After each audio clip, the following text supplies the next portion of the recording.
Young bamboo shoots could brave the bitter cold of winter, graceful and serene in the face of adversity. Father, you taught us that the Xiao family must act like bamboo in the winter, unruffled and composed. But what if the powerful seek our downfall? What good is our composure if evil goes unpunished? Forgive me, I must defy our mantra. What?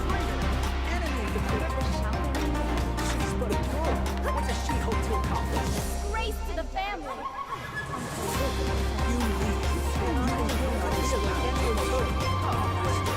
Was I the one who brought this misfortune? Chi. No, I mustn't hide. For the Xiao family, for vindication, and for her safe return.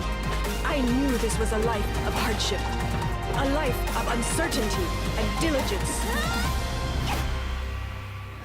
My only option is to press onward and tread the unknown. The Xiao family must act like bamboo in the winter.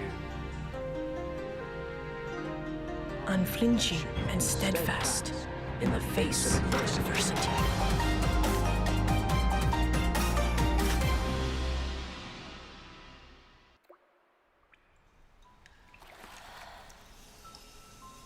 With steam dense as a veil,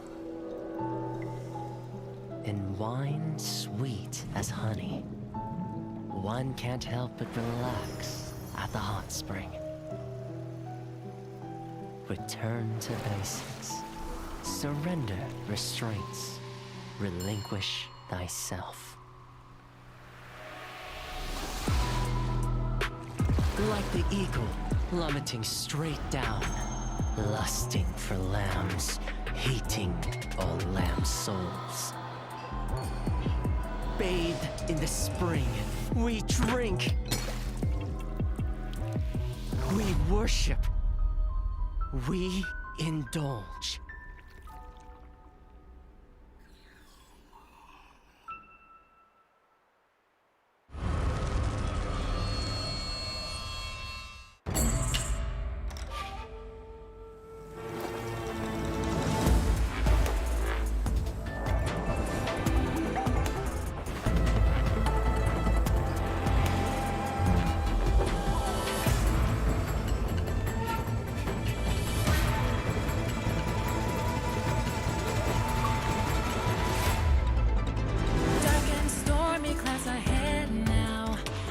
Turn into open seas as I roll down, blindly in darkness, but somehow I end up on the path of ancient stories, so clear in my memory. Tales of never-ending magic and mystery. At home, the candles burning, flickering around the truth that I am seeking. Monsters, they roll, blood-stained white snow.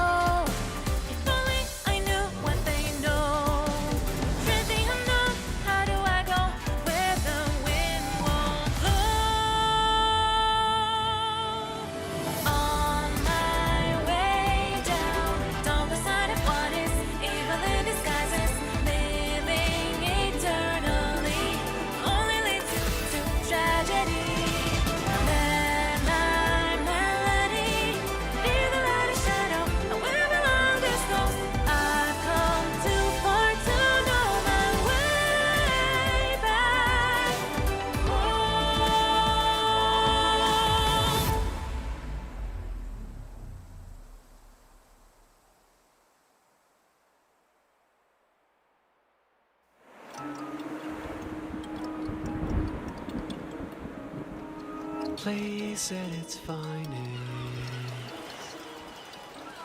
In July they came, and met in August. For flowers they were named. They stayed and dwelt soft in September, bathing in the sun, oh sway, she let down her guard. Grow, lurking Datura, feeding up Rosemary who couldn't let go of discards.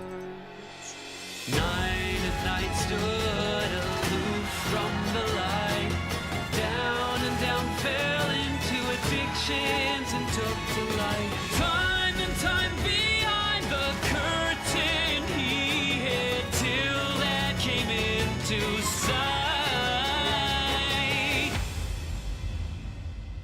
Place at its finest, bellow stain, where passionate vines often chase the butterflies. A place with fragrances, bellow stain, and now to dust the flower has returned.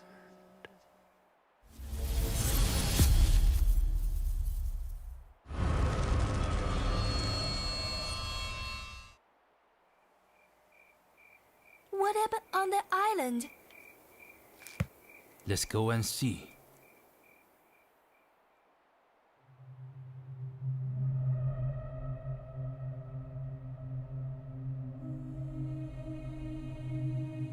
No flowers last forever. I take pleasure in watching them wither.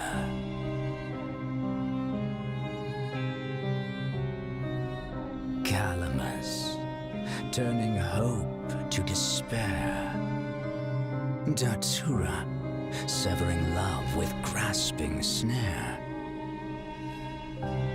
Rosemary, indulging in past memories.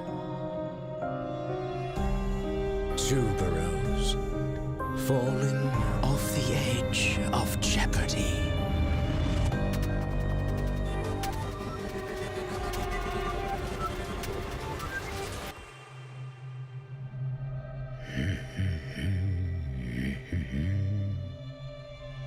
All of them are now withered.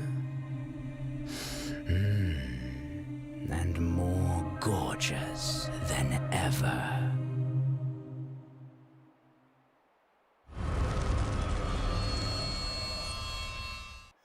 Accept God's mercy. Rise beyond the constraints of life and death.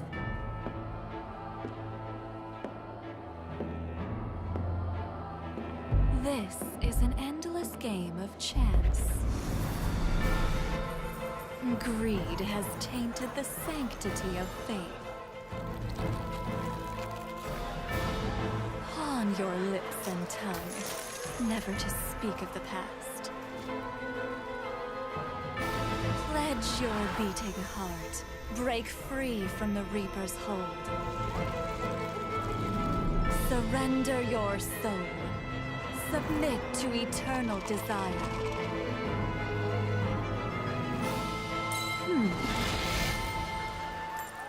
In this never-ending revelry,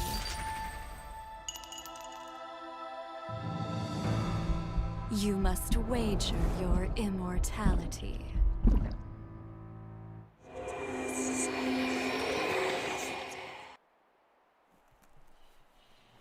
It was never a ruse. This is a requiem.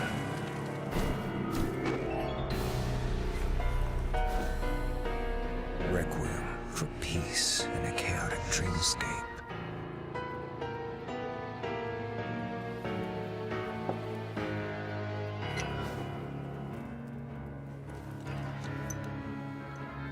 Even if it amplifies their fear.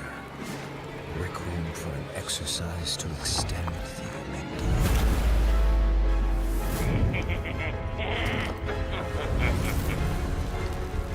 Extracting every last drop of that crystal dew. And cast their memories into the abyss. Again and again. As they stand on the border of truth and vanity, warning them. Don't look back.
place to go. Without chances of I don't care how much it costs. I'll carry on with my frost. There were times I didn't know what to look for. Now I found everything, I won't hesitate no more. Done that is gone, this is where we start. A new day has come to my heart. Done that is gone, no longer torn. A new day has come, I'll be reborn.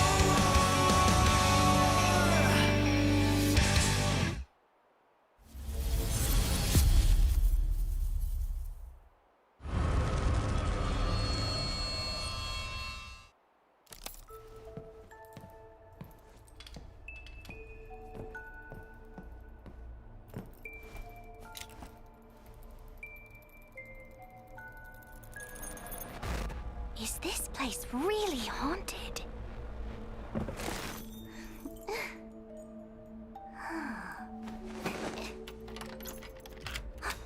Who's there?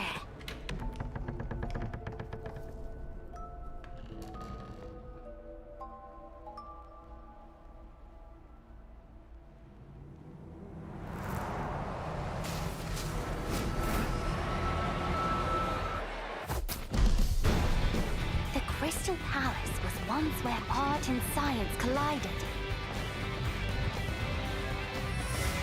Some reminisce about its former glory. Some long for its splendor. Now, you're here too.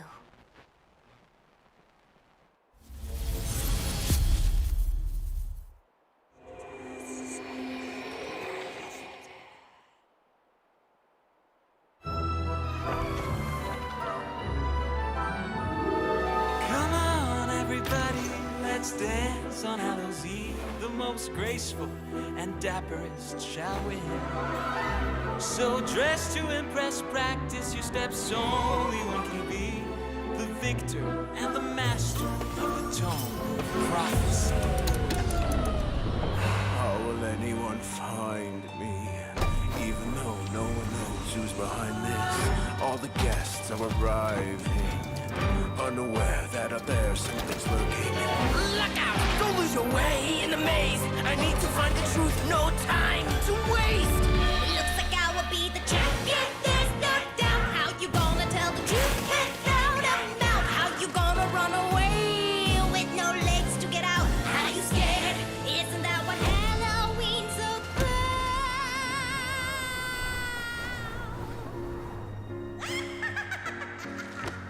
The eternal dance now begins. In whose hands will our fate lie?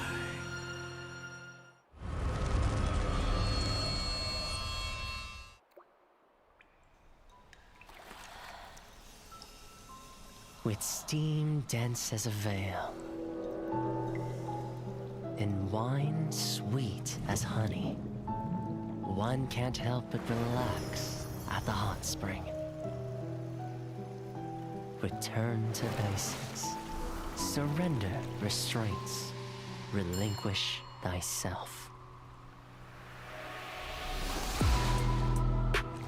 Like the eagle plummeting straight down, lusting for lambs, hating all lamb souls.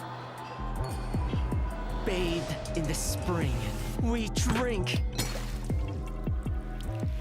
We worship. We indulge.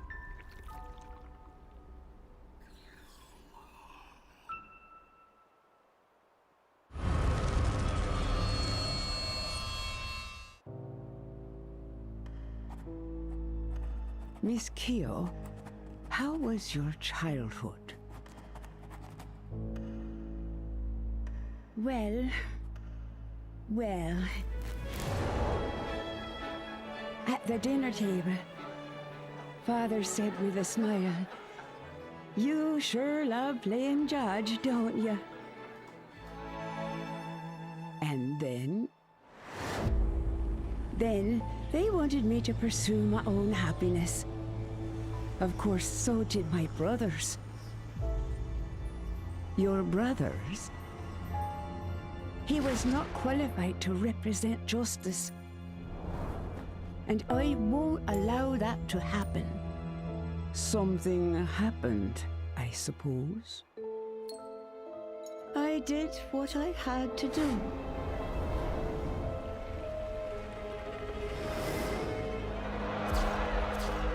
Justice needs obedience. Justice needs sacrifice. It ain't over till the fat lady sings.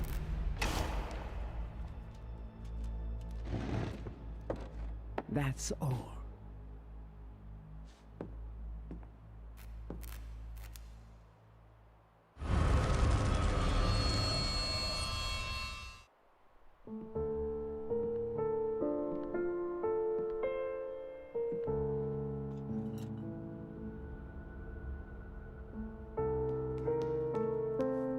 The arrival of the first letter was the prelude to a change in tone.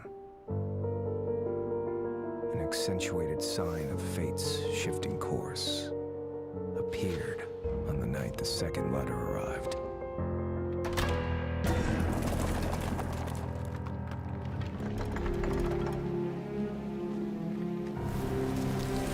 Those fragile wings flew in with the dying light, who forgot one simple truth. The purer the light, the deeper its shadow.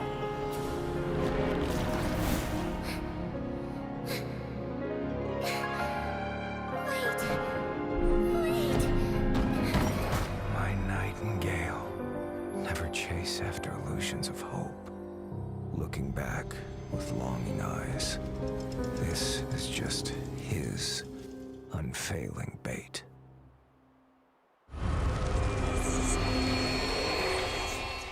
All that remains upon this throne is nothing more than a fragile, incompetent heart. After the embers fade and die out, our homeland, ripped asunder by the flames of war. At the height of my desperation, I finally saw the light of a star above. She was the one who brought the light of dawn back into my life.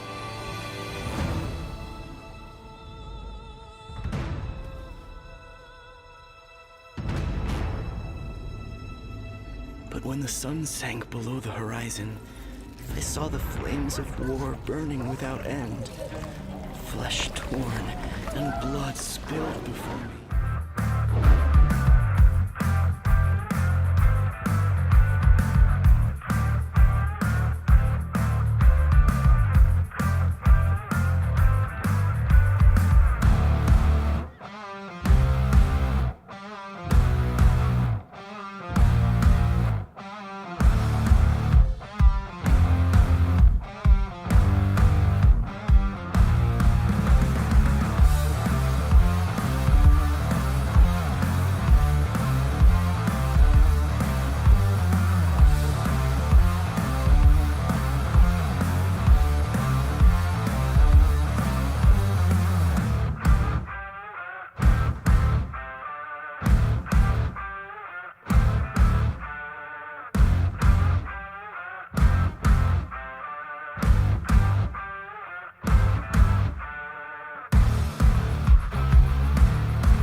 Hello, everybody, and welcome to NAEU Call of the Abyss 6. We are here on the third day of the qualifiers for this region, which means we're going to be seeing our two final matches today. Chocho, how are you feeling?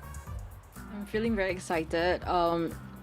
This is the last day of the qualifiers, which means the last two teams will be representing the NAE region in the global stage. So we have a total of 4 teams left: CH4, Before You, FZN, as well as OM. So really excited to see what they're gonna bring today, and also. How are you feeling about this, Veronica? I mean, it is your first time, in this official Identity 5 event. You must be feeling very excited about it, right? Yeah, really first time for everything. I mean, I did IBA, you were wonderful to help with behind the scenes, so it's really exciting to be casting with you first thing. Super excited to get ready and go with chat and to hang out with these teams that I've watched a little bit. And a shout out to everybody here already, here in the chat and watching on their own. And a bonus shout out to everybody sort of watching in a Discord watch party with us on 25%. I see you. I know you. But at the same time, today's matches will be CH4 versus Before You, and then the second match would be FZN versus OM. So, Veronica, was there any players or any teams that really stood out to you in this past 2 days?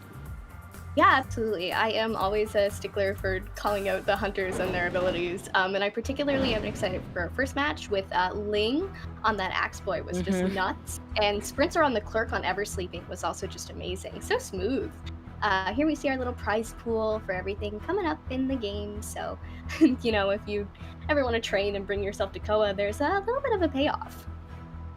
That's right. So, this is the current prize pool that will be given for anybody that actually enters the global stage. So, next up we'll be having the brackets very soon. So, last 4 teams. And just now, just to add on what you've mentioned, definitely Link stood out a lot with his ex-boy, with the blind snipes. And right now we're seeing the brackets over here.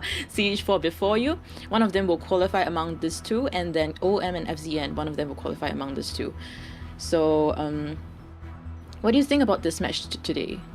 I think we're in for a really long one. I mean, CH4 and Before You both put up such crazy fights in their matches, along with OM and Fusion. I mean, Fusion is always a joy to watch. They did pull a full championship in a tournament a while back, so they're definitely a force to be reckoned with. And OM really dragged out that match that they had. These constant ties right until they went into overtime and managed to grab it sort of right at the edge of it all. So very exciting, and of course there are standout players on all of the teams here. They had some fascinating plays for us to watch to keep everybody entertained, and it really was worth the very long second day that we had, I think, to just see them bring out their skills and their best to the table. That's right. And also, I feel like first match today will be kind of rather intense. On the first day, both teams actually 2-0 their opponents. So on average, the survivor sides on both teams actually get a 2.5 escape. So on average. And then for Hunter side, Ling actually performs slightly better with 4 elimination consecutively. I would say there is usually one side that really hard carries the team, but then I would say that both sides, Survivor and Hunter, do support each other at times, and CH4 might stand a chance against Before You, who is the defending champion and always have been representing the NAE region in COA. Yeah, absolutely. We're going to see the CH4 lineup here. You're probably familiar with them from day one now, and you should be considering how well they performed. We're going to see Ling, AQ, Naito, Nai, and Xia, who all have a very diverse character pool here for us to look at, and we'll be getting closer into their stats soon. Always very neat to look over those stats, I think, Chocho, to see the sort of crazy high contain times. I mean, sometimes I don't even pull that in my own ranked matches in a mid-tier. That's right. And for Ling, we can see that his Bloody Queen, 60% win rate. He's also played the X-Boy, which I think both of us have been really impressed. The one that he played at M's Factory, the one he sniped out Prospector right at the start of the match, and then just knowing what his win potential, taking every opportunity that he has. His blind snipes is especially crazy. Usually behind the walls, survivors wouldn't expect hunters to actually just do the pulling of the fire, getting that flame onto the survivors. Usually you have line of sight. That's when you're sure that the fire has higher chance of hitting. But with Ling, he knows exactly where the survivors will be standing at, will be running towards, and just pull the flame, get that hit, and just down his survivors immediately. And next we're seeing Yeah, we're we're gonna see the mercenary main here on CH4, who has a over 60 contain time, is genuinely very impressive when it comes to Koa, and it's always funny to see someone who primarily plays Merc have a decent decoding progress. And that rescue stat is pretty high, Chocho. The rescue stats. And throughout BO1 and 2, we've been seeing him play Mercenary against Raven. Hopefully we'll be seeing something new today, maybe another Rescuer or probably a Harasser. But then right now we'll be seeing AQ with the Patient pick over here. AQ actually played the Antiquarian as well as Prisoner. More of this support and decoding type of survivor in his team. We'll be expecting quite a bit from him because Antiquarian wise, we haven't seen too much of his support and harassing on the Hunter, except for first match Arms Factory when he was against Raven's Dream Witch. He actually did a harassing part during tension period and kind of and that kind of allowed the 4 escape at Arms Factory. So quite excited to see what they're gonna bring. And next will be Nato. Yeah, we're running into Nato here. I always love seeing a good postman play. I'm just like Nell in the sense where every time I see a postman, I go a little bit ballistic. Really one of my favorite survivors to play and one of my favorite to watch. Even with the nerf that was recently implemented, it's nice to see postman remain in the meta and be a viable part of the team.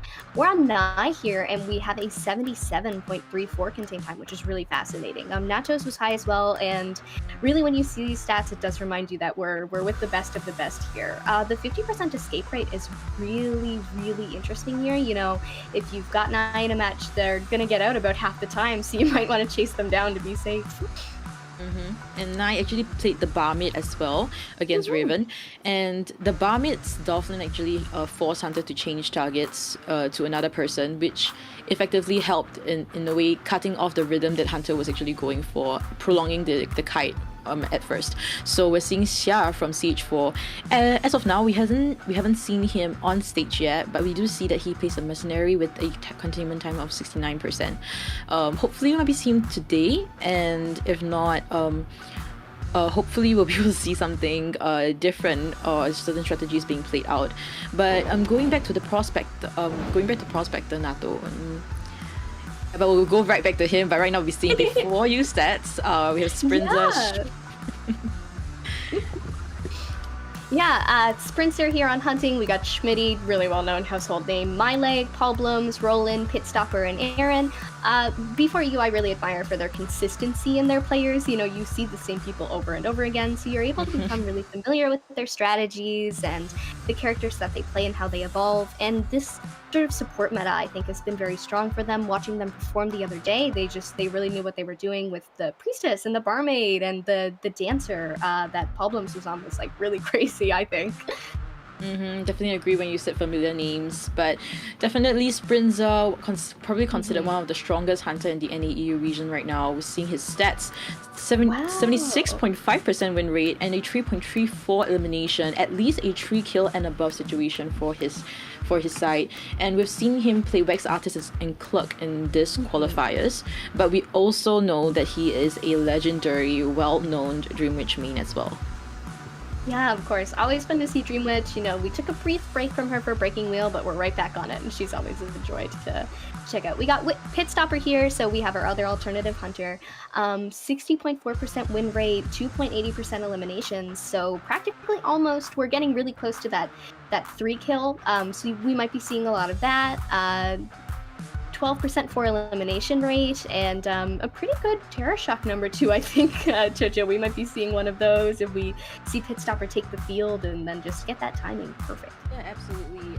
But at the same time, we haven't seen Pitstopper coming out of his team and just playing main lineup. So maybe we might be able to see him today. But yeah, if you're talking about something more reliable and someone that can actually get the 3 eliminations, definitely Sprinter. But moving on to Schmitty, we see the Acrobat over here, 37% win rate, containment time of 83.72 seconds.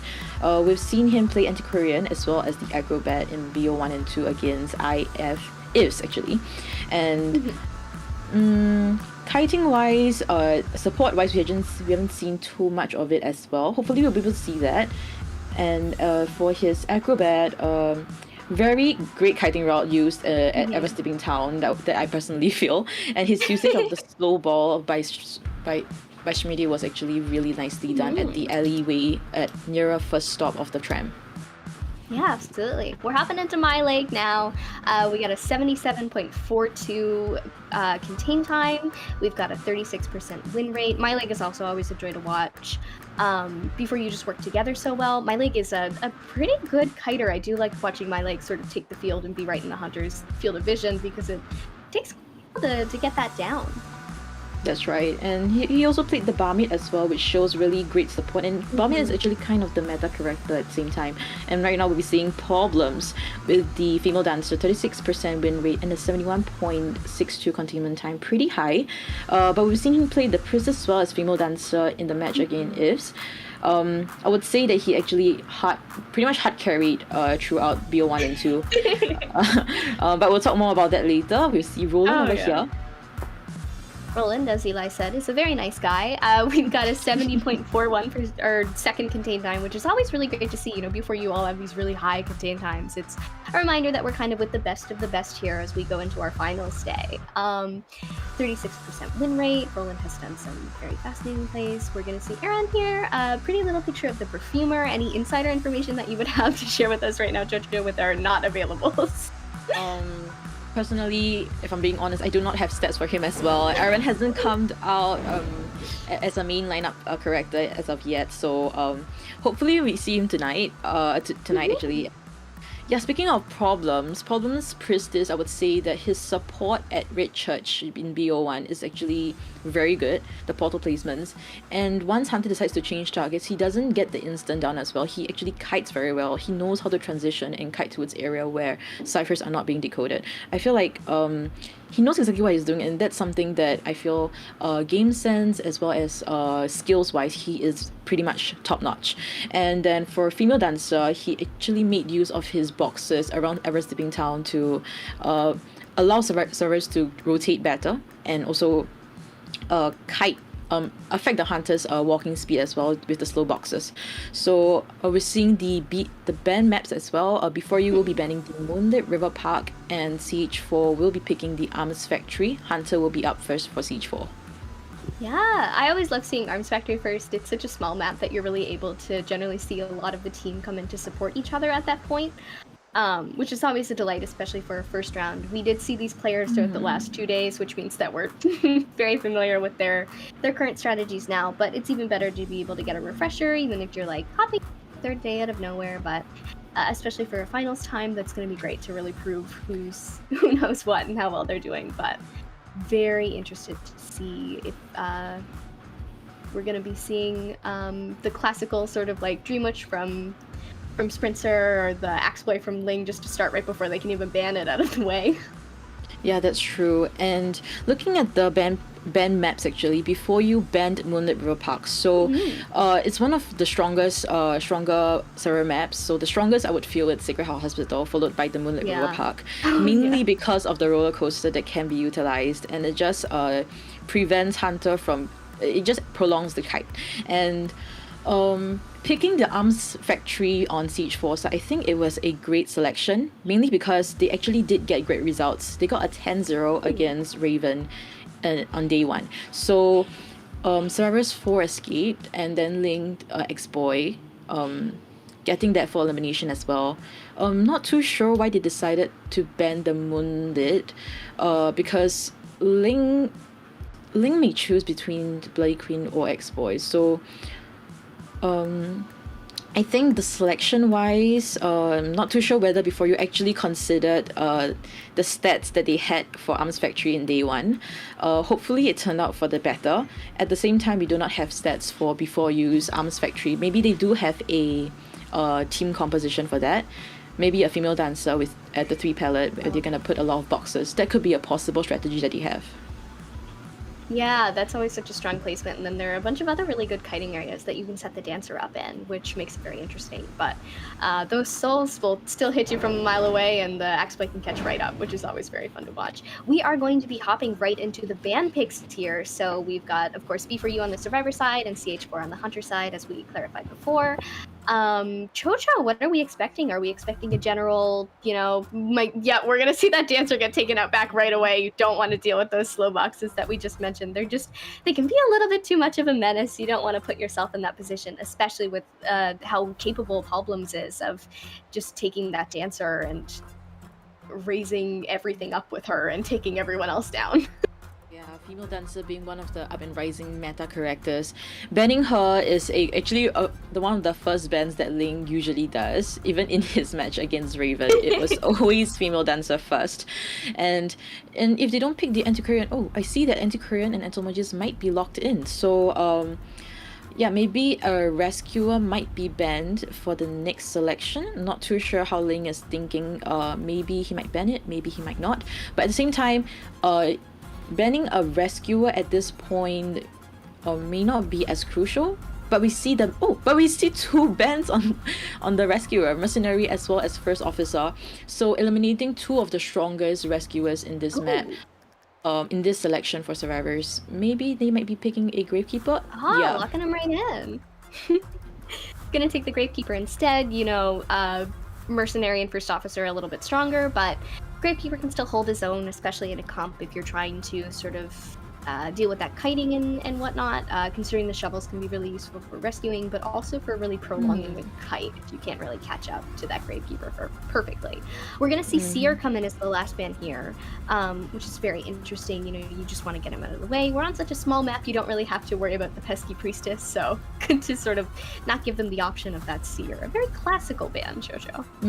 Yeah, and I feel that the next character the last character that we pick might be a decoder. Could be a postman, could be a mechanic, could be a prisoner. Support from the postman might be more, it might be better. But we're seeing the psychologist picked over here. So looking at this team con in general, I feel like they are trying to counter the ex-boy for sure.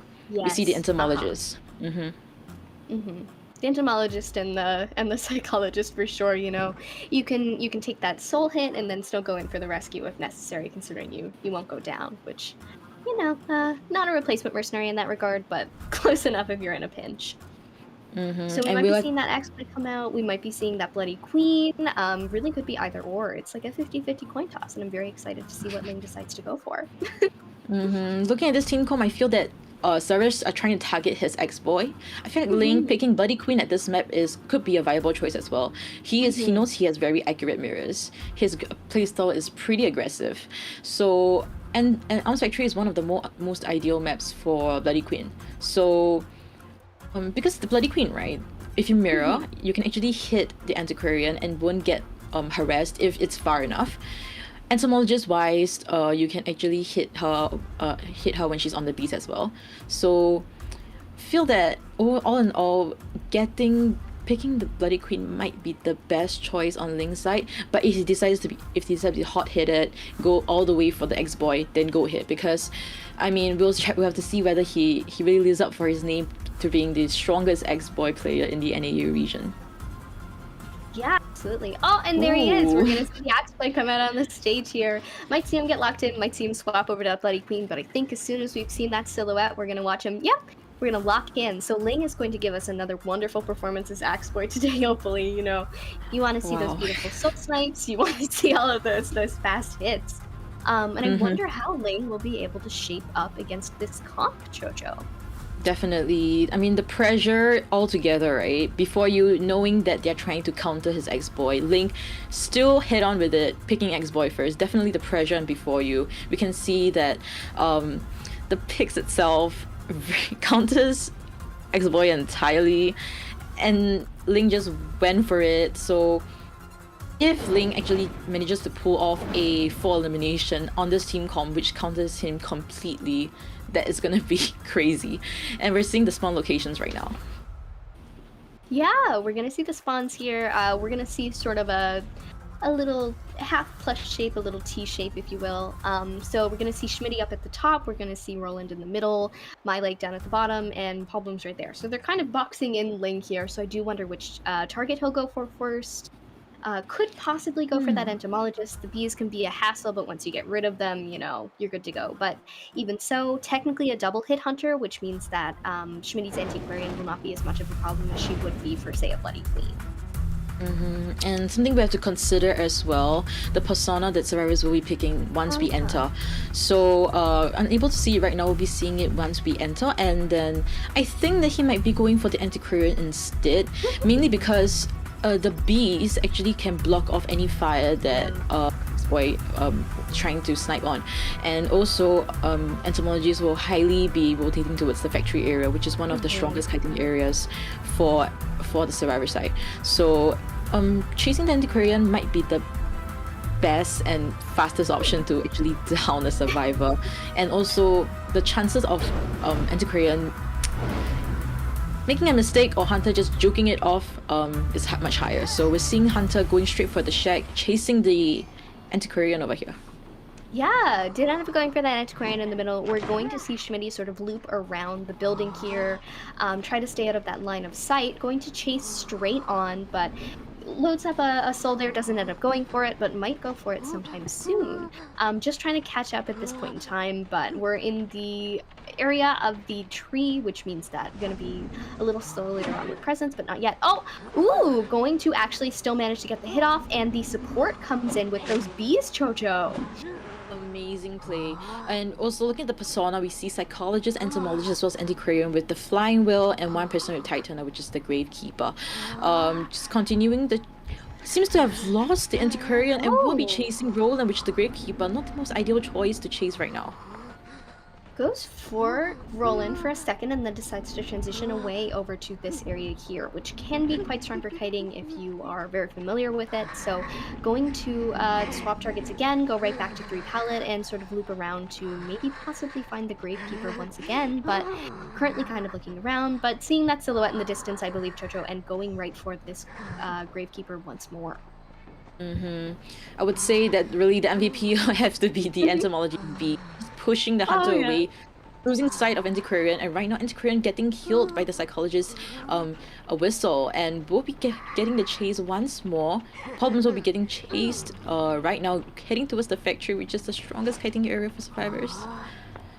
Ooh, and especially with entomologist's ability to sort of leave the honey on the windows and vault over a little bit faster, that's going to make the loop a little bit more difficult. Going to transition back over to this original area where possibly finding my like psychologist and closing in on her, but we are, you know, we're seeing some ciphers being rushed right over there, Chocho, so we might be looking at possibly a draw at best, considering the progress is going by pretty quick and not yet a down. But a beautiful hit, the flywheel actually misses, so the soul hit goes off anyway, and a blink and the psychologist is down. So we're going to see our first year actually before any of the ciphers pop, so possibly seeing Ling turn this around right away with one really good move.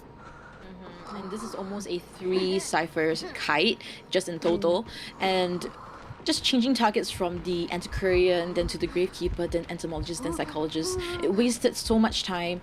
And yeah, talking about the gravekeeper, why it wasn't an ideal choice to chase him was because he is the rescuer. The only thing that you might gain from it was probably just not allowing them to use the Titana. So we might see a very stable rescue over here. No terror shocks happening. We'll be continuing the chase on the psychologist. Yeah, going to initially miss the soul hit on the shovel there, right in the dirt, so the gravekeeper's able to still transition over to the chair like that, get up and get that fast rescue that you receive. Going to miss one here, but the speed boost means that, considering that flywheel was used, we are going to see last effort on my like psychologist and going down right away because of the timing, Chocho. So going to sit on that second chair, you know, but still cipher progress looking good right now. Definitely, and I'm thinking that antiquarian might be coming for the rescue. Last 2 ciphers might be relying on the entomologist as well as gravekeeper to decode. Yeah, we see the antiquarian already at the chair, try to dodge this out, flying wheel used, and successfully rescuing, but it is quite an early rescue. Antiquarian coming up with the support right now and harassing, giving distance, allowing the psychologist to transition into the shack, but will the fireball be able to snipe her out? manages to hit Schmitty instead with a double down, but a pretty solid body block if you're looking at it from that angle. Going to continue chase here and just follow forward. Really want to get this psychologist down. You know, the one person that you have dead, you have 2 ciphers remaining, and they are really being pushed. Will they pop it, Chocho? Will they risk it? They will! The pop goes off, and psychologist is right back up, and now transitioning over to the factory. Ling really has to make a move now, has to be able to try and score at least this 1 kill. That's right, and we're seeing one of the gates being open right now. I believe it's the back gate, and it's almost at 80%. The other gate is being open as well. Okay, we're seeing the skill of the teleport is ready. Will he teleporting to the front gate? We are seeing that the gate has already opened. This will be a 3 escape for the survivor side, giving 3-1 against CH4. Well, we are going to see the psychologist be put on the chair. Possibly surrender during the time, but no, gonna go through the whole animation, and it is a 3 escape on the side of Before You. But as usual, Ling still had very, very good soul aims. But beautiful kiting on their part, and the support as well, you know, just Schmitty coming in for that rescue and then those stuns right away, so you're able to continue to chase on the psychologist, but you can't exactly get that down. And the soul hit blocking the doorway was really such a strategic move that worked out in their favor. Definitely, and just going back all the way back to the start of the match, I felt that he was actually getting pretty good momentum with that very early hit onto the Antiquarian at the start of the match, and then the bees just from problems just pushed the hunter all the way back, losing sight of Antiquarian and unable to know where did Antiquarian go. He just disappeared into thin air, and then entered to the 3 pellets. See the Gravekeeper. It's not the most ideal chase with slow decoding, the tight turner. Not the most ideal one. Then he changed targets again, went to front gate and spots out the entomologist, gets that fire onto the bees and just left her all alone again. So, and then he went all the way with Sandbag. So he just went entire round all over the map just to chase that psychologist. Even though psychologist did fail her flying wheel, and after that got the blink hit. At least the blink was forced out, and even though it was kind of like an instant down situation, ciphers were completely enough. There was like they could even afford an early rescue, the second rescue on the psychologist just now as well, and everything just worked out in their favor for Before You. Yeah, just some really good teamwork on their side. Ling perhaps having a little bit of, you know, first round jitters. Gonna swap targets a lot, try and find the optimal one, but I'm sure we'll see Ling possibly just stick to the first person he sees from now on in order to really score those wins. But still very skilled with that axe play, you know, it's just when the survivors really work against you, it's hard to overtop what they're capable of. The bees came in so quick, you know, they were really in tune with each other, they knew what they were doing. And the refusing to chase the entomologist really was, you know, just really wanted that optimal target. The psychologist did heal, which meant that, you know, you're not dealing with her stress anymore, but even the instant down, as you mentioned, despite being really, really fun to watch, could not really save that game to a draw. That's right, and now we're looking at the stats. So we're seeing that My psychologist, 91.4 seconds containment time.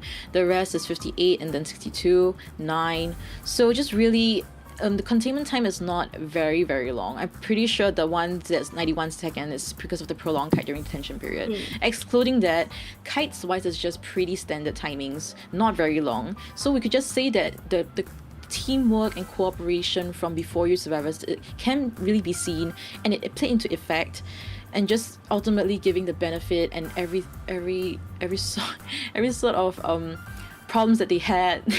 Ling actually just lost his way. Like it was so hard for him to come back from there, especially then the support from the Antiquarian. And then unable to get the flame snipe as well. Very unfortunate. They just popped the cipher as well and got the speed boost for the psychologist to head towards the factory area. Beautiful plays in the end. You know, it is hard to find those survivors after you lose the first one, and then you have to swap your target and figure out where you're going and who you're chasing and what exactly the game plan is now. And, you know, despite the pressure and the problems, Ling still did do a pretty good chase on the psychologist and still did manage to get some pretty good hits when he had the opportunity. Just the problem of going back and forth and back and forth. Gravekeeper, not an optimal chase, but it might have been a good idea just to buckle down and go ahead with it, considering the Antiquarian had already been lost at that point. That's right. And next up, we will be having Siege 4 survivors against Before You's Hunter. We might see Sprinza again. And this map is actually technically very ideal for Dreamwitch because there is a possibility of a double center cipher being spawned, which means that survivors have to prioritize decoding those two ciphers first. So, and that map is small, so it really allows Dreamwitch to camp, cipher camp, and then just map control throughout. So we might see Sprinza pick the Dreamwitch, but at the same time, Wax Artist could be a viable choice as well. Definitely. Clerk as well is a small map.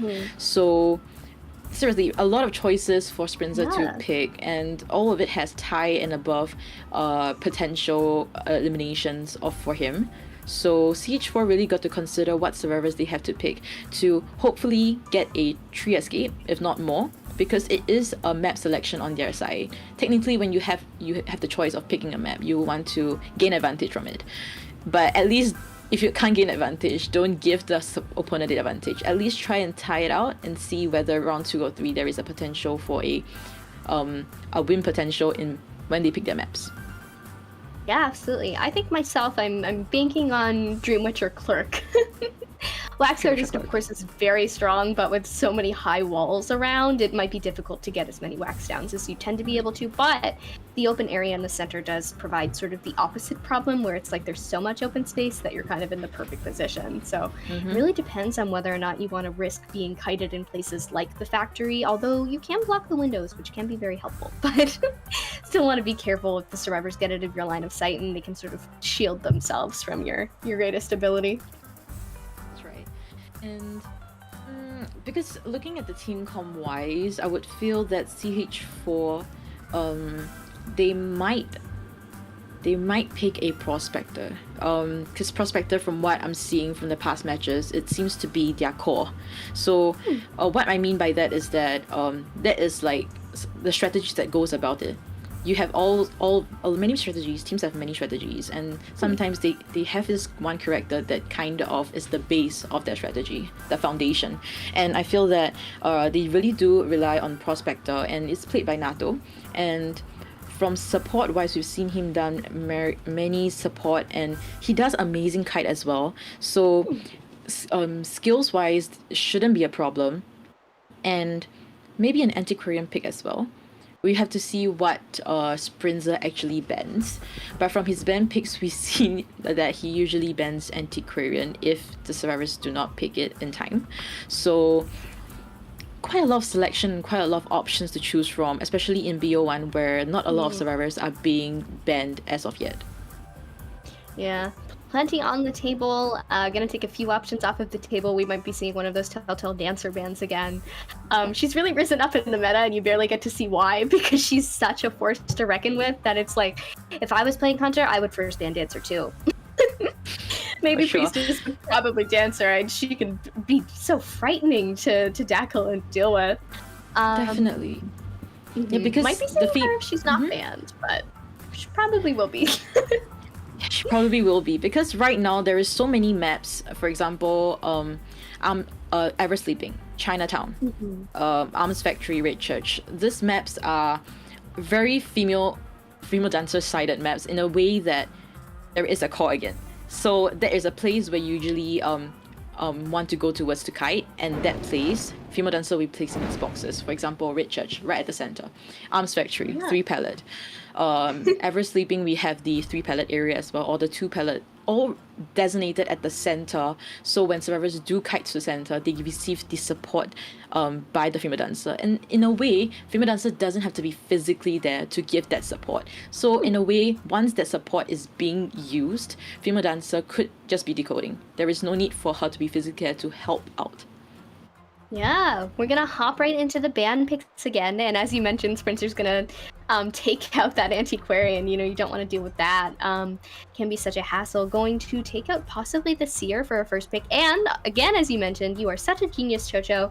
We're going to see that prospector be locked in as well, and there are so many good places to harass and stun here on the arms factory. Lots of trees and little pallets and places that you can hide and throw your magnets, and then before you know it, you're being tossed back all the way into a wall if you've lost your survivor.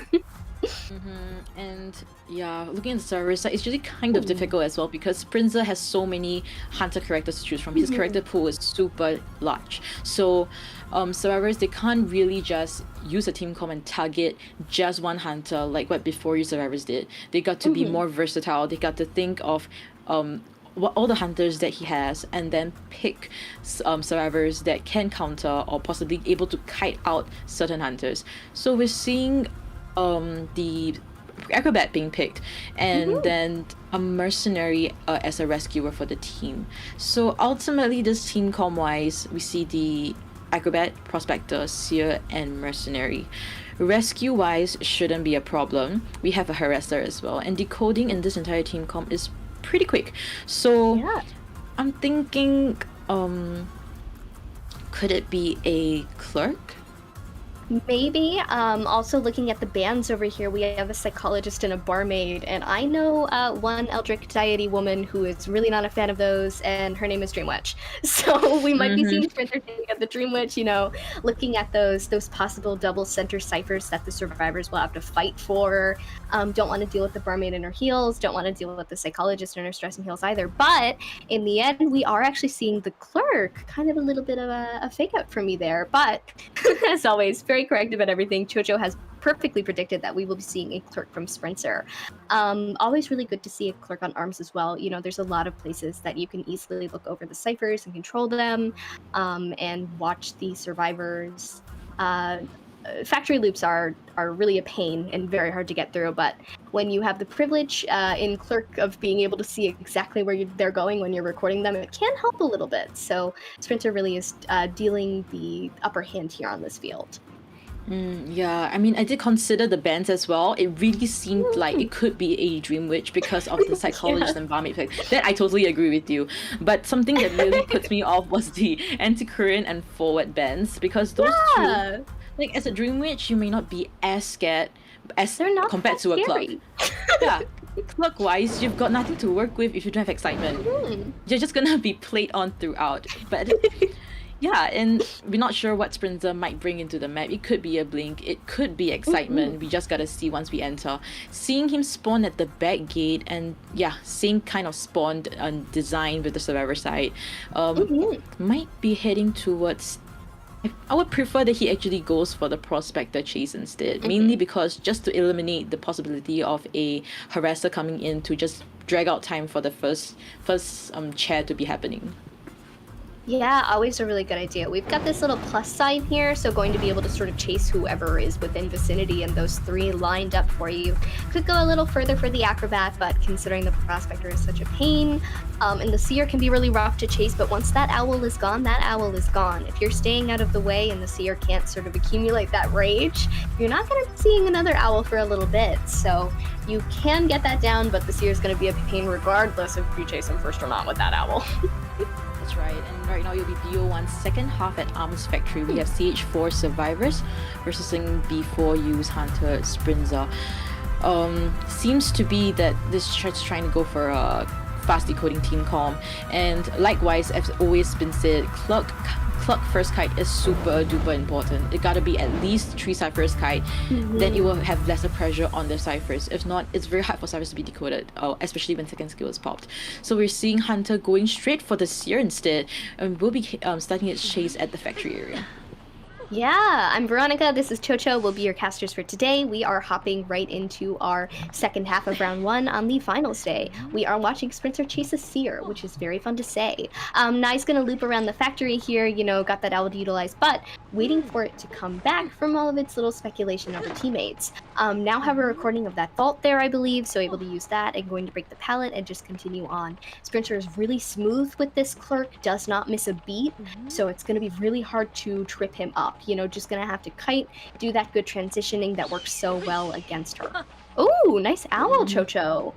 Definitely amazing hour, and yeah, we're seeing the personas over here. We have Seer with 3-9. The recording of the window vaulting has been done.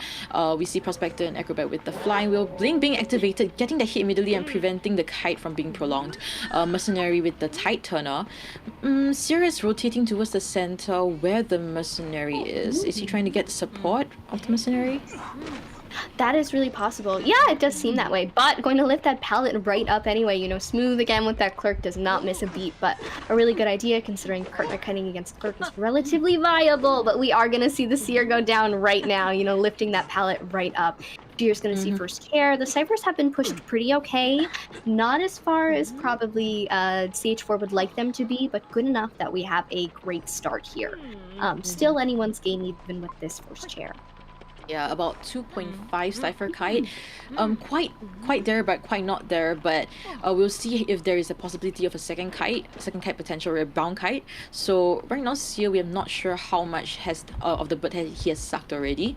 We're seeing a double rescue from Mercenary as well as Prospector. So rescue by the Mercenary, and then the stunned on the Prospector, very patient instead of destroying the attack recovery over here, giving distance for the Seer to rotate back all the way to the factory, and amazing harassing on Nato's side. Yeah, able to successfully go into the factory area without much disturbance. Yeah, a lot of cheering in chat for Nato earlier, and I knew it, but I'm really seeing it now, you know, a little bit more. So we're going to see a transition over far away from the factory. You know, with Clerk, you really do want to make your distance and stay away from her, considering any of the objects you used are not really your friend and are hers instead. Sprinter's going to keep on with the chase, going to throw a pallet down here and then try to mind game a little, but we are going to see the Seer go down a second time, Chocho. Cipher progress a little bit less than last time. We have one cipher that's, you know, about halfway there, but not another started after that. That's right, and yeah, immediately recording the acrobat and then taking it back, so the ciphers is probably locked. Second skill has already been activated on Clerk's side. This is the scary part. His cipher's control, this character cipher control is crazy. It can just prevent a almost prime cipher not actually pop, and then we see the the support from Prospector again entering the factory successfully and getting that hit on Prospector. Wow, we are going to see Nato take the down here, so the Seer is able to stay alive a little bit longer, but Blink is online on Sprinter's side, which means that we could be seeing that sometime soon. Going to moonwalk a little just so that the Seer does not know exactly where Sprinter is. Naya is going to continue to kite through here, going to follow to these pallets, but the Blink comes out on Sprinter's side, so the Clerk gets a down, and considering the Prospector is on the floor, we're not going to see the harassment that would make it so that the Seer does not die on this chair. And this might not be looking too good. We see that the 3 ciphers left is actually deep sandbags, outside sandbags, as well as factory. Pretty close to each other. If survivors need to run out from this area, it will be difficult, because Hunter Sprinter is just gonna like corner them in this area. And last cipher, we can see that it is deep sandbags, about 50%. Might be getting this, using the elbow pad. Mercenary has 2 more elbow pads to use. 2 more elbow pads, if I'm seeing that correctly. So, yeah, Prospector and the Acrobat just healed. So, Mercenary hopefully kiting away and stop staying around this area would be the best option. Going to see the Mercenary get hit, so after that delayed damage goes through, the Mercenary is going to go down. We're going to see the Clerk sort of put more pressure on AQ. Don't want that Acrobat to finish that cipher. We're going to see, another cipher get started, so they've got all of these ciphers touched at this point, and that's really all you can do against a Clerk. If she knows where you are, she's going to stop you from finishing it, which means that, if you're broadening your horizons, that's your safest bet. But Mercenary is going to be on chair. We might see someone come in for the rescue. Unsure who it'll be, considering there's no tide turner on the line anymore, which means that, it's anyone's game to come in for the rescue, unless they just want to push these ciphers, Jojo. And if they decide to decode a new cipher, I wouldn't quite agree, mainly because it's against a second skill clock. The time taken to decode one full cipher is gonna take forever. So yeah, best choice is to go back to decode that deep sandbag cipher. Even if you record it, you just gotta. This is the part where it's gonna get really scary, because once somebody is chat, somebody will be one survivor has to come and rescue. The third person definitely will be decoding, and if Clerk decides to keep recording, ciphers will never be decoded. Even if the rescue happens, time flies, the cipher progress won't be moved at all. And we might be seeing a down on the acrobat filled flying wheel, unfortunately. Yeah, gonna see the flywheel, but the hit comes in and connects right when it's over. Currently, like, you know, staying safe a little bit. Don't want Nato to come in, possibly.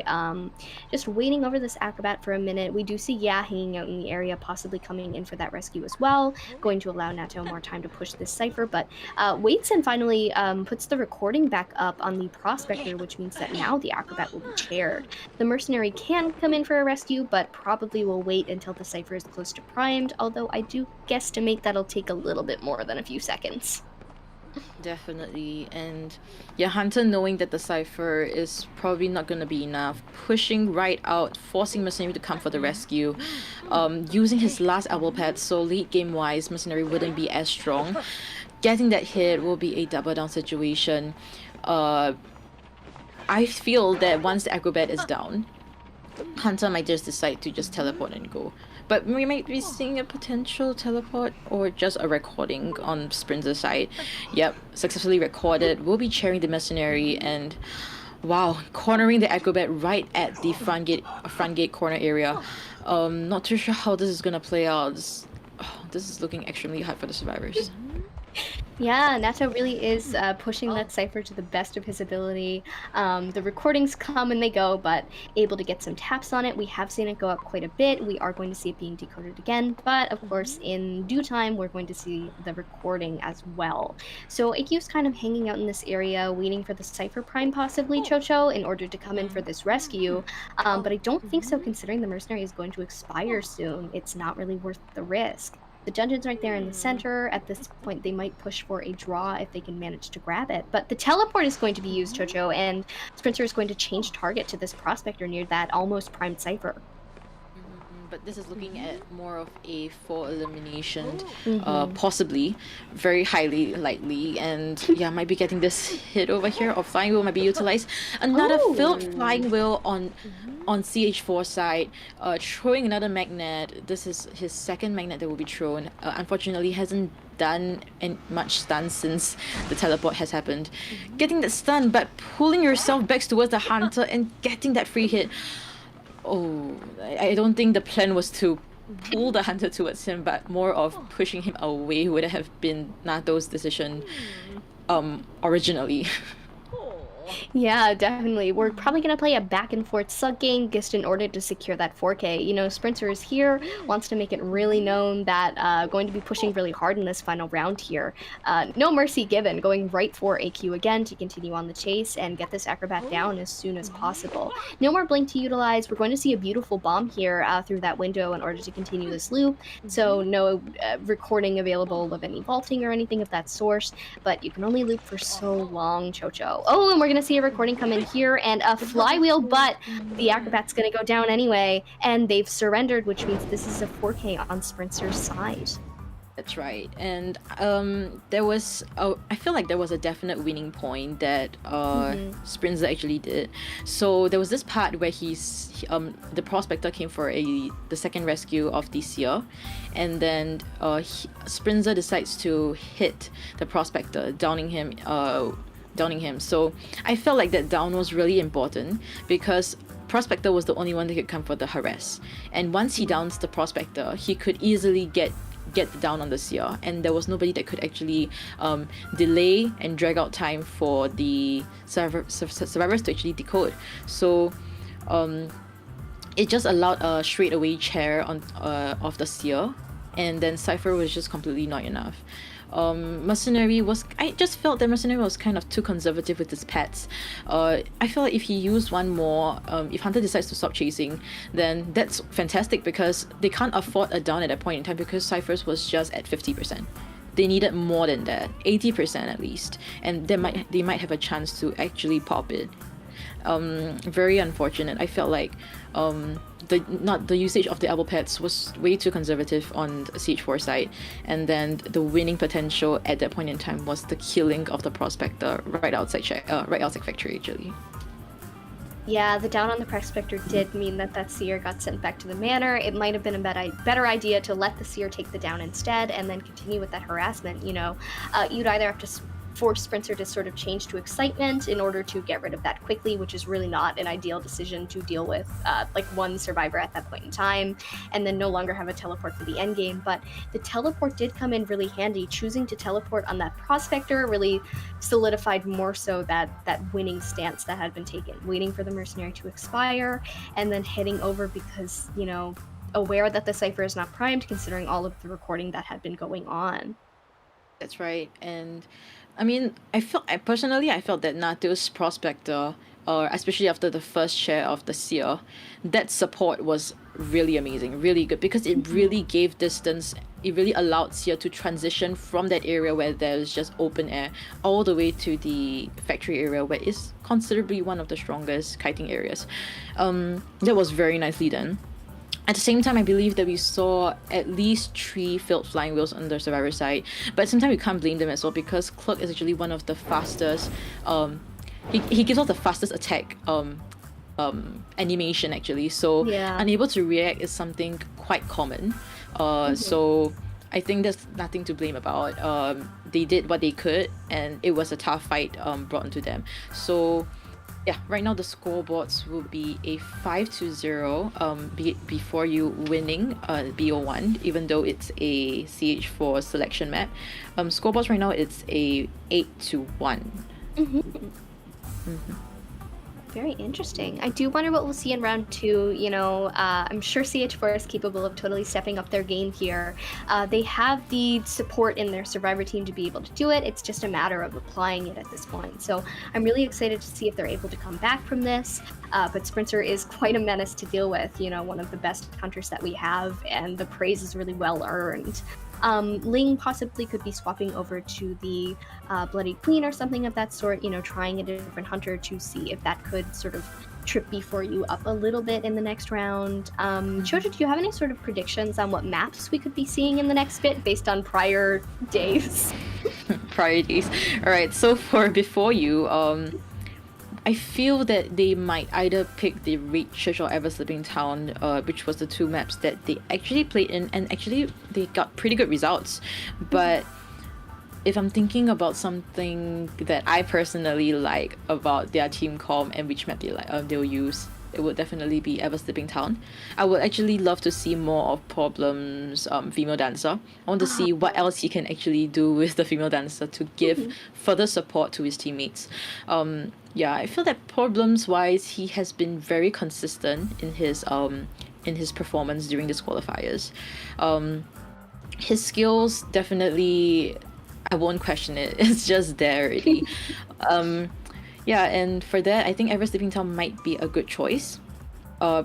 Because Red Church wise, we've seen Ling played on it, Bloody Queen, and he got a full elimination, even though Bloody Queen is supposedly a TIE hunter, and sometimes they even struggle to get TIE because it's against a 4-man. Communication and everything is just, once it's done well, it's just very difficult for Bloody Queens. So I think picking Ever Sleeping Town, eliminating a possibility of a BQ working well at Red Church would be the best option for before you at this point in time. But we have to see what map CH4 will be banning first. Yeah, we might be seeing that Ever Sleeping go off the table, you know. So excited for that because I love watching that one as well. So they're just, you know, taking her out back. But I would be really excited to see Problems play Dancer again. But I think if Ling watched any of the prior days, you definitely wouldn't want to see Problems be able to take out that Dancer once more, considering the crazy over support and how much help that was during their Ever Sleeping match on day 1. But Red Church may be a very interesting option. If we see Ever Sleeping get banned, I do think that Red Church would be the option to go. You know, it's relatively balanced in terms of map for both survivors and hunters, or at least that's how I feel about it myself when I play on it on either side. Speaking of maps just now, as you were saying, if I were to not look at stats itself, and I would like to see certain strategies being played out, new ones or probably existing ones, I would say Chinatown might be a fun map to play in. Many selections. Hunter wants like the usual characters that Hunter likes to ban is the Seer, Forward, Priestess, Barmaid, and maybe Embalmer. Embalmer is pretty strong at this map as well. So yeah, I mean, talking about fun, Chinatown is one of the maps that there's endless possibilities. So many strategies, and I would love to see what Before You can really bring to this table tonight, and see if like maybe a new strategy might be formed by them. I always, one of my things is I love watching Toy Merchant on Chinatown. Yes. NAU will take her out sometimes, but not as much. Yes, you see her in other regions. I know, we both want to see her. Please let us see Toy Merchant. We're asking so nicely. All of those spots that she has, those catapults that she can use. It's like where Embalmer would put them, but instead of being reborn from a coffin, you get to fly away from the hunter, and I think that's a wonderful thing. Yeah, that is a wonderful thing, especially when you're a toy merchant yourself. You can actually glide through the air. Unfortunately, other servers can't glide, so they only jump. So that's kind of unfortunate. But yeah, you were talking about toy merchant. Like, I was actually thinking about it as well. Toy merchant. I haven't seen a single ban or picks on this character as of yet, and that's really unfortunate.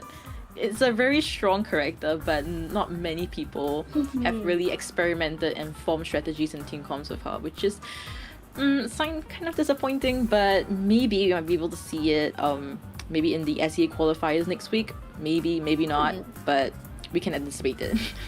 Yeah, we do have SEA qualifiers next week, so tune in for those if you're available. Jojo and I will be there, and we'll be very happy to see you if you do pull up. Might see some toy merchants, which of course we're begging for at the moment, but maybe somebody will pull one out. They'll have her go on the field, considering that catapult support can just be so crazy on Chinatown with all of the places that you can just jump. Moonlit too, I've found that she's really good, but Dancer is also really good on that map. There are a lot of good places to put a box down, and then I think Hotel is a great one. Just slam down that one pallet and then have a pesky little box in there for a loop. So if Problems lets to take her out of the cage, maybe we'll see her there in the hotel. Yeah, preferably, maybe. But we'll be seeing Hunters over here Before You Sprinter with Pit Stopper. Finally, a Hunter that we haven't seen in this qualifiers. We'll be able to see new strategies, new play styles. It's something that I really really excited to see Pit Stopper take the stage. I was thinking about it earlier because I was like, oh, we haven't seen Pit Stopper yet. I wonder what happened. But now we do. And Chinatown was actually banned by CH4, so all of our dreams are crushed. But they come back as we get Before You picking Ever Sleeping Town right now.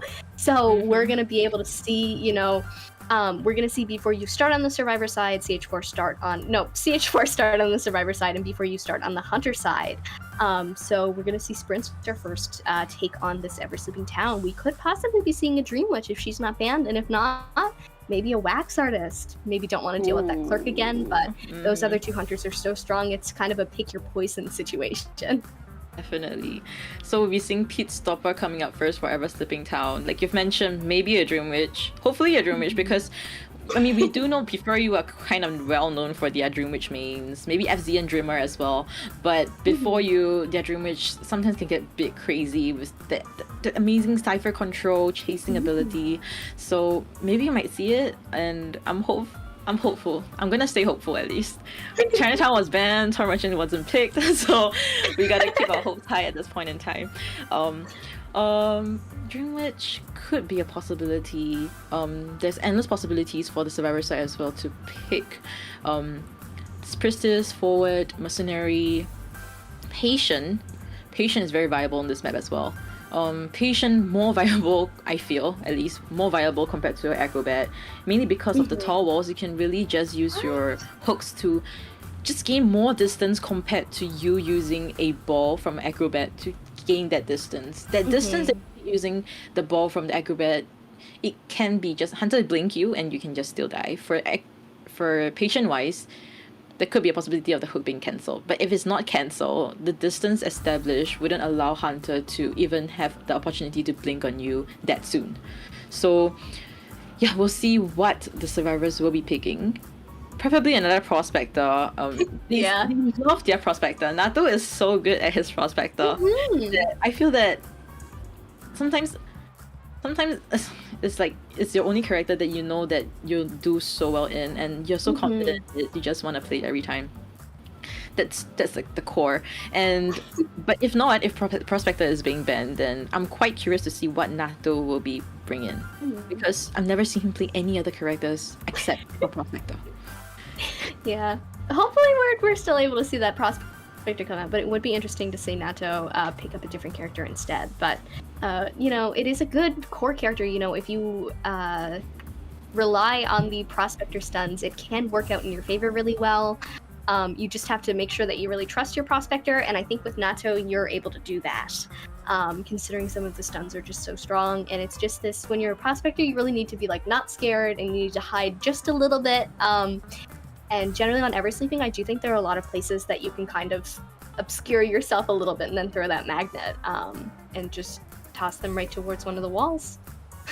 Definitely. And this is just gonna be tough for CH4 Survivor Society again, mainly because these two hunters, Pitstopper as well as Prinzer, their character pools are pretty wide, and servers, there's nothing that servers have to like target on, basically. Like you gotta target on, it's easy if you can target, like, you know what, he's gonna play this in BO1, he's gonna play this in BO2 for sure. Like, it would be great to know that, but they don't. So they gotta pick characters that is versatile throughout all the hunters that they will be picking. And right now we'll be entering the ban pick phase. CH4 side, maybe a respect band on Pitstopper's Dream Witch could be possible. But I mean, if they say that, you know what, I'm confident, I can go against a Dream Witch, because CH4, they actually went against a Dream Witch against Raven's Hunter, and they got a 4 escape. So maybe they're confident. Then yeah, just go straight for it, man. Just just ban another hunter. But we're seeing we are seeing that. The Dream Witch is going to be taken out of the field. You know, you don't want to deal with her on Ever Sleeping.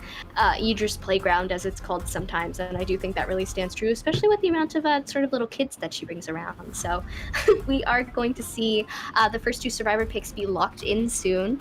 Very interested. There's no ban on the Prospector, so you might take him in right away before something is used. But we actually are going to see the Antiquarian and the Seer, possibly Chocho, locking right in. So for sure, no more possibly, just yes. It seems to be that Antiquarian is such a popular pick in the NAEU region. Not just your picks, the bands of the hunter, they love to ban Antiquarian. And because I'm from the SEA region, I don't think I mean, there are people that play Antiquarian, but it is not a popular ban. Unless probably you're like a geisha main, banning the Antiquarian is a very good choice, because the Antiquarian can get really nasty against a geisha, just smacking him left, right, center. And then we might see more of a prospector band in the SEA qualifiers next week. But let's just go back right into this. We're seeing the bans on patient as well as psychologist. They're taking out the lovers. Always my least favorite experience. I played psychologist a lot myself, so every time I see your band, it's like a very personal attack on me. But we're gonna see the prospector come out instead. You know, don't want to deal with the patient and the psychologist, as you mentioned. Those high walls are gonna be really difficult to deal with the patient sort of hooking up onto and then dashing away from, or even climbing over. Acrobat for the last ban. Psychologist stress and remote heals can really be a pain, especially when you have a harasser on the line. If you can gain the time, I see it a lot more with like mercs and forwards, but you will. Oh, speaking of merc, hello, the mercenary. We might be seeing a mercenary as well. We're gonna see him get locked in, so we are actually gonna see a mercenary as well.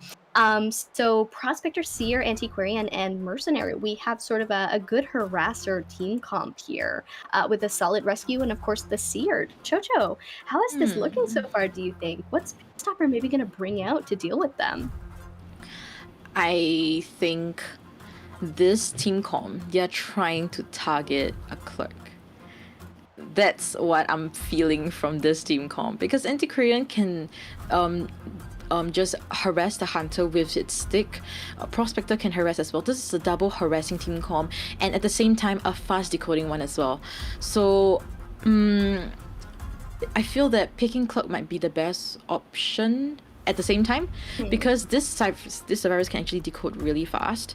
Clerk is a hunter that if you get early down at the start, cipher control for you would be so much easier, especially after you open your second skill. So picking the clerk and hopefully getting an early down, something that he can bet on, and then camping out ciphers would be a possible strategy that he can go for. At the same time, not so sure whether he can bring out a wax artist or probably a geisha at this map.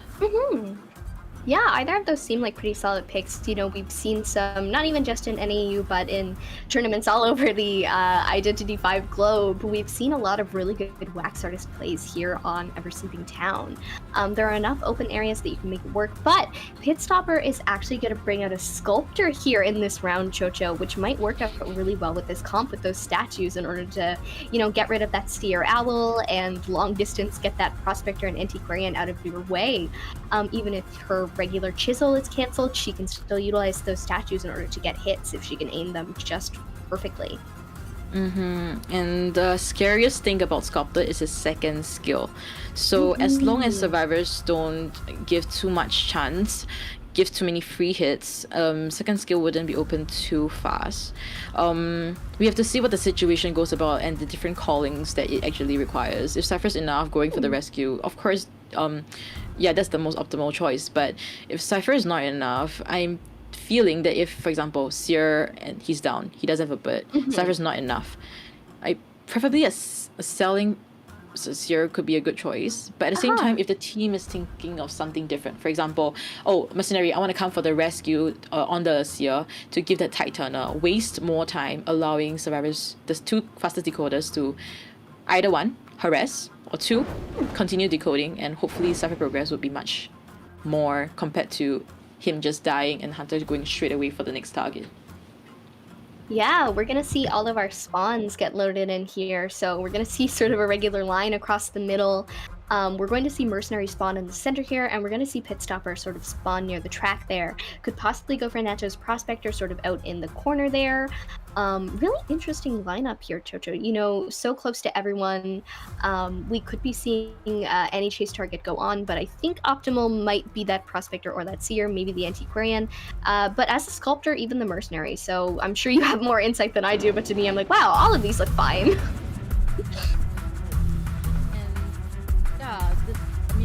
This spawn location is actually fine. It doesn't really matter who either he chased the Prospector or the Seer. I think it's best to chase the Prospector to really eliminate one of the two harassers.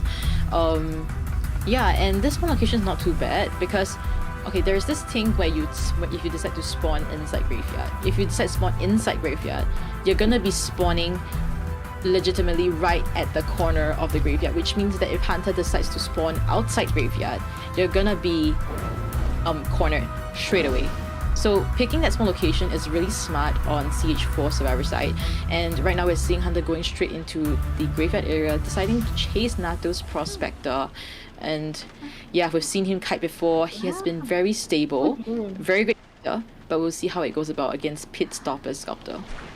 Yeah, absolutely. We are in the Graveyard here, which means that there are some areas to loop around. The tram is on the way, but not going to hit anybody yet. Maybe later. Hoping for that, maybe. But we're going to watch the Sculptor continue chase on this Prospector here. The tram is out of the way, you know, moving on, continuing to lay down these statues. But we're actually going to see Nato get on this tram here. So chasing along with the tram, not going to get on it, but going to maybe attempt to get a statue. Amazing. So knocking Nato right out, and then able to continue on with a basic body hit, continuing this chase here. One magnet on Pitstoppers, and Chocho, we are possibly going to see a down come soon if that magnet doesn't work out perfectly.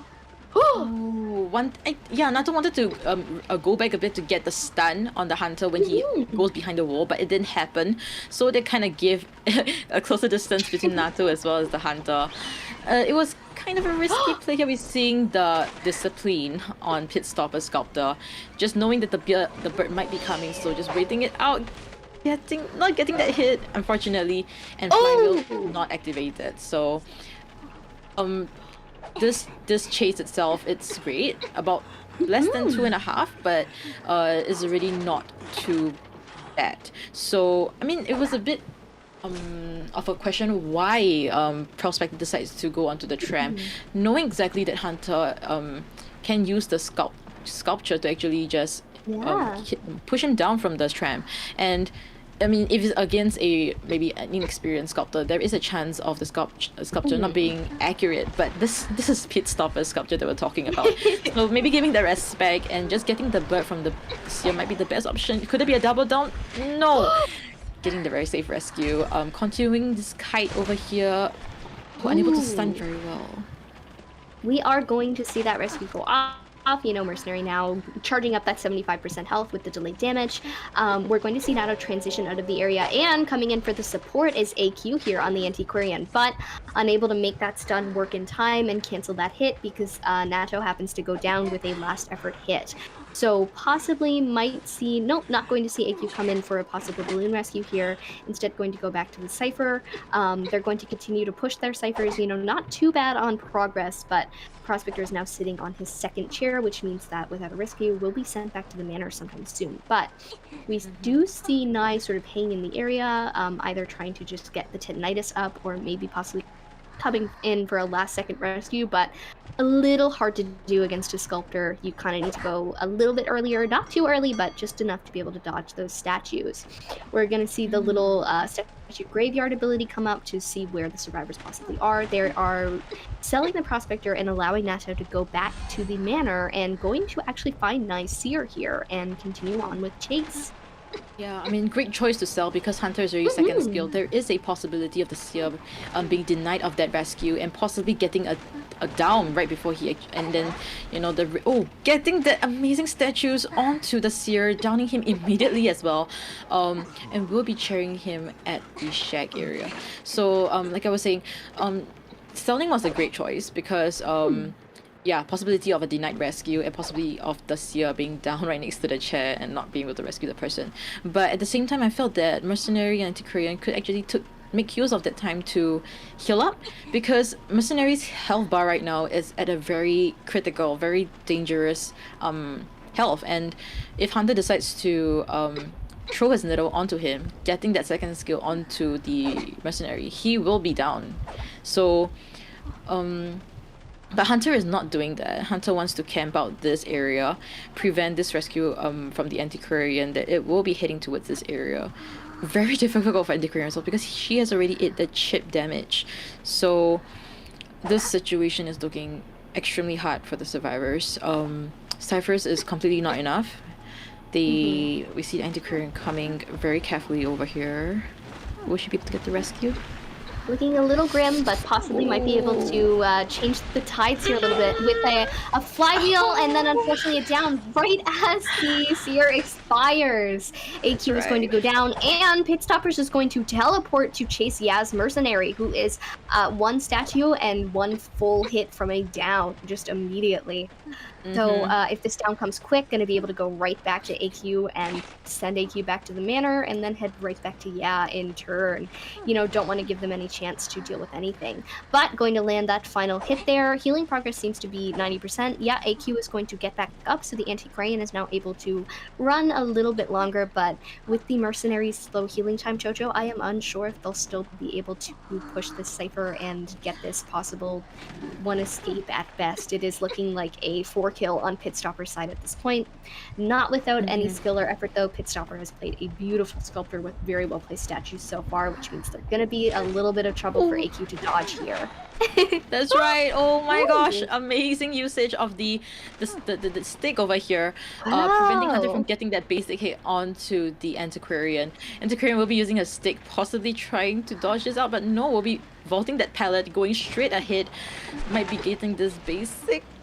No, harassing continuously. I'm not too sure whether this kite will be able to be downing immediately. Amazing play on the Antiquarian, though. We could really see the fight and determination that he really wanted to show, but very unfortunately this match was it pretty much ended when the Seer wasn't rescued at the point in time. So It was a wonderful rebound from getting back up, but unfortunately was not long enough to be a sort of game-changing rebound kite, but some very beautiful stunts from the Antiquarian there. We're going to see chase continue on Yas Mercenary. Pitstoppers is going to continue with sort of a tortoise in the hare situation here, you know, just continuing on calm and ready to go. Yas gonna go down here, just waiting for that official down, and here it is. So they're gonna surrender, and we're gonna see another 4K on the side of B4U with Pitstoppers at the helm this time. Absolutely wonderful job from Pitstoppers there. A beautiful sculptor play to watch. Yeah, very well played on Pitstopper, Sculptor. Just kind of begs the question, why they didn't bring out Pitstopper earlier, especially with this kind of skills on his Sculptor and the Respect Band on his Dream Witch. Imagine, like, Respect Band on the Dream Witch, but letting the Sculptor out, and Sculptor being this strong already. Like, imagine the Dream Witch. It's just... Yeah, I would love to see more of Pitstopper's gameplays after this, for sure.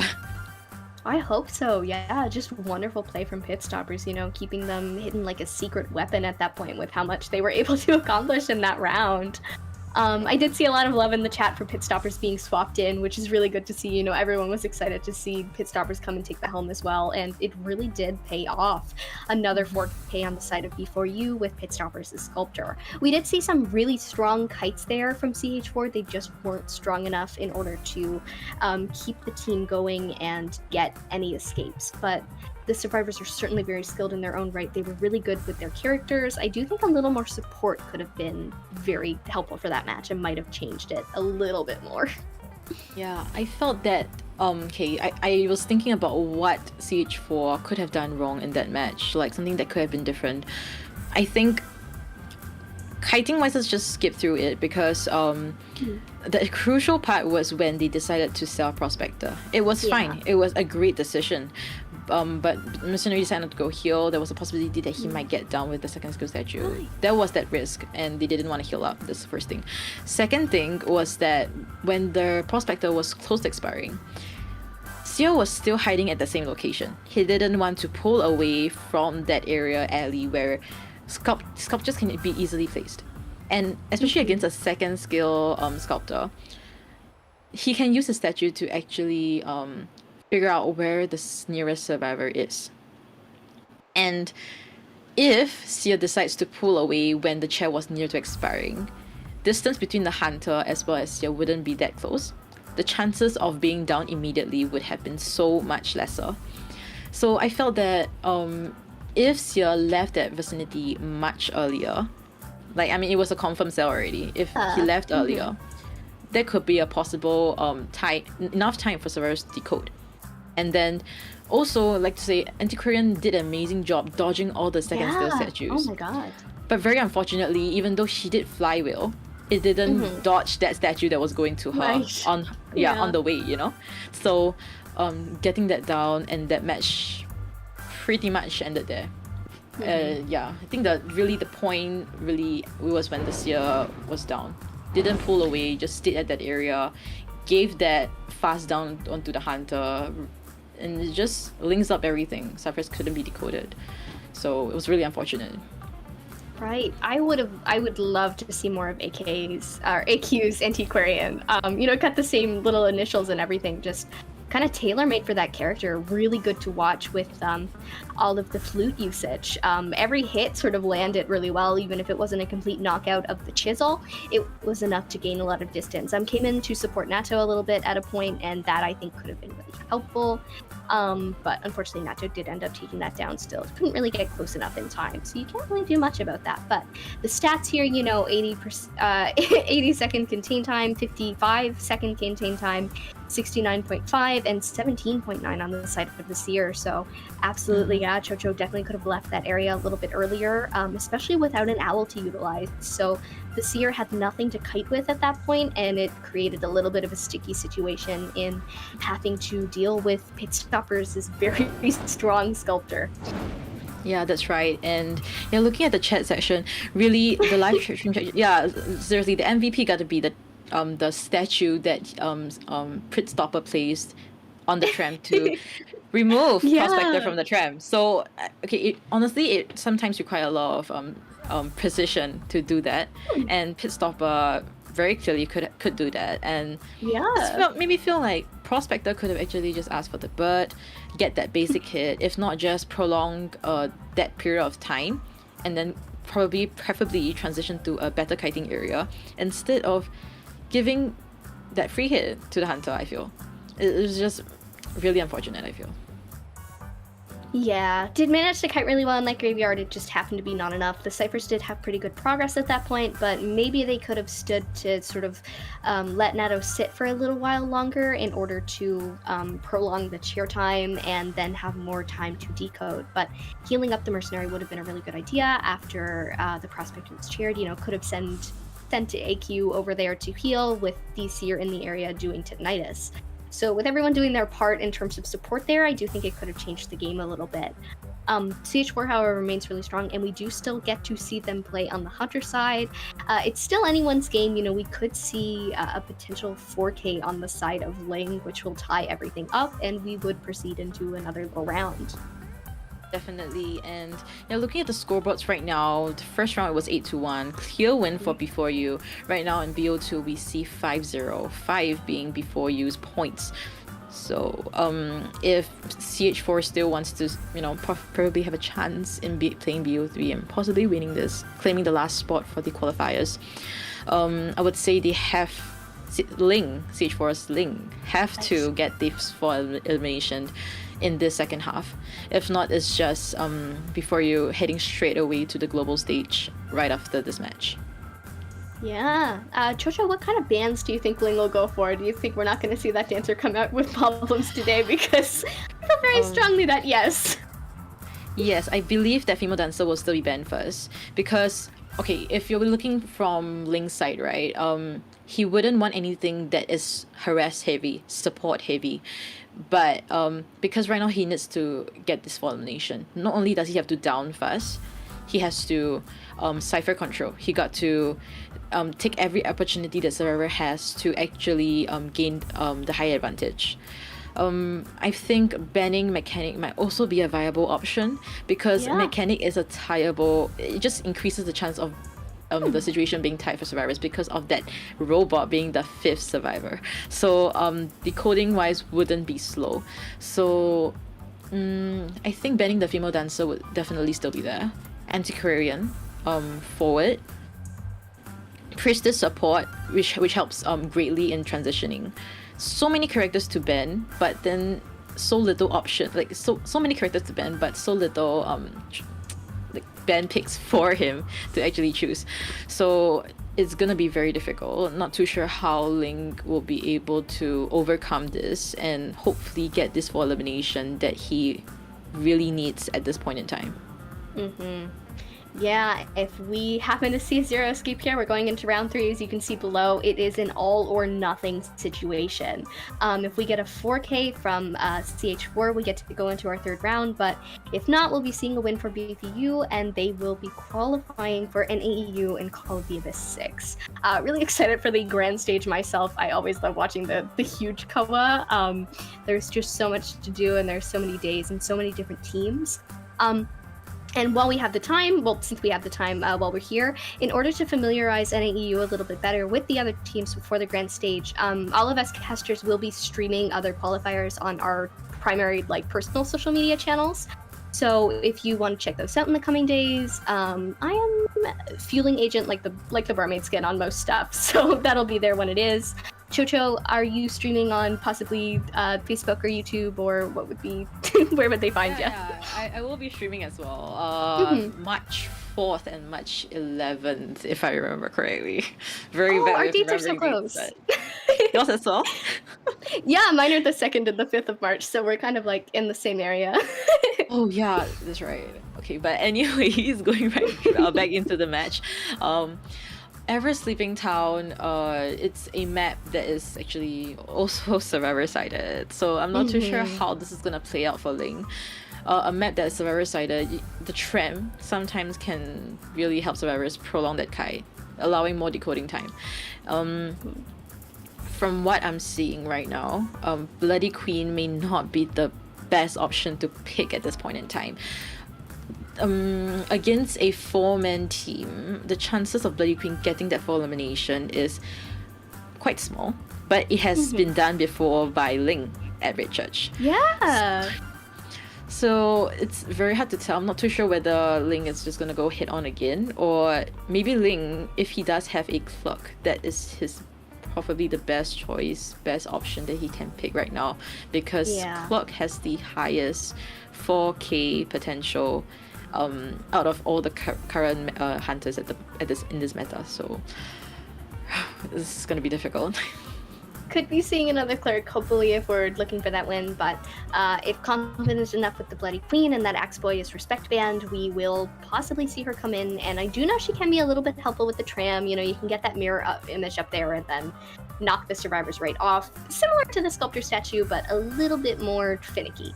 But that could be a little game changer if that does happen, but before you might be smart enough to, you know, not get on the tram when she's in the vicinity, and then you avoid that entirely. Ooh, we are going to hop into a different screen here, which we are very familiar with, and it's our favorite, and it's the band pick screens. So we're going to be hopping exactly into the stuff we've just been speculating about back on the Ever Sleeping Town. I'm Veronica, this is Chocho. We are hopping right in. The Psychologist again banned, and the Priestess taken out, as is good, but possibly seeing a Dancer, Chocho. Wow, okay, so he has decided to change it entirely right now because he needs to have this 4 elimination. So banning the Psychologist, banning the Priestess. Not too sure the banning of the Psychologist right at the start is the most ideal choice, because there's so many other useful characters.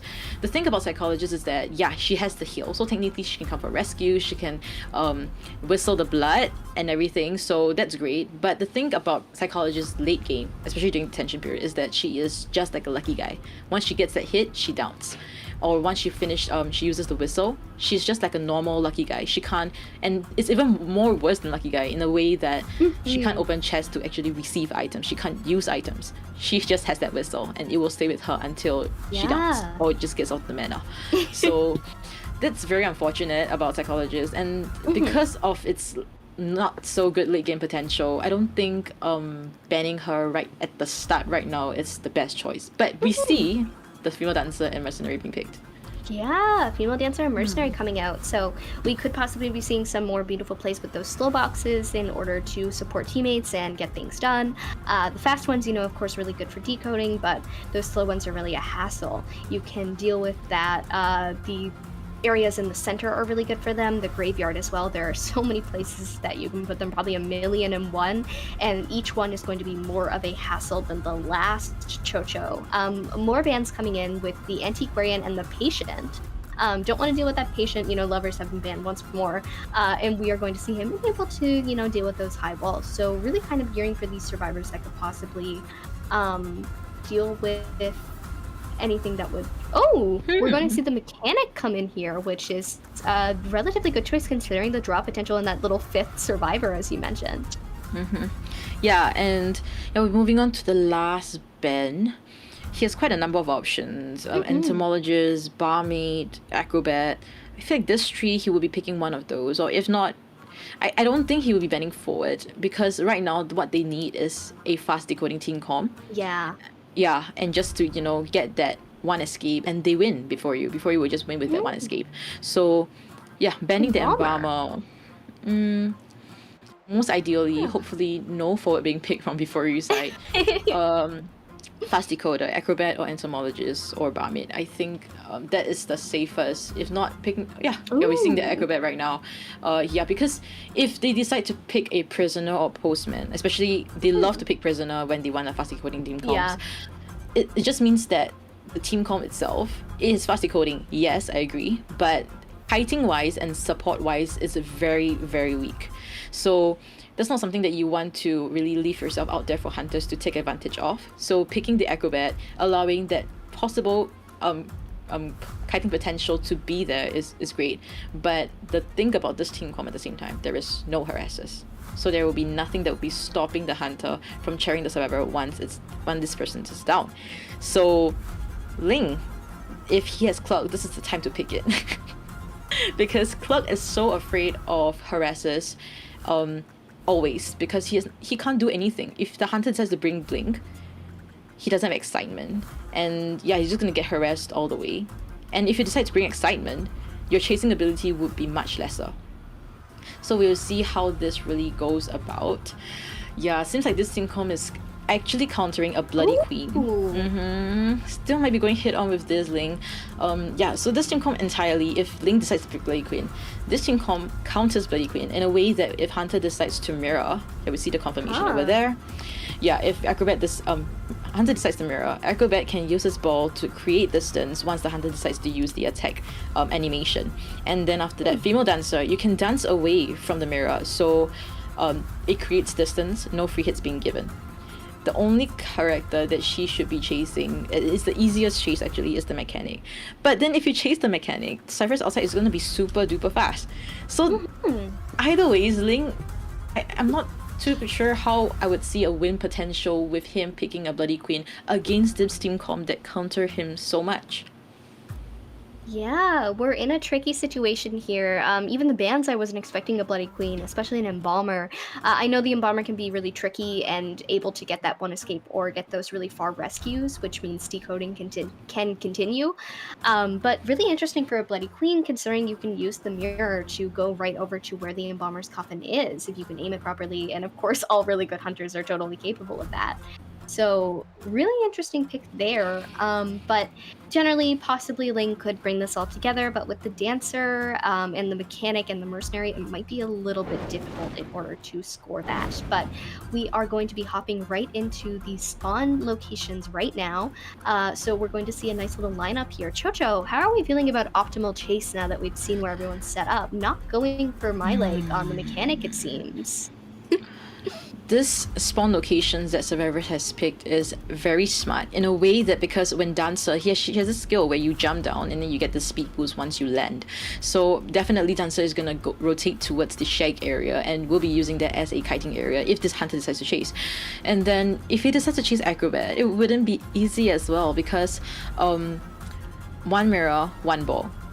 And it's just gonna be a cycle repeated over and over again unless Schmitty actually gives shots. But I think that chasing Acrobat might be the best option, mainly because my leg playing the Mechanic, I think he is gonna dump his bot at the ass pallet area near the gate, and then main body will be going to fake it. There is a chance that Hunter might spot out the bot and then eliminating the bot early into the match. So kind of eliminating half of that 5th Survivor's decoding potential right over there. Yeah. Really interesting. I'm excited to see what they pick for their persona webs, especially because we're dealing with a sort of all or nothing situation on the side of Ling. So it could be a really interesting little lineup here. We might be seeing a flywheel. But we're gonna load right in. Loving the skid selections.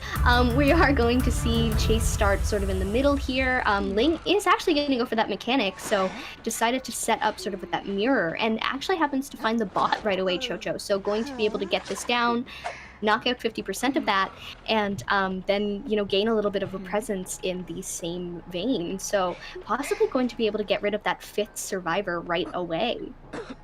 Yeah, and yeah, eliminating the next bot without mirror. So yeah, the next mirror will be ready right now. First skill has already been popped. Mechanic has absolutely nothing to utilize. Chasing Mechanic right now would be the worst option, because she has nothing, and because once another survivor gets hit, Mechanic's decoding will be decreased quite a bit.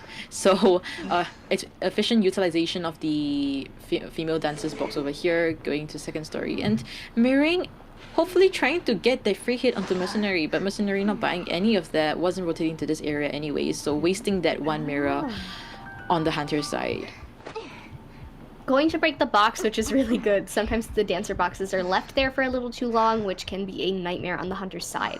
Ling now has the blink up. We do see the ciphers are being pushed, and Problems is going to put down another box, a fast box instead of a slow box, which is a little bit interesting, but still helped with the transition. So I'm going to place a mirror up here and possibly get the no first hit because of a flywheel, but getting it right afterwards, Chocho.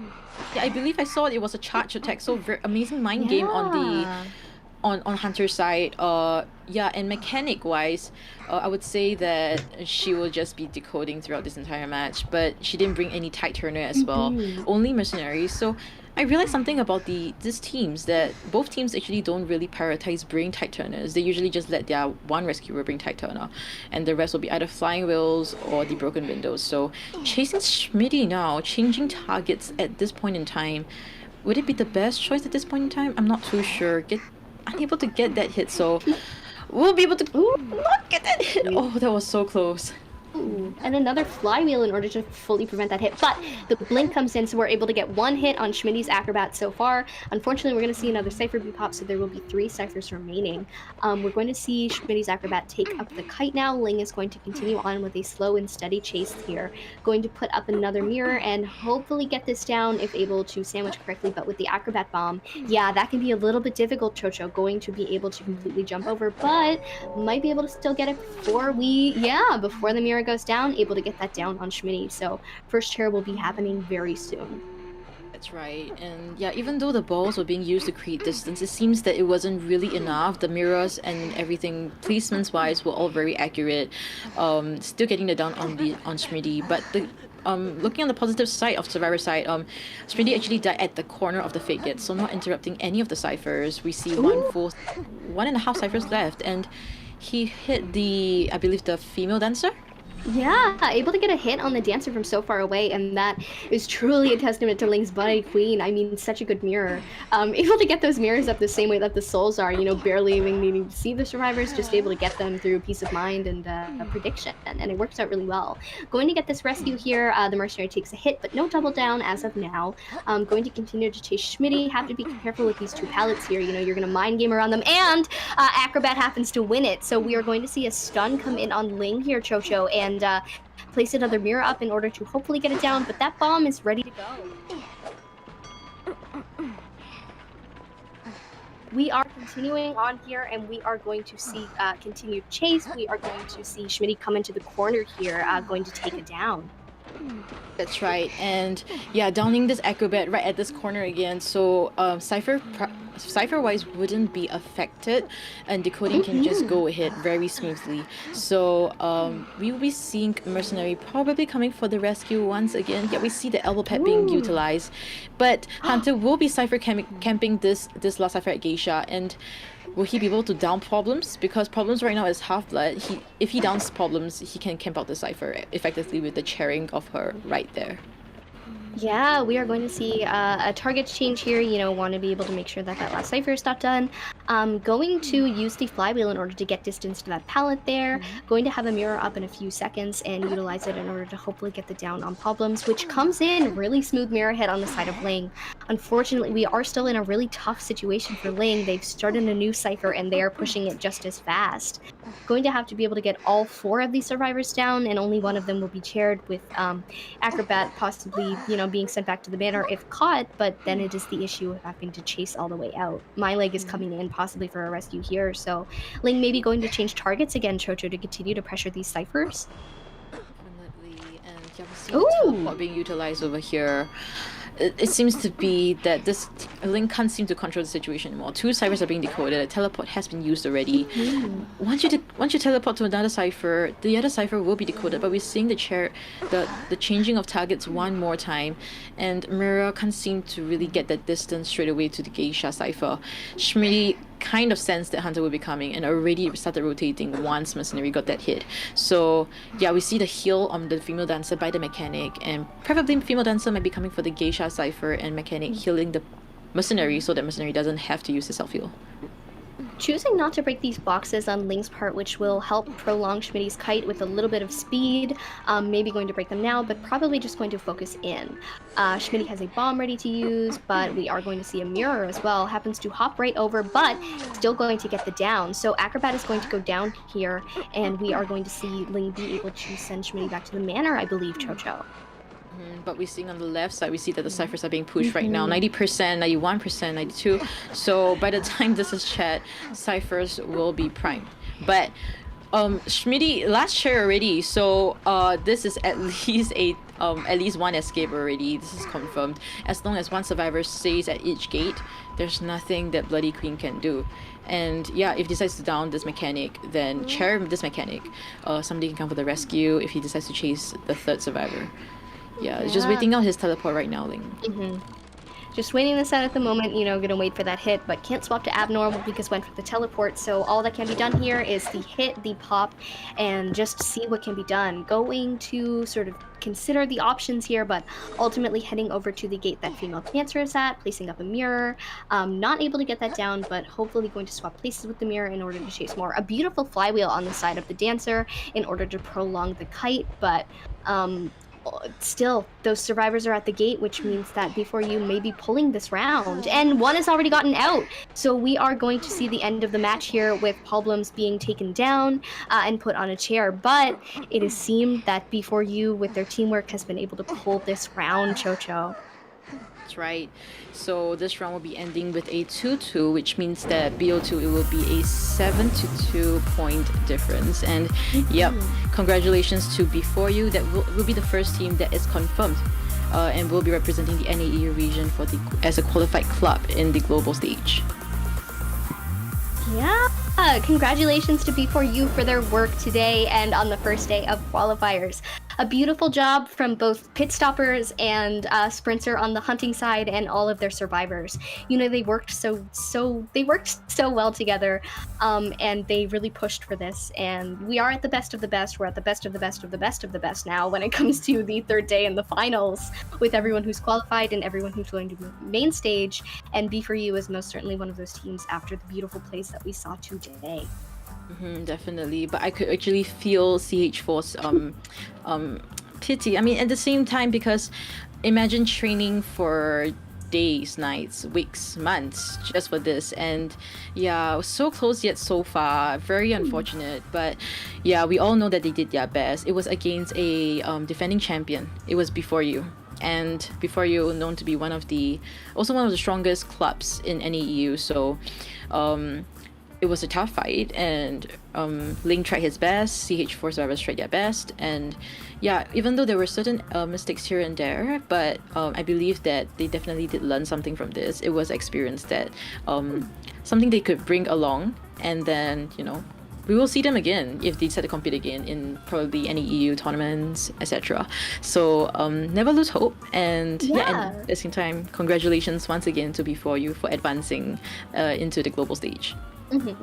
CH4 really did have plenty of skill on their side. They were a delight to watch, especially on their first day where they absolutely wiped the floor as they played. Ling's axe play was such a pleasure, and even today, still able to push for that draw, which was a really riveting game to watch, with the target swapping and the really good mirrors on the side of Ling. There's a lot of skill there and clearly a lot of passion, and with the experience that they've gained here, I can certainly see them coming back stronger than ever. Definitely. And yeah, we've mentioned just that I'll never forget that CH4 actually 2-0 hit their opponents on day one. Yeah, I mean, it's not everyday thing that top 8 teams get 2-0 right at the start of a qualifiers.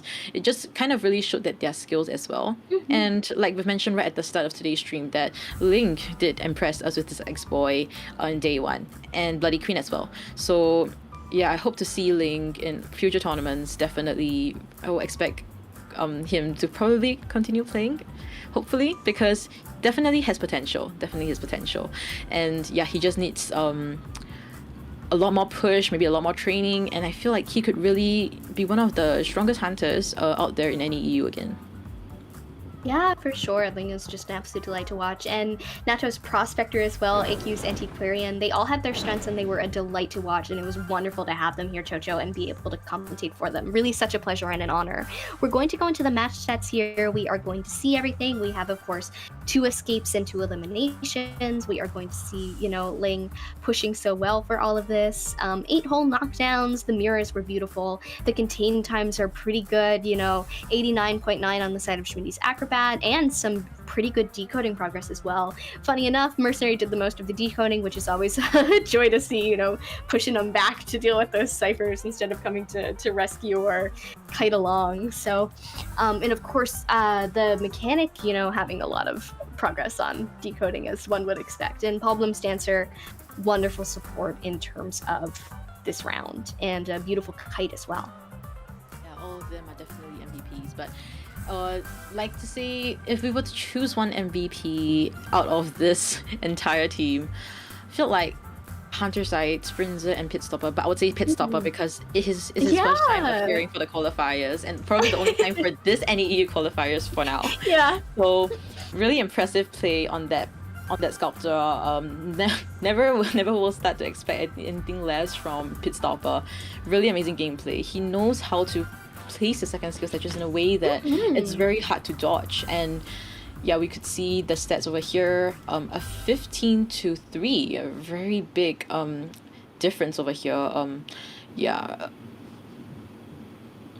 Wonderful play from everybody today. We didn't get to go into that round 3, but 15-3 on the score, which is absolutely insane, Chocho. Yeah, I would agree with Pitstoppers as an MVP. The sculptor was just totally wonderful to watch. And just coming right out after not playing and being that strong, I just, you know, it's so impressive. I'm very excited to see who we end up with as MVP, but I would not be surprised if it was Pitstoppers myself. Definitely agree. So yeah, right after this, we'll be moving on to our second match. It will be OM versus FZN. Yeah, and FZN crowned the IVT champion. So hope to see really interesting plays. I mean, they did have some survivor swapping in and out. So this new team, we've seen them played yesterday. OM as well. It was a very close fight between OM as well as CPDD. Played all the way to the BO4 and ultimately winning by that 1 minute margin of that Hunter for elimination time. So very excited to see whether, you know, there will be kind of like a back and forth kind of situations with the OM. But right now we're seeing the best deduction MVP before you Pitstopper right on the yeah, and amazing play, like I would say. I mean, there was 0 terror shocks, but there was 4 eliminations, and there was still 1 cipher remaining. So just really comes to show he knows his objectives. He knows exactly what to do, when to, and what to do at the same time. He knows sometimes that survivors will be selling, so he uses second skill to see where the steer will be at, and it just kind of worked out perfectly, all to Pitstopper's favor and before you as a team in general. So. Yeah, absolutely. Right on the nose with Pitstopper's, you know, prediction for that MVP, and well-deserved and well-earned.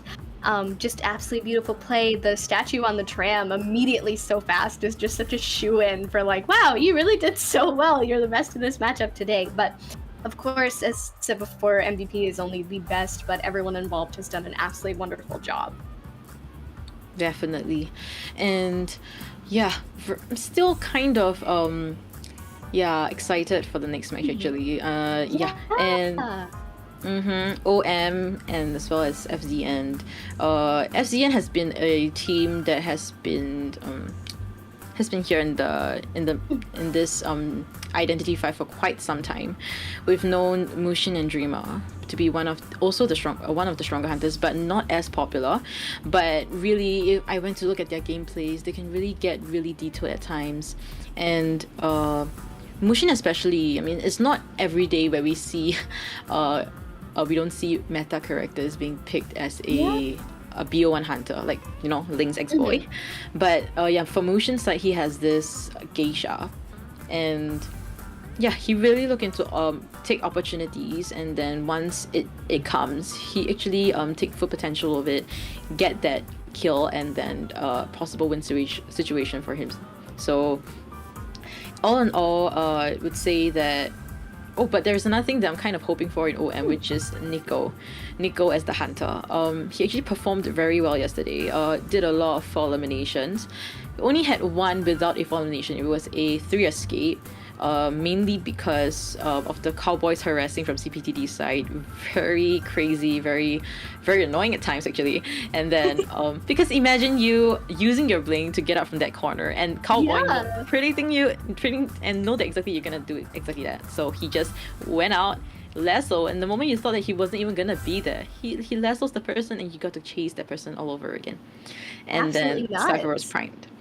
So yeah, beautiful play, and we're going to be seeing more of that soon as we watch OM go against Fusion in the latter half of today. But as for now, we're going to cut to a quick 5-minute break, and we'll be back with you as soon as that is over.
upon this throne is nothing more than a fragile, incompetent heart. After the embers fade and die out, our homeland ripped asunder by the flames of war. At the height of my desperation, I finally saw the light of a star above. She was the one who brought the light of dawn back into my life.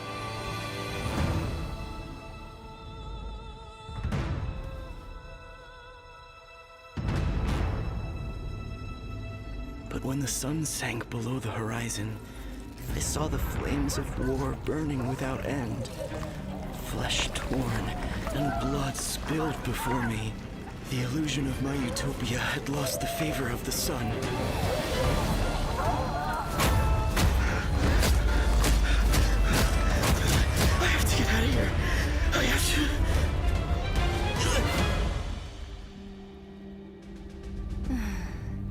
Why do you wish to escape, my dear king? In this everlasting Colosseum, you will forever be my gladiator.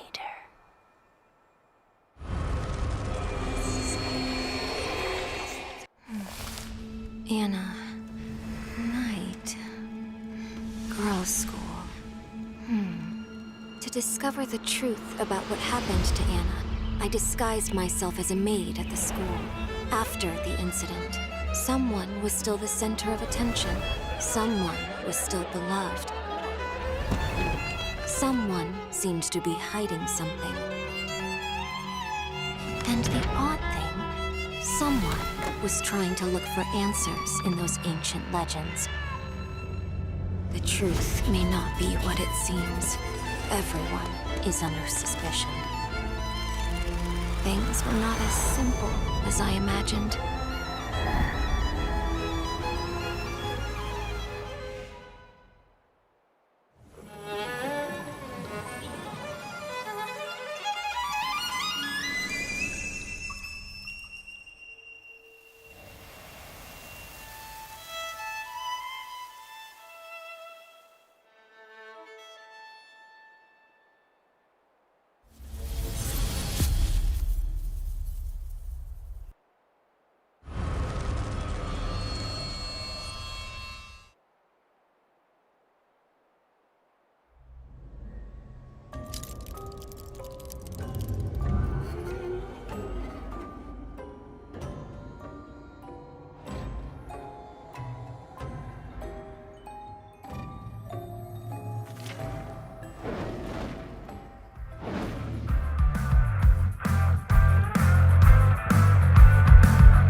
Hello, everybody, and welcome back to NAEU Qualifiers Day 3.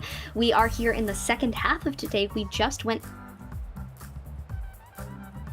through B4U versus CH4. B4U has pulled the win, and they are now qualified for the main stage. We are now looking at the second team for NAU that is going to qualify, which is really great, Chocho, considering we've only ever had one so far. So we're going to be seeing our second here, and it is between Fusion and Omega. I'm excited to be back. I hope that we both enjoyed our break, and I hope everyone else enjoyed their time off as well.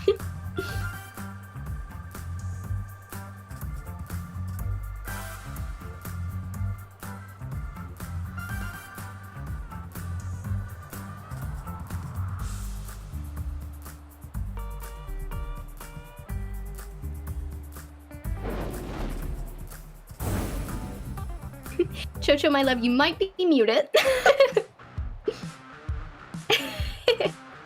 We are going to get into the stats for Omega here. We're going to see the lineup. Chocho will be back with us in just 1 second. You know, regular run-of-the-mill technical difficulties, but we're going to see Nico's Sculptor. We are going to see Cloud and the Mercenary. We're going to see Agramont on Antiquarian, PB and Jam on Prospector, Honor on Barmaid, Playhom on Prospector, and OMG on Prospector. Of course, Omega is a team of Prospectors, which is very interesting to see, Chocho.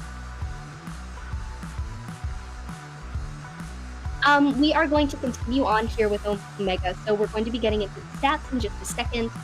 We are looking here, of course, at the team of Prospectors, and we've seen some interesting plays from Omega yesterday. They were, in fact, the teams that happened to have a 4-round, so we saw that get dragged out a little bit in a good way. You know, we went right into overtime. Nell's in chat right now. Shout out to Nell.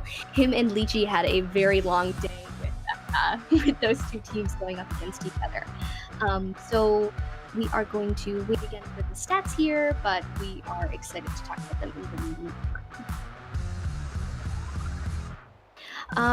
We are experiencing a little bit of difficulty with all's good. OMG had a wonderful time yesterday, and we're getting right into the stats to start. So we are going to see the player stats on Nico, who had really good plays on the Sculptor yesterday, a 36.7% win rate and 2.12 elimination. So, oh my god, hi Chocho, you're back! We are now looking at sort of almost guaranteed draw every time we play, and Chocho, whose bread and butter is all of the analysis and that nonsense, is now able to take over from my sort of fish out of water hosting. Yeah, okay, yeah. And now we're moving on to Cloud, one of the survivors of OM. 32% win rate as a mercenary and containment time of 85 seconds. So Cloud has played a barmaid, entomologist, as well as psychologist. Not so much of a rescuer role. Rescuer role is usually given to another person in the team, which we might be talking about very soon. So Cloud, he actually played pretty well as an entomologist. Was actually a barmaid, because he actually did a 4 cipher kite against a violinist, actually a violinist main. True. Against CBDD Santa. Yes. Right off the bat, which is really a way to establish yourself in the qualifiers, you know, coming right out of the gate with, hey, I can 5 cipher cut your main, so you should maybe be careful if you're gonna pick me for a chase. We're moving on to Agramont now. We're going to see some stats with a 27% win rate. We're going to see a 60.47 containment time, so at least a minute, but not a little bit, not too much above that. 42% escape rate, and a pretty good stat on the rescues. You know, we could be seeing Agramont coming in for those. Definitely, and right now we'll be seeing PB and Gem. We see the Prospector over here. Unfortunately, we haven't been seeing his Prospector in the match yet, but we do see him play the first officer as well as mercenary, so he does have this rescuer role in his team. And yeah, we were talking about Honor right now. So Honor with the Antiquarian as well as Barmaid picks for the match against CBDD yesterday. We see the 27% win rate over here and 81 second containment time over here. So Honor wise, he did an amazing Barmaid rescue at Everest Lippington against a Polun yesterday. He utilized his flying wheel and everything just kind of worked out, but we'll get back to that. We'll see Quay Home with the Prospector. Unfortunately, we haven't seen Quay Home play yet, but maybe, just maybe, we'll be able to see him right today actually. So yeah, 21% win rate and a 62-second containment time. Yeah, really fascinating here. We're going to see a 90.12% containment time on OMG here, who has maybe one of the best names I've seen in the qualifiers yet. No bias here, but I do find it quite funny. So we're going to see a 35% win rate. We are going to see a 39% escape rate, and 0.63 on the rescues, which is a little higher than we've been seeing prior, which means that OMG, I think, will be quite the force to be reckoned with, Chocho. Definitely, OMG. So he usually plays the Priestess as well as Entomologist yesterday, so we might be seeing it again, but Prospector could be a possible one at the same time. So we're seeing FZN, Team FZN. We have Mushin, Momo, Psyche, Green, 947, Dreamer, as well as Alexandru. Alexandru, we haven't seen him play in the qualifiers as of yet, so maybe we might be seeing him today, but as of yet, they don't really change about their survivors that is played out for the main lineup. So But at the same time, we also don't see Dreamer playing Hunter for the qualifiers yet. So we can anticipate.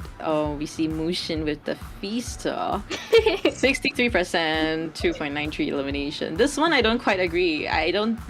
Mushin, he actually means Geisha, and he plays it very, very well. He plays the Sculptor, Clerk, Nayade, and recently Wax Artist, which has, gave him very desirable results. So 3 elimination as well as 4 elimination yesterday.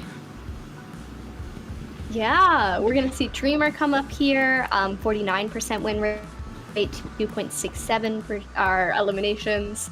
13.92 survivor hits, 13% for elimination rate, and we do see a good 0.56 on the terror shock, so we could possibly be seeing Dreamer get a solid terror shock today. We're going to see Momo come in. We saw some wonderful plays from Momo yesterday. A lot of decoding. I think most of the other survivors were sort of on the field while Momo manned the helm from home at those Cypher machines. 0.79 on the rescues, which is really good, and 81.67 on containment time, which is even better.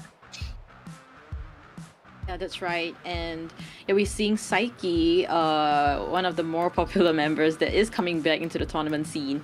A female dancer with a 41% win rate. Psyche, we've seen his female dancer played extremely well at the Chinatown, if I remember correctly, in BO1, where his late game dancing skills against the Bloody Queen really just bought out time for servers to escape. And the perfumer as well. And however, really unfortunate, Hunter decides to bring it in and kind of cancel out that perfume. So we see Green forward, and we've seen him in IVT. He's played forward, postman, acrobat, but as of now, he's playing more of the rescuer role, mercenary, one of the most stable characters in terms of rescuing. So just going a little bit forward right now, we'll be seeing 947, another new addition into Fusion team. Priestess as well as Acrobat has been the characters that he has played yesterday, and we see the Patient with a 38% win rate and 81 second containment time. Regarding 947, yesterday he did he played Priestess and he used the Priestess portals very efficiently. And last member, Alex, someone that I hope to see today, if not maybe in the later stages, maybe in the global stages, maybe if he does make it. So 36% win rate, 85 seconds containment time, seems to be that he is the rescuer of the team. And just going a little bit back about Dreamer, because we didn't have any stats of him yesterday since he didn't play, but looking back at the IVT statistics, he did play the Dream Witch, which is his main Hunter, as well as Sculptor and Polun. Wonderful, wonderful analysis there, Chocho. Always appreciate it to go over the teams for people who, maybe are less familiar with them, and, always some little secrets there from the behind-the-scenes info. Of course, we know Eli personally, considering the casting ordeal, so we do have enough information on Fusion to keep it going. We're going to see Moonlight River Park be banned by the Survivor side, which is Omega, and we are going to see Fusion select Chinatown on the Hunter side, and this is great for Chocho and I, considering how excited we were for a potential Chinatown earlier and didn't get it. Could be, but for now I haven't seen any toy merchant memes in FZN. So, we got the map, but not the character yet. So, we can just take it slow. At the same time, not so sure why Omega didn't decide to ban Chinatown, because Chinatown is actually Fusion's map. We've seen it yesterday's qualifiers where they picked Chinatown and they got very great results with it. Actually, no, they got a tie situation against DN. So maybe they think that they could also, it's an easier map for them. Maybe they have a team comp that goes around it as well. That's why they decide to ban Moonlit and, play onto their maps, Chinatown. So we can see how this can go about. Didn't really quite catch which side will be playing first. So I might be seeing 947, Green, Momo, and Psyche as the main lineup as usual. And then for the Hunter of FZM might be Mushin again. Might be picking Geisha again. And then for OM, should be the same as yesterday's. Honor, Cloud, Agramont, as well as PB and Gem. Oh yeah, and speaking of the character pools between OM, right? I realized something when I was doing a research on them yesterday, that Agramon and G happens to have very similar character pools in a way that they played the exact same characters, Entomologist and Priestess only. So And I realized that they also change out. So basically, one of them comes in, like you'll be playing as main lineup, and then afterwards, this person will go, and then the other one will come in. So they're kind of like interchangeably used as a character of the team. But then, I don't think there will be a point where both Agumon and G will appear in the same lineup. But maybe they might just hit me in the face and say that nope, this is not it. So we'll have to see. We have to see how this really goes about.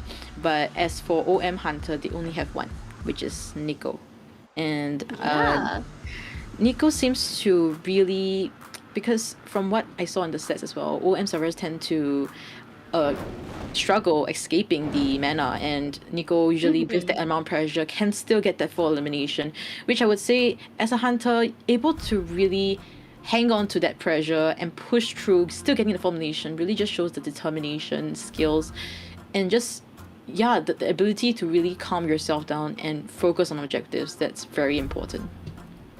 Yeah, we're running right into band picks here. We're going to see the Dancer get taken out first by Muxin, and we're going to see the Seer and the Priestess be selected as their first survivors, Jojo. Less bands, of course, in the first round, but Muxin is going through them really quick. We're going to see the Antiquarian and the Acrobat also not be allowed, and possibly a Magician, Chocho. A wonderful new survivor to see come out, considering they are... not they, but the people do tend to talk about how good Magician can be when it comes to kiting. So it could be very interesting to see what'll happen with those illusion wands. Not the Toy Merchant, but a Magician. So we did get something new. We're going to see a Gravekeeper come in last, possibly after the ban on the Mercenary, which is really interesting because usually people opt for first officer now if they need a rescue that is not a merc nowadays. Definitely. And yeah, we'll be moving on to this hunter pick from Mushin's side. It seems to me it's Geisha. I deeply feel that it's Geisha. Like the band itself, it says a lot about him wanting to pick Geisha for this map and against this team comp. But at the same time, this team, they know that he has a Geisha up his sleeve. So they picked the Magician. And Magician actually apparently a very good kiter and a kind of like a counter against Geisha, because once Geisha's attack can't really go through the Magician's wand.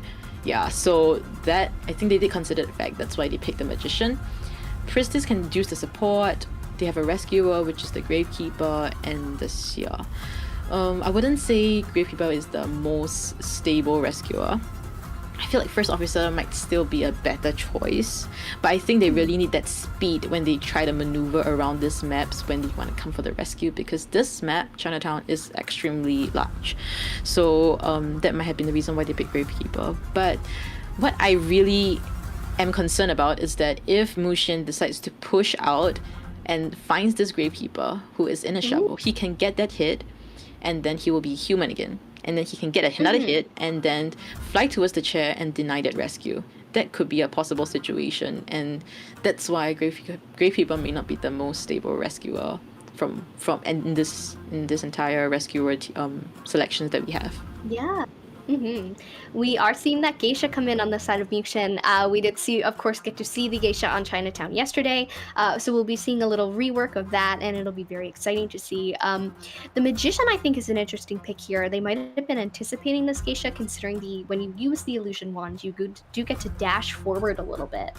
So might be attempting to counter the butterflies and the dash at this point in time. It won't be as good as, Merc, but it'll work if you need it. We are going to see these spawn picks here, and possibly, go for that Gravekeeper, maybe go get that Seer out of the way, maybe go for that Magician. A lot of options on Muxin's side here. Yeah, and that's right. And it seems to be that OM does not have a forward main, which explains why forward wasn't being picked. And Mushin, having done his research, did not ban the forward as well. And in this team comp, there is 0 harassers. The only support they will get is either from the Seer's Bird or the Priestess Portals. So other than that, chairing wise, once the server is down, shouldn't be a problem for Mushin. He can just easily chair this person without much time being wasted. So yeah, we're heading right into the match, but we're quite curious to see what persona survivors will be bringing. seeing from the previous match, seems to be that NAU don't really like to bring tight turners. So maybe just one tight turner and the rest could be broken windows or flying wheel, depending on your spawn location. Yeah.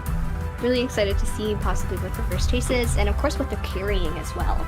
Possibly some flywheels, some broken windows. They might go for the sort of classical setup that they've been doing where only the Gravekeeper will have Tide Turner. But we're gonna hop right into the match here. We're gonna spawn right in. Beautiful Lady 13 on the hunt. We're going to see Priestess setting up to possibly do some support portals right away, and Mushin is going to transition right over to Cloud to start off. We see yeah, we do see actually the the one Tide Turner on the Gravekeeper, but the chase is beginning on Cloud here. So we're going to see the Seer be the first pick. So Mushin is going to use a butterfly and dash over Chocho, and no pallets done, but a hit. A hit that was registered. Mushin getting just chase on the Seer. I was thinking like may not be the best choice because Seer, right? He can look. Oh, stopping that dash. Amazing reaction time from Seer. Okay, so. I mean, chasing Seer will always want to look back at you when you're playing Geisha, especially, you know, for the butterflies. So I was thinking, like, Seer might be able to really absorb a lot of the bird, but seeing Mushin so head-on might be baiting out the bird, but the bird was not yet placed out. So very interesting play on Cloud's side. Maybe he wants to use the first second kite, but preferably using on the first kite because that could really prolong that kite further for the Cerberus to decode further without much maneuvering happening by sea, as we can see from the Gravekeeper right now. Yeah, PB and Jam coming in for the rescue here while Cloud sits on chair, has that owl to utilize right away, but going to go up into the air to hopefully get this no-hit recovery hit here. Waiting for the rescue to happen, doesn't get the hit on the Gravekeeper yet, but going to now before the rescue goes off. Able to continue chase on Cloud, you know, have that owl to utilize, but only the one. It's going to come in now, but not going to hit, and kind of mind gaming around this portal here, Chocho, waiting for one to go in. It seems that there was an attempt to go through and then go back through after Mushin had followed through, but waiting out that owl and able to get the last effort on the Seer. Definitely. I mean, we do see another portal over there. I mean, if the communications were right, I think that Seer shouldn't have waited at that portal. Just, I mean, once you got the bird on you, just get in that portal. Hunter will be stunned for a while, and I feel like it would establish enough distance for you to enter the next portal, and preferably successfully entering the hotel area where it's a better hitting area for survivors. So, a bit of a decision making over there that was not quite right, but the portals by the Priestess was very nicely done, I would say. And like we've expected, the Personas, Gravekeeper was the only one with tight turner. The rest all flying wheels or broken windows. We do see the Gravekeeper has been healed up, and we are going to continue on. The Magician is decoding, and now Agramount on the Priestess is the next optimal target to go for as they've been found out. Ooh, going to dash right over to that butterfly. Blink, but missing, and having to go through the portal to follow through to chase Priestess through the hotel. 4 ciphers remaining, but there's decent progress on them. However, going after chase this Priestess in this area is going to be a little bit rough. 1 portal to utilize, going to use it, take the stun here, and then continue, but there's a butterfly right there, so we could be in a dangerous situation. Definitely, but we're seeing that ciphers are a lot already. Missing the swing. Can he fly through it? Can he fly through it? He manages to fly through it, getting that Terror Shock registered, and will be chairing this Priestess right now. We see that they still need 1 full cipher, and I mean, estimated wise, they still need 1.5 ciphers. Magician will be coming for the rescue, I believe, and will Mushin be chairing it a bit at the basement? No, we will not be so greedy for that. And wants to camp out this 60% cipher, 60-70% cipher in the hotel. Yeah, going to be able to camp out this cipher, which is really good on the side of Mushin, and going to chase through, possibly break all of this. Yeah, going to break all of this window here in order to avoid the pallet that can vault here, and now going to try and, you know, deal with this nasty little rescue coming in. Going to take the hit and then able to get the Priestess off of the chair. Following through here, going to continue on chase, but actually swapping to the Magician for a second before looking for Priestess yet again. That's right. I mean, Mushin had the right idea. Whoever decides to stay around the hotel area or decides to decode shall be chased. And yeah, everybody's away from that cipher right now. We see the amazing flying roll and utilization of the magic wand, preventing that hit registered onto the magician. Amazing play from Honor. And Pris is still in the vicinity and not really escaping from this area. I felt that maybe when magician was getting chased, utilizing the portal probably I don't know, just remove himself away from this area, because if you decide to down again at this area, nobody can decode that hotel cipher, which is at 70% already. Yeah, we're going to see the priestess go down once more. Has one portal to utilize, but yeah, very good that they have this one cipher remaining. They're going to have to push for it, but it's not looking too bad. Going in here, possibly maybe overstepping and being a little bit too greedy. I don't think we're going to get a struggle, but it is a possibility. Does manage to get the chair in time, so we don't see any struggle free from the priestess. PB and Jam is going to come in for the rescue this time, and the magician has begun a new cipher. That's right, and this is the moment that Machine really has to decide whether he's gonna just continue this chase on Priestess or teleport to Magician. But still seeing a lot of time being bought up by the Gravekeeper, getting that rescue very clean, and yeah, destroying this wall over here. So is he able to body block for the... Ooh, very close, but yeah, portal placements over there. Priestess still getting this chase over here. Gravekeeper is using his life to protect this Priestess, but will Cypress be able to pop in time? I think so. Yeah, we're going to see the cipher pop and 3 survivors up at endgame, so possibly a draw if this kite goes well. Priestess has 1 portal to utilize, able to use it to transition and make some distance here. Teleport on Mushin, so no blink or anything. Not that you need it as Geisha, but it won't, create that sort of easy down situation. We are now going to see another butterfly dash and a terror shock on the Priestess with an attempted vault here. Using the teleport to make it to the gate in order to possibly get more survivors down, but chose seemingly the wrong gate. That's right, and yeah, he can't really afford to teleport the other gate as well, because Princess does have self-heal, and if she decides to use her self-heal and she still has portal, she can do a long portal and it could possibly turn into a 3 escape. So that was a very safe play on Mushin's side. It was kind of like a gamble. If there is someone there, he'll chase. If there isn't, then he'll just settle for the tie. If not, there is a possibility of a 3 escape, so that's not something that he wants to risk on. And yeah, great kiting route by the Priestess at the same time. The utilization of the portals were really neat. Seer-wise, a bit of decision making over there, but it was a great team decision to sell the Seer because he had no second kite potential. He didn't have a bird, and it's just gonna waste a lot of the tools that survivors have. For example, the Priestess portals, and that's just gonna slow the decoding even more. Yeah, for sure. It was a beautiful round. We saw Mushin score that tie, but the survivors worked so well together on Omega's side in order to make that tie happen.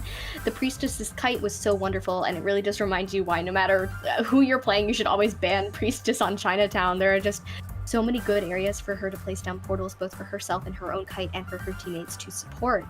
She did that initially with the Seer at the beginning. It didn't entirely work out because there was a little bit too much of mind game there, but the attempt really was there, and as you said, those portals were really well placed. They carried on into the kite, and they were just so well done, able to keep your own for so long. The Magician and the Gravekeeper, making sure to heal up, making sure to swap who's rescuing, and wow, that force heal pop was so well timed. Right, and yeah, I mean, one thing Mushin could have done differently, I felt, was to I'm not sure whether the Geisha can do this when he's along the stairs, but flying upwards and doing a possible drop down hit, that could have been a better option. That could have resulted in him I mean, there was the chance if he flies up and decides to pop immediately, then yeah, all of them can escape. But then if he decides to just hit like that, then it was just gonna be a normal pop. Yeah, I think Mushin probably felt that the cipher wasn't enough. That's why he decided to just do the basic Terror Shock hit, chair that person, and that would be game over. Didn't expect the cipher to be decoded that fast on his side. Yeah, it was truly like a one-tap pop. It was so well primed. We're going to get into our stats here. We do get to see a draw, which is wonderful. We are going to see a 110-second contain time on the side of Agramont's Priestess. Really impressive kiting, really good portals, 300 decoding from Honor on the Magician, and 200 from BB and Jam on the Gravekeeper, which is always just really funny to see so much decoding from one survivor, they're all kind of balancing out. You need someone to stay home and do the ciphers, and someone to go out and distract the hunter, and they balanced that so perfectly. Which, you know, they earned their keep with that draw by sort of fighting for it properly and making sure to communicate well and support one another. Yeah, and right now we don't really see a lot of support, like team communication. I mean, teamwork together, cooperation in OM side. So maybe later on we might see more of that. For now, they settle on a tie situation 2-2, and we will be moving on to the second half of this round one. So, OM's hunter Nico will be up, and then it will be followed by FZ and survivors. Yeah, it'll be a treat to watch. I'm sure that we might see similar bands, we might see very different ones, but maybe getting rid of the priestess is always a good idea. Definitely. And yeah, because there is this strategy at Chinatown, the barmaid as well as the priestess. So barmaid drinks, priestess bottles are there to support her all the way until hotel, and then that is the strongest kiting area already. You can just leave barmaid be, she can kite. So and it's not just barmaid. If somebody just receives the beer, somebody kiting injured, receives the dolphin from barmaid, gets into the bottles as well. It works exactly the same. That's why this system is so strong, and a lot of people are using it. Even the China teams, SEA teams, they're all using the same trick. So that's something we can expect. And yeah, regarding his first pick as a hunter, he may pick a he picked a Dream Witch last time for BO1, but that's at Sacred Heart Hospital. Right. You can play around Chinatown, but it's a little bit difficult. It wouldn't be my first pick, personally. Yeah, it's still feasible in a way that Dream Witch, Cypher camping is really important for them. And there is a chance, right? Yeah, there's a chance that center, there is 2 Cyphers being spawned. Yeah, there will be 2 Cyphers spawned over at that area. There is a possibility. So that is one. Second possibility is for example, he just somehow, somewhat, all the Cyphers are lined up from the hotel to the flower area, like under the bridge. Oh, yeah. He can easily camp out that as well. Yeah, so actually there's quite a lot of possibilities. I wouldn't say we can eliminate Dream Witch. Dream Witch itself is a strong character in Cypher campings, and I think Chinatown may be able to provide that kind of conditions for Dream Witch to camp out, and ultimately gaining the higher advantage once servers do give chances, like not decoding the center cipher, giving free hits, leaving a triangle or like entire side of the map ciphers not decoded. So could be possible.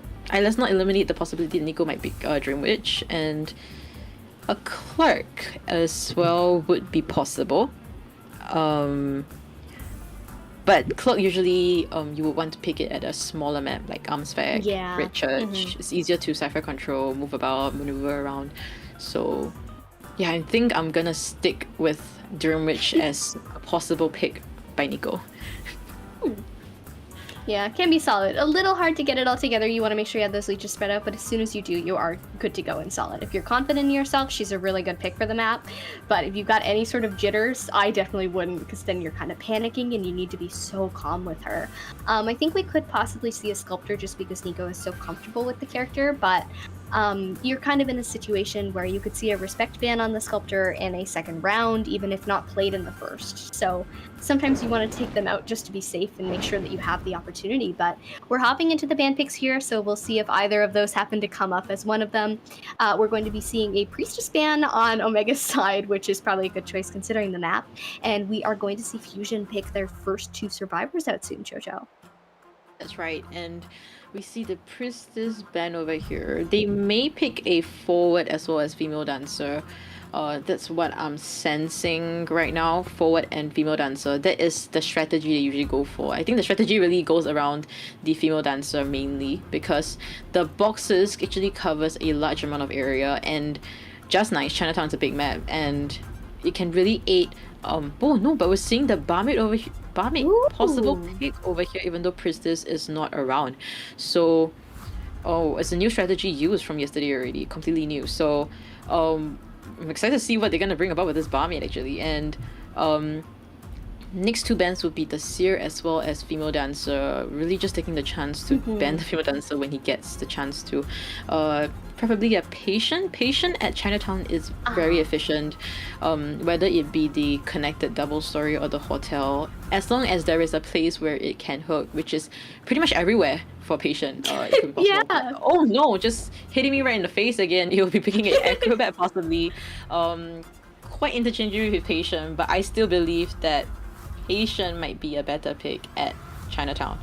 But if you're comparing between these two characters, at which area they're strongest at, I would say connected double story will be the stronger location for Acrobat. Then for Patient, it would be the hotel.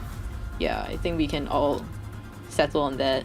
Let's not fight. Yeah, and you see the mercenary band on the rescuer side.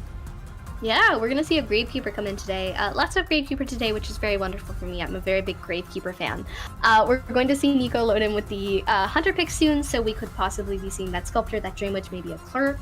Anything is game. Those Hunters can be good. Clerk, of course, better on smaller maps, but I was watching Japan qualifiers and saw some crazy Clerk plays on Chinatown, so if they're, confident in that, I think it could totally work out. But with so many little hotels and stories around, sometimes it can be hard to, get the cipher control that you want. And it is a wide area with lots of transition kite places. But just as you said, Nico must be very confident today. No jitters at all, ready to handle every leech on the field. We are actually going to possibly see a Dream Witch pick. Locking it in, so no more possibility and only certainty. We will be seeing Nico on the Dream Witch in this first play from Omega. Definitely. So, looking at this entire team call on the Survivor side, kind of slow decoding, especially with the forward as well as Gravekeeper addition. They are rescuers, which means that rescuing will be stable, but decoding will be much slower. Definitely the optimal chase, I feel, would maybe forward, because forward is the only harasser, eliminating forward as a harasser. And also because forward only has one bow. Once he finishes utilizing it, which is pretty soon, pretty fast actually, he will be an easy chase. So Nico might go for forward. Gravekeeper wouldn't be the most optimal choice, because if he decides to bring Patroller and Gravekeeper eats the Patroller, ducking down onto the ground, I believe he wouldn't be docked anymore. So chasing forward or the Acrobat is the optimal choices that he can pick. Barmaid, not too much. Yeah, oh, for sure. I love watching a good Barmaid play, so this is going to be very exciting, especially on the side of Fusion. Momo and the Barmaid, I've heard very good things about Momo's kite potential, so this will be great, even with support for the drinks. We're going to see Green on the forward, of course. We're going to see 94-7 and Psyche on the Gravekeeper. Very interesting. Very used to Psyche playing hard kiter, so I'm like, wow, Gravekeeper. But, you can use those shovels to kite, so I'm honestly not that surprised, but Nico on that Dream Witch is going to be very interesting. Fusion, if they're looking to really pull this for themselves, will likely have to de-leech as much as possible and as quick as possible in order to prevent that cipher control. Everyone's loaded all in here, and we are going to start on the chase with our first survivor found and leeched, Chocho.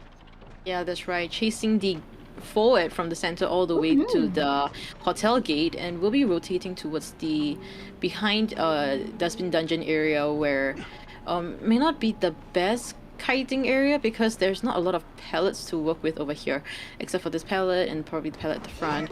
But Hunter has brought the trait of Patroller, so I think he might want to get this free hit first before he actually plays the Patroller. But no, he would just do exactly that, putting down the Patroller, stopping the forward from running. But we see a slight lag on a green side, kind of bumped into the wall and kind of went back a bit. So might be able to kite this out. We see the flying wheel, I believe, being utilized to kite out the first bite.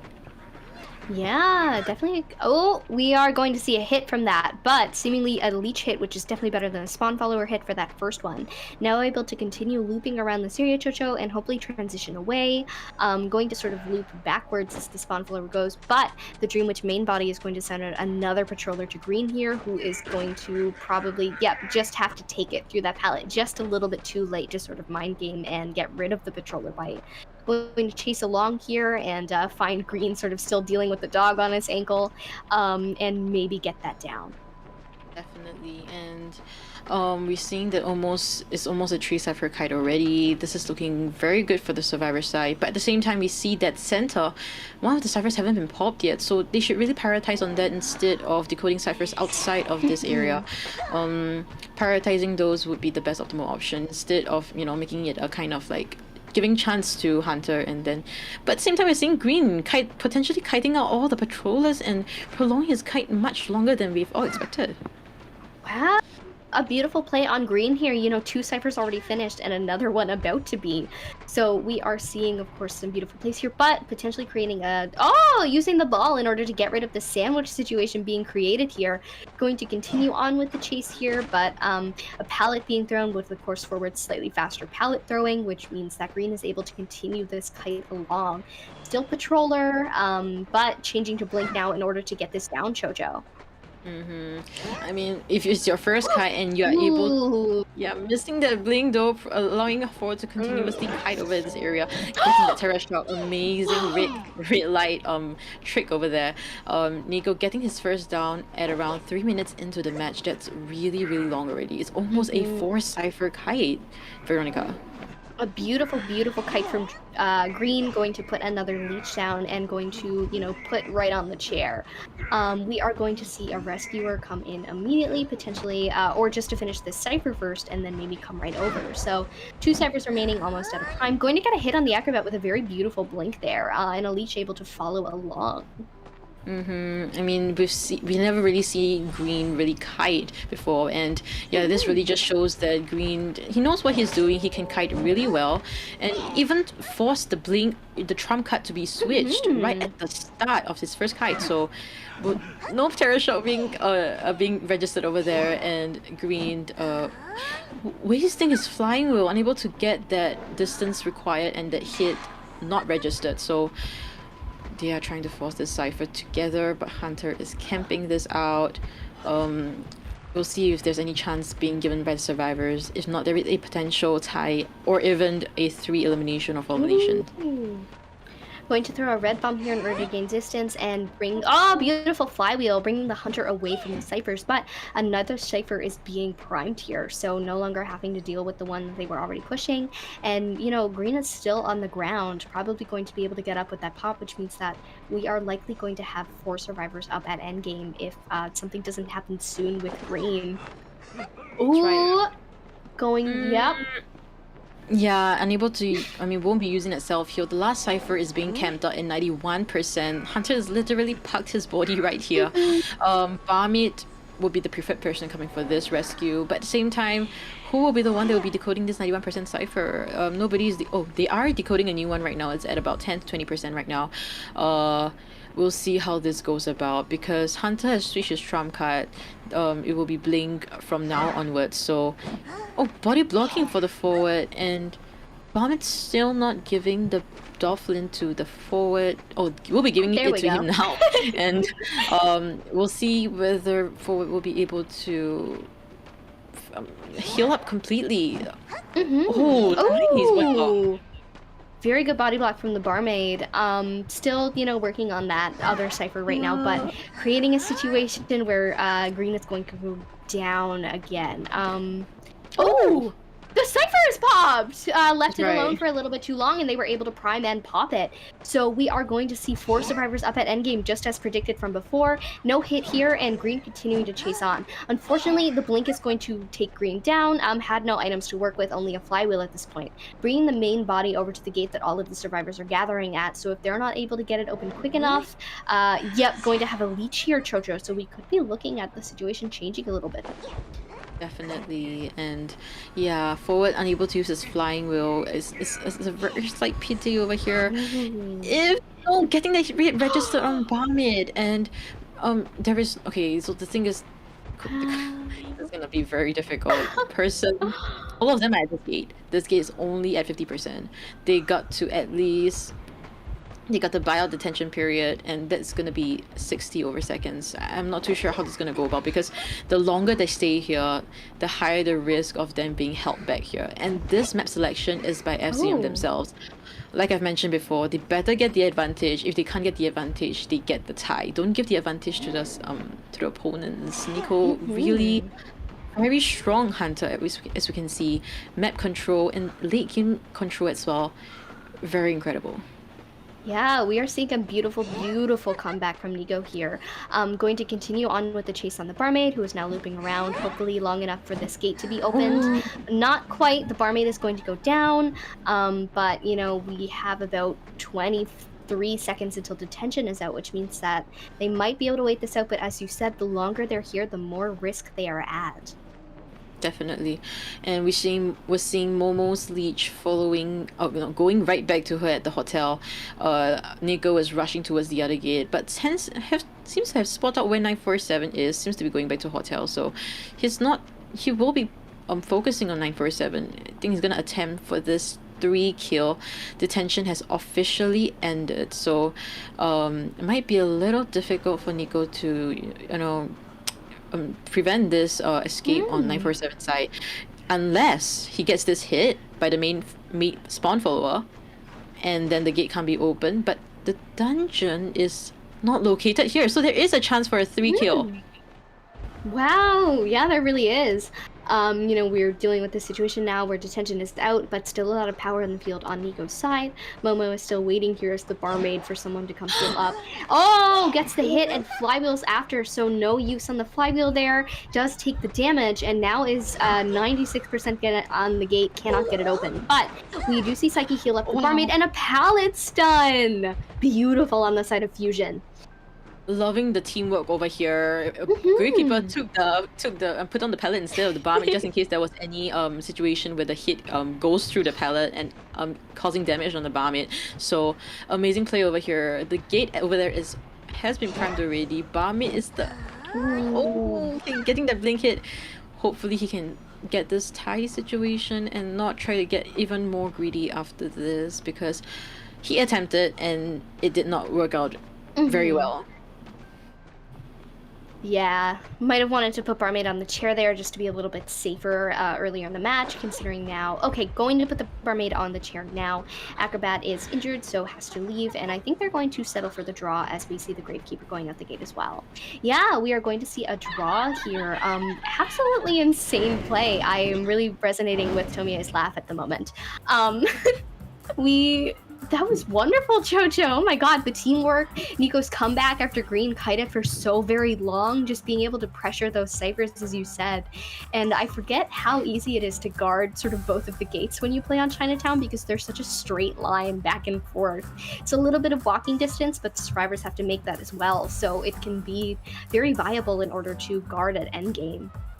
Definitely. And yeah, settling for the tie. I mean, they attempted to get the 3 escape, and Hunter was attempting for a 3 kill. Didn't work out on both sides, but I think after the attempts being made, they are probably very relieved with the tie situation right now. FZN they hope to get an advantage using this map selection, but unable to do so. Both hunters as well as survivors on both sides tied, so it results in a 4-4 points right now, and which also means that it's confirmed 3 rounds. Round 3. Yeah. We'll be seeing 3 rounds today. Hopefully not an overtime one, as much as I'd love to watch them play more. Considering yesterday, I'm sure that everyone's ready for a good, solid best out of 3. I'm super excited to go into the next round. We will be seeing the map picks at some point soon. Not quite yet, but they'll come to us when they come to us, and I am very excited to see those. Chocho, do you have any thoughts on what the map could possibly be for the next round? Next round. Okay, so Omega will be picking their map already. So... I would say the map that they picked, which had pretty good results, was Sacred Heart Hospital. Sacred Hospital. But at the same time, they picked that map at the start last time was because they had the Dream Witch. But Nico does have Clerk, so I don't see why not. Always a good philosophy to have. You know, anything can happen, but mostly out of these selected hunter picks we've already seen along with the maps. Secret would be fun to see, especially because, you can get rid of some of the issues that come with looping in the hospital, which can be quite a pain. I don't think we'll be seeing any more Dream Witch considering the last match that we've seen, and you usually don't want to deal with that again. Might take the chance with it, but probably not. Always good to respect ban. The contain times, really good, Chocho.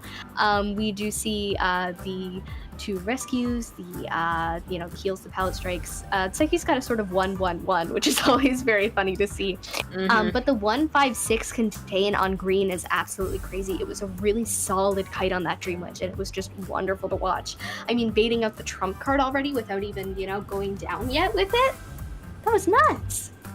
That's right. And yeah, I mean, it was an amazing kite. Green lasted from the first kite all the way until detention period. Very unfortunately, the flying wheel was not being utilized, so it kind of cut short the total kiting time, and it nearly risked the team actually getting a 3 elimination because of that slight mistake.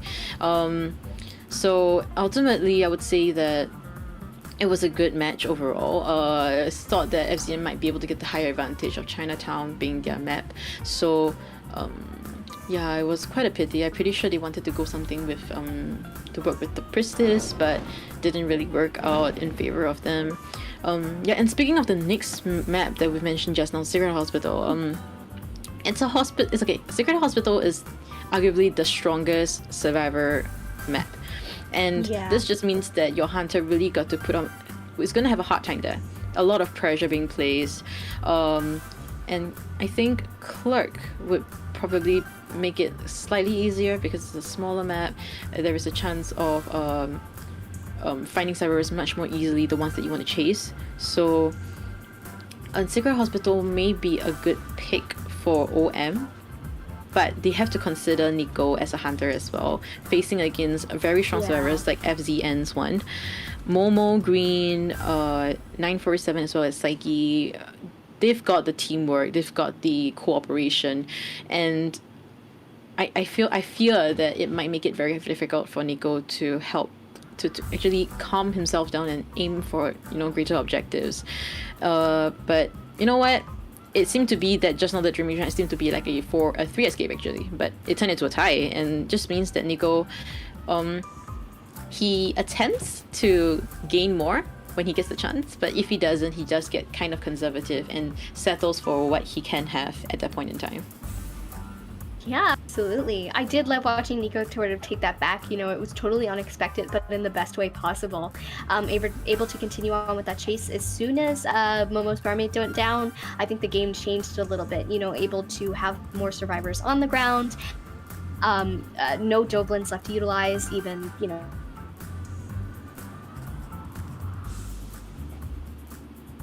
That's right, and yeah, we're seeing the Moonlit River Park being picked over here. Not being picked over here, but we've seen them being used, because even if it's banned before, the picks actually can be done. We're seeing a lot of Moonlits being banned as well, so we're not too sure how it's gonna go about. Arguably, Moonlit River Park is also one of the strongest Survivor maps as well. So let's just I mean, we can just keep the options open. It's the roller coaster can be fully utilized by survivors, so FZN wise, they may be able to use it. Yeah, absolutely. I would love to see more utilization of the coaster. It is so strong, especially when you you spawn at that first stop and then you bring the coaster to center, and then it's right over the bridge. It's pretty easy to get to the coaster the first time that it moves, but a lot harder to Jojo, here we are, Sacred Heart Hospital. Yeah, just as predicted. Yeah, I think I've seen kind of predicted as well that the clock might be utilized, so they decided to ban Arms Factory. But another small map is Secret Hospital, and I think it works better to FCN favor as well, because Hospital is a server-sided map. It will be easier for FCN survivors to work around in a hospital compared to them using working around an Arms Factory match that they may not be very familiar with against a clock. Yeah, absolutely. It's always good to, go with what you know, and Sacred Heart is so strong for survivors. If you're worried about how they're going to perform, You could always place them on there, and then I'm sure the hunter can make their dues. And it is a lot better than being put on Leo's memory, so not much to complain about there, in my opinion. It could be worse. It could be so much worse. Definitely. And okay, so the Sacred Hospital, what could Mushin pick? Because we don't see any changing of hunters, so it would probably still be Mushin. Believe the Respect Band of Geisha would be the optimal decision on Omega's Survivor side. So we might see a sculptor, we might see a clerk, but I think high chance he may pick wax artist. Yeah, I'd love to see more wax artists, considering the kit is so strong, and wax artist is really, really fun to watch. Once that presence is up, he's really raring to go, and it's very interesting to see how he performs after his buff. I remember playing wax artist myself when he first released and really enjoyed his kit, but at that point in time he was a lot weaker, so it wasn't really worth fully picking him up, and then he was adjusted, and he has been sort of on top of things ever since. His ability to down the survivors once his presence is up, and the Searing Wax ability is very strong, on top of blocking all of those ciphers, which is good for cipher control, especially in such a cipher rushing meta. Yeah, absolutely. And just to add on to your point, Veronica, it's also the second skill of wax artists can sometimes be very disgusting, in a way that, in a survivor perspective, when the second skill is open, the only person, usually you have to come for a double rescue already, because the way he camps the chair, he can sometimes down you before you even rescue the person. So a double rescue, I'm coming for a double rescue, would be the safest choice. But because you come for a double rescue, cipher progress will be slowed down further. And yeah, I mean, a lot of trade-offs. So hopefully, if Mushin does pick a wax artist, hopefully Omega survivors don't give too much of the presence, and then just sell when it's needed. Yeah, instead of getting a double down situation or a denied rescue kind of situation as well. Absolutely. If any of them are comfortable with the character, I know Embalmer is a really good counter to wax artist in that respect. Same way that you don't want to deal with the Bonbons camp, it's really good to be able to just rebirth the survivor with the coffin in order to avoid that sort of second skill Searing Wax taking your rescuer down before they even stand a chance. I mean, you can work that out with the psychologist or a mercenary, but you don't always want to have to need those characters, especially when they're banned so often. So it's good to be able to work around, and I don't think we'll be seeing him, but he is quite strong on Sacred with being able to place that coffin in the hospital, so the rebound kite has a lot of potential. Definitely. I mean, if it's correctly utilized, Embalmer is definitely a viable option. But at the same time, people tend to pick Embalmer at maps that is much bigger, like Ever Sleeping, Chinatown, Leo's Memory, Sacred Hospital, because there's high chance you're gonna put your coffin at second floor. It's literally parked at the center of the map. So, it's distance-wise, it may not be established, but might be able to hide away from the hunter. So that's a possibility that we can consider. You can do it in a pinch, maybe not your best option, but if you're looking for them, it's there. First Officer, I think, might come out too with the Tide Turner ability that he has with his pocket watch. Anything to, be able to get that rescue off against a wax artist. But we are going to launch into our band picks here, so we could be seeing that, we could be seeing something else. We're going to start off with our Hunter bands and our first Survivor bands, and then we are going to pick our first Survivors. Again, I'm Veronica, this is Chocho, we're your casters for today. We're very excited to be with you to cast Omega versus Fusion, the second half of today. We are going to see that HW band alongside the female dancer and priestess on the side of the survivors. Going to look at the entomologist and psychologist right now, Chocho. Definitely, and yeah, we see that the entomologist and psychologist being picked for Sacred Hospital. Entomologist pick, I definitely do agree with it. Yeah, I do love seeing a good psychologist. We'll also be seeing an acrobat here, which is great. We're going to see the Seer Antiquarian be banned, and the Mercenary has been taken out back. He is not allowed back out front. Another Gravekeeper. I'm loving Gravekeeper today. A lot of Gravekeeper for rescue. No First Officer, shockingly. He's been popular in a lot of the other qualifiers, but NAU does tend to stick by what they know when they need to, and Gravekeeper has been pretty popular pretty consistently on the NAU side of things for a while now. A little out for a bit, but right back in. We'll be seeing Mushin pick a Hunter soon, possibly that Clerk, possibly that Wax Artist, maybe that Sculptor. Yeah, that's right. Yeah, I mean, picking the entomologist, I would definitely agree with it because the bees, once you parked it at inside the hospital at the stairs area, you can really aid in the kiting because I mean, center of the hospital is usually where survivors would be preferred, you know, to kite towards, and then the bees can do the support by pushing the hunter downwards and then creating a distance between the survivor that's kiting as well as the hunter. So in a way, entomologist doesn't have to be physically there at the same time, you know, similar to female dancer. And yeah, there will be no damage done onto the, like, once you hit the bees, the damage, I mean, it wouldn't be giving free presence to at the same time, but you do waste slight amount of time because you're committing that harassing to the hunter and you're not decoding. Other than that, picking the acrobat as well as psychologist, great kiting characters, and gravekeeper as well, so I'm thinking that this could be a close, but no, seeing the artist. Seeing Wax Artist on the side of Mushin, we're going to lock him right in. So we will be seeing Wax Artist come out today. On Secret, lots of windows to block, lots of ciphers to block off. Able to get rid of some of those really strong kiting spots by not allowing the survivors to properly loop around and get in and out of those areas, maybe by the way that they want. Really excited to see Mushin take up the Wax Artist here, interested to see how it goes. You know, once that second skill is up, we may be seeing some really interesting rescue stuff, Chocho. And yeah, we are waiting for the spawn locations to be done up. We can, I mean, kiting wise, I feel like chasing the psychologist might be the best option. In this map, I feel like kind of difficult place to really do the, because at the same time, okay, we're looking at the spawn location first. We see that Hunter will be spawning at the statue area, Acrobat at one of the strongest kiting area for himself, which is the ruins. Psychologist right at the bottom of the wax artist, entomologist right at the center, so bees would be at the stairs area preferably, and gravekeeper at the front gate. So if I was Mushin, I would definitely want to chase the psychologist. I think the main reason for that is because right now psychologist is in a very weak area, and acrobat is in a very strong area, which means that chasing him might take quite an amount of time. Psychologist wise, he can actually get additional presence, you know, because he hitting her will be 3 hits minimum, and what you want as a wax artist also is to get maximum presence as fast as possible. So let's see how this goes about. We see Honor with the Acrobat, Cloud with the Psychologist, Ergamon with Entomologist, P, B, and Gem with the Rescuer role of the Gravekeeper. Yeah, really exciting to see.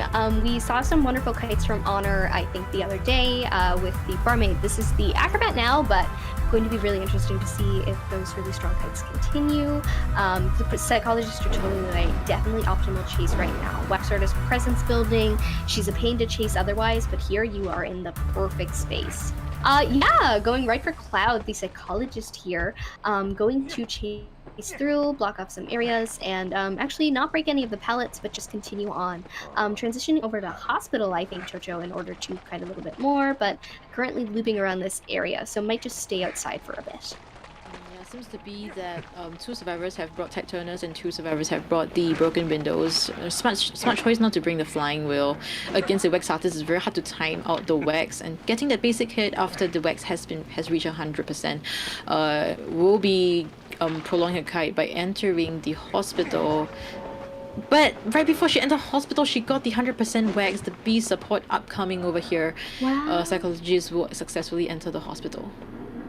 Yeah, I'm going to sort of counter loop here by going through a different entrance. I'm going to sort of look around and get moonwalk a little bit in order to get rid of the red light, but going to mind game a little bit with Cloud here, who is waiting around this pallet. The support from the bees is wonderful. You know, pushing back after a hit is always such a wonderful idea. We are going to continue on with the chase here, following the Psychologist out of the hospital. And another 100% wax, which means that the Psych is able to go down to Mushin right now. Ooh, we are going to go through the basement, I think, going to go right through it and continue on, carrying the stairs here and then going into possibly one of the deeper chairs, but choose one of the first ones first. Of course, you don't want to risk that struggle. The ciphers being pushed are relatively okay. We are looking at the Cypher's being pushed. Maybe a rescue, maybe not. Could be wise to sell the psychologist if they want to just go for a draw, but we do actually have someone hanging out in the area right now offering tinnitus in order to keep Mushin away from that basement and, you know, have to search out in this area to find the survivor who's hiding here. We are going to continue on with the loop. Continuing with the loop here and going around. So now we've found our next survivor and we are going to continue on the chase. I believe that is the acrobat. So we're chasing through here in this strong area, but transitioning away. So you want to be careful about what you're doing. You want to, you know, go on with this chase, but no one is going in for the psychologist, which means that Mushin is free to chase this acrobat now. Following after Honor, who is now going to utilize a bomb in order to gain distance. Slow here, which is great for interaction speed and whatnot, so we are going to see Honor continue through. There are these two little pallets in this area to mind game, and we are going to see a pallet stun on Mushin here. We are looking now at Honor being stopped by the wax, and going to hit the wall instead. Great decision to just sell the entomologist and not giving additional presence to the hunter. But using this blink hit to get the first hit onto Acrobat, but Acrobat will still prolong his kite at the strongest ruins kiting area for Acrobats. But using his wax to prevent that vaulting or the balling over of the Acrobat using utilization of the balls, and we'll go over the wax like so. And yeah, this is just a very strong area for Acrobats. Yeah, I love watching people kite in this area. There is a lot of space to utilize and loop around. Window to block, of course, in sort of the same way you would block confined space, so the hunter can still go through with no problem, which gains a little bit of advantage. We see a red bomb for distance here, and now that Mushin has been forced to walk through it, is no longer able to use the wax for a few seconds here. Going to mind game around this area with Honor, who is now going to transition back over to the original pallet that was being looped.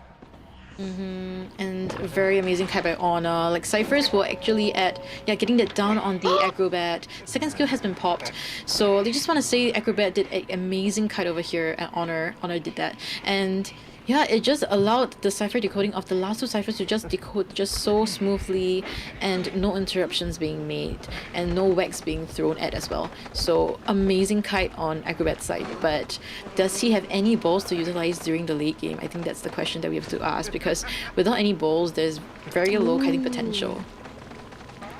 We're going to see the bees and the entomologist block the doorway here, and the cipher is going to be popped. It now has all of the presents, so able to utilize the searing wax and regular wax. Going to smack the bees here in order to maybe get rid of some of the juice on them, so hopefully can get rid of them soon considering they're such a problem. Mushin decides to walk towards them and through them before ultimately just hitting them again. We are going to see the entomologist loop around the hospital by going through this window here, and with that honey, of course, you have a faster vault. It's a really strong loop here. The survivors are opening the gate. They've got it fully done now, so they might be able to get out and certainly get this draw, but it's a question of how long this entomologist is able to kite Chocho. I mean, great utilization of the bees by the entomologist, but I believe it will be a tie. Hunter has detention, so yep, settling for the tie at a Secret Heart Hospital. I think Mushin might be quite happy with it because it is a survivor-sided map, and it's a map that OM has picked. So very amazing play. I just want to say that the beast used by entomologists during the late game is pretty nice. It kind of blocked out Hunter, just creating distance and forcing Hunter to hit the beast. If not, it's going to take forever for him to get over the beast. And also the kite by Acrobat was very crucial. And the selling of the entomologist, which unfortunately was shared at the basement, was the right choice because it allowed 3 ciphers to be decoded. And then Acrobat very well, he just forced out the blink and then proceeded to kite another 30 to 40 seconds at the ruins area. I think both sides did a very good job. They did what they could in that kind of circumstances, and yeah. And for now, we have to see whether Nico versus FZN survivors, which would really stand out more, because if it's another tie situation, BO3 will be the determining factor. And if Nico actually gets the advantage, then maybe Omega can actually just focus on getting ties in BO3, and Omega can actually finalize to be one of the representatives for NAEU for the global stage. Yeah, absolutely. That would be totally not unexpected, but really wonderful to see, Definitely. And Yeah, I mean, we've seen many times where we've seen FZN compete competitively. They have done absolutely amazing in IVT tournaments and shown to people that they have the ability to do very well. So right now we're looking at the points right now, 2-2, very balanced out. It's a tie situation. So second half of BO3 will be another determining factor whether who will be having a higher ground, or everybody just going to be equal at this point. Yeah, going right here into the stats for the match, we're going to see a 2-minute kite from Honor's Acrobat, which is so very impressive, especially against Fusion's Wax Artist. Had a really good kite the other day, going to continue on with that trend with the Acrobat here on Sacred Heart. Utilized that area extremely well, considering how strong it is for the Acrobat especially. Really mind-gamed around those pellets, didn't waste or throw any of them when he didn't need to, and waited to vault whenever it was possible, along with utilizing those bombs in order to, turn off the wax for a little bit and slow the Wax Artist down and really prolong that kite. That's right, Veronica. And yeah, it's very exciting to see how this matchup is turning out, because yesterday when OM was versusing against CPDD, it was a very tight match, and it seems to be that OM and FZN is also very similar in skills. FZN technically was crown champion for IBT, so was expecting a lot more from them, but we see that OM seems to stand a chance in getting the final spot. We already confirmed one just now in this early this evening. It is before you that actually proceeded forward, so we will see Nico once again, preferably. I think picking the clerk will be the best option, because there is a full elimination potential. If he really does get this 5-0, it's just gonna turn the game around. It's gonna make it very hard for FCN to turn it back around in BO3. So it's just everybody just to be very careful, gonna be on tiptoes, and be careful in their band pick selection. Yeah, absolutely. When we get through the band picks, you're gonna want to be really safe. In order to continue out with this sort of drawing streak, they're going to need to be able to pull another 2-2, or even, for Fusion to get up, they're going to need more survivor escapes here. And against Nico, that does seem to be really hard, considering Nico's strength as a hunter. So at best, it would be safe to really go for a draw. So I don't think so, but it's possible we might see a little bit of mechanic action if they're really keen on that. I mean, putting on mechanic really just gives you the tie potential, yes, but it also gives a chance for Hunter to make use of mechanic's weakness, which is her slow decoding. And I realized that, just now in the previous match, before use my legs mechanic didn't bring any tight turner, brought flying wheel, so it just meant that he was prepared to kite with mechanic. But personally, I feel like if you were someone that you want, as in mechanic is the easiest chase and also the one that you want Hunter to chase, I would just straight up choose a tight turner, and if I die, I die. If I don't, I can come for the rescue.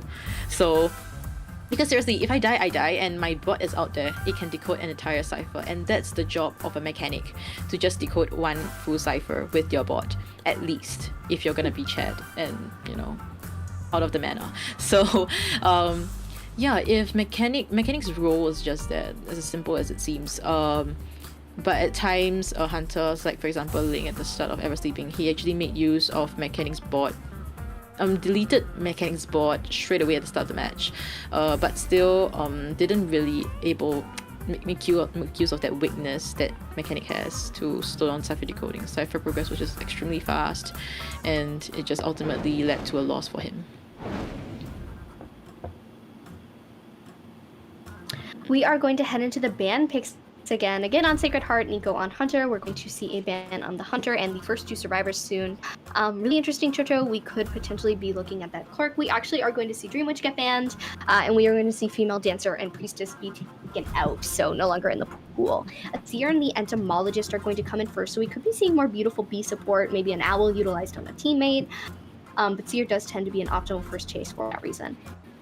Definitely, we see a potential Seer as well as Entomologist being picked. So yeah, Eli is FCN coach, and Eli also mains the entomologist. So definitely, he knows exactly how strong entomologists can be at the hospital, especially with the support that he can give.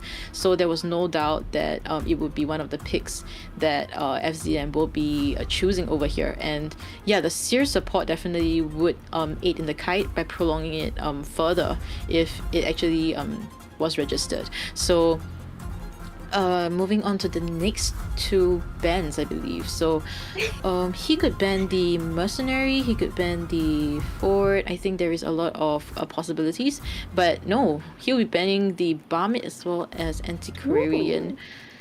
It seems to be that it's leaning more towards clerk at this point in time. Yeah, might see a beautiful clerk play on Sacred today. Would be really excited to see Nico do that, considering what happened in the last match with that insane Dream Witch. You know, really got that control on the map and the survivors, and that is always good for both of those characters. We might see a forward be coming in with the ban on the Dream Witch and, of course, the potential clerk. Not a bad idea at all, Chocho. The Acrobat is the final ban on the side of Nico, and we are going to see Fusion pick their last survivor in a few seconds now. Maybe a patient pick, I'm not too sure, but definitely not a mercenary because we don't want another slower team comp. Maybe a prospector if they do have one, or maybe a cheeky pick like a cowboy. Anything that could be harass heavy, I think, wouldn't hurt this team comp at all. Ooh, we are actually going to see that patient that you were so excited for, Chocho. So, you know, really useful in Sacred Heart. A lot of really good hook spots for the patient. A lot of high walls, some places in the hospital that you can hook to if you're skilled enough. Nico could be coming up with that clerk, and then, you know, the transitional kiting would be really helpful in that regard. You know, nothing to record, nothing to use against the patient, but the patient is able to gain that distance and prolong his life. Definitely, and we're seeing Nico with the hunter selection. If our predictions are correct, it should be a clerk. But I mean, if he decides to go for a sculptor, I don't see why not. He has achieved pretty good results with sculptor. So at Sacred Hospital with 4 eliminations, so could be a possible pick as well. But I'm hoping for a clerk because high chance there is a 4 elimination potential. So he gets this 5-0, it's very hard for FZN to come back at this point, in BO3 especially. So let's wait it out and see. And yeah, and I think the personas that the survivors bring is extremely important, because persona is pre-set already before hunters confirm his selection. So that's important. It's a way that they have to predict what hunter he'll be picking. But I think a flying wheel or broken windows would be quite useful. It really depends on the spawn locations, because for example, if you're going to spawn at ruins, you will want to bring broken windows to get the boost when you go over windows. But then if you're spawning at, for example, 3 pallet maybe a flying wheel will be better since there is no windows to vault. And then yeah, we see the confirmation of the clerk being selected over here. All the best to Nico though, because FZN survivors are very strong. Their teamwork can really bring a person from a win situation to probably a tie and maybe just losing for the hunter side. So we've seen how scary entomologists can be this evening before you entomologists pushing the hunter away from the antiquarian and completely losing sight of the antiquarian, forced to change targets. So let's all be very careful, and Nico just needs to play as per normal and calm down, because I mean it can get really tense between players, especially when the match prolongs and there is no visible differences in their points. So yeah, we'll be heading very much into the match right now. We see the spawn location, forward at the shack, entomologist at the ruins area, Seer at center, very safe, patient at the 3 pallet area, and yeah, we see the clock spawning at the open air area. Very interesting. We are maybe going to see a first chase on that Seer there. You know, once the owl is utilized, then you have the time to go through and, you know, just continue on with that chase. Momo maybe not an optimal target, might leave Momo's patient for the time being. Might go for 947, probably not. And Green, I think after last time, you don't want to chase Green first and deal with another one of those really long forward kite situations. That ball can be really useful on top of forward's buff with faulting pellets, and both faulting pellets and throwing them down, which is just a constant activation. It doesn't need something like the Batter's Rage in order to come in. So as a rescuer, really strong, but as a kiter as well, forward can be quite a menace.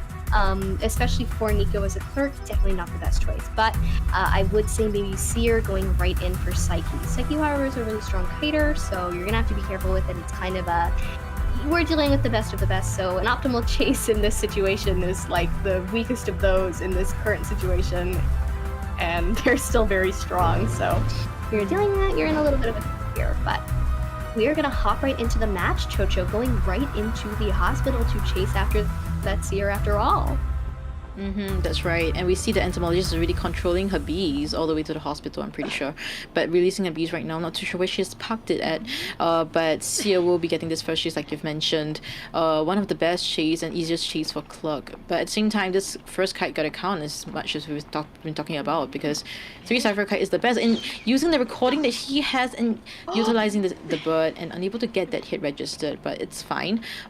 This bird will be disappearing in about 2 seconds time, and the kite will continue. We see the entomologist bees harassing the hunter and excitement being forced out. Sia might be getting this hit and entering back into the hospital. Using the excitement to get rid of the beast there instead of hitting them through, but going to do that now. They happen to disappear before then, so there's more juice left. Going to continue to follow Psyche through in this chase here. You know, no owl to utilize anymore, and without Nico right behind him, unable to charge another one. Going to try and mind game around this little window here and continue on the same loop route. It's why Hospital is really such a menace to chase in as Hunter, because they can just continue over and over to go through these different areas and loops and strongly continue on and prolong a long kite. And the Cyphers, Jojo, are being pushed quite well. That's right. And yeah, everybody just focus on their ciphers right now. We see forwards paying the stay put, I'm coming, so it might be coming for the rescue, but another support on patient side changing targets to patient and doesn't want to chase the Seer anymore. Not too sure why the sudden selection. Could be because Seer already entered the hospital, that's why he doesn't want to chase, but patient has 2 hooks to utilize. But we see the inaccurate usage of the pages and allowing patient to rotate into the hospital, and right now has absolutely nobody to chase right now.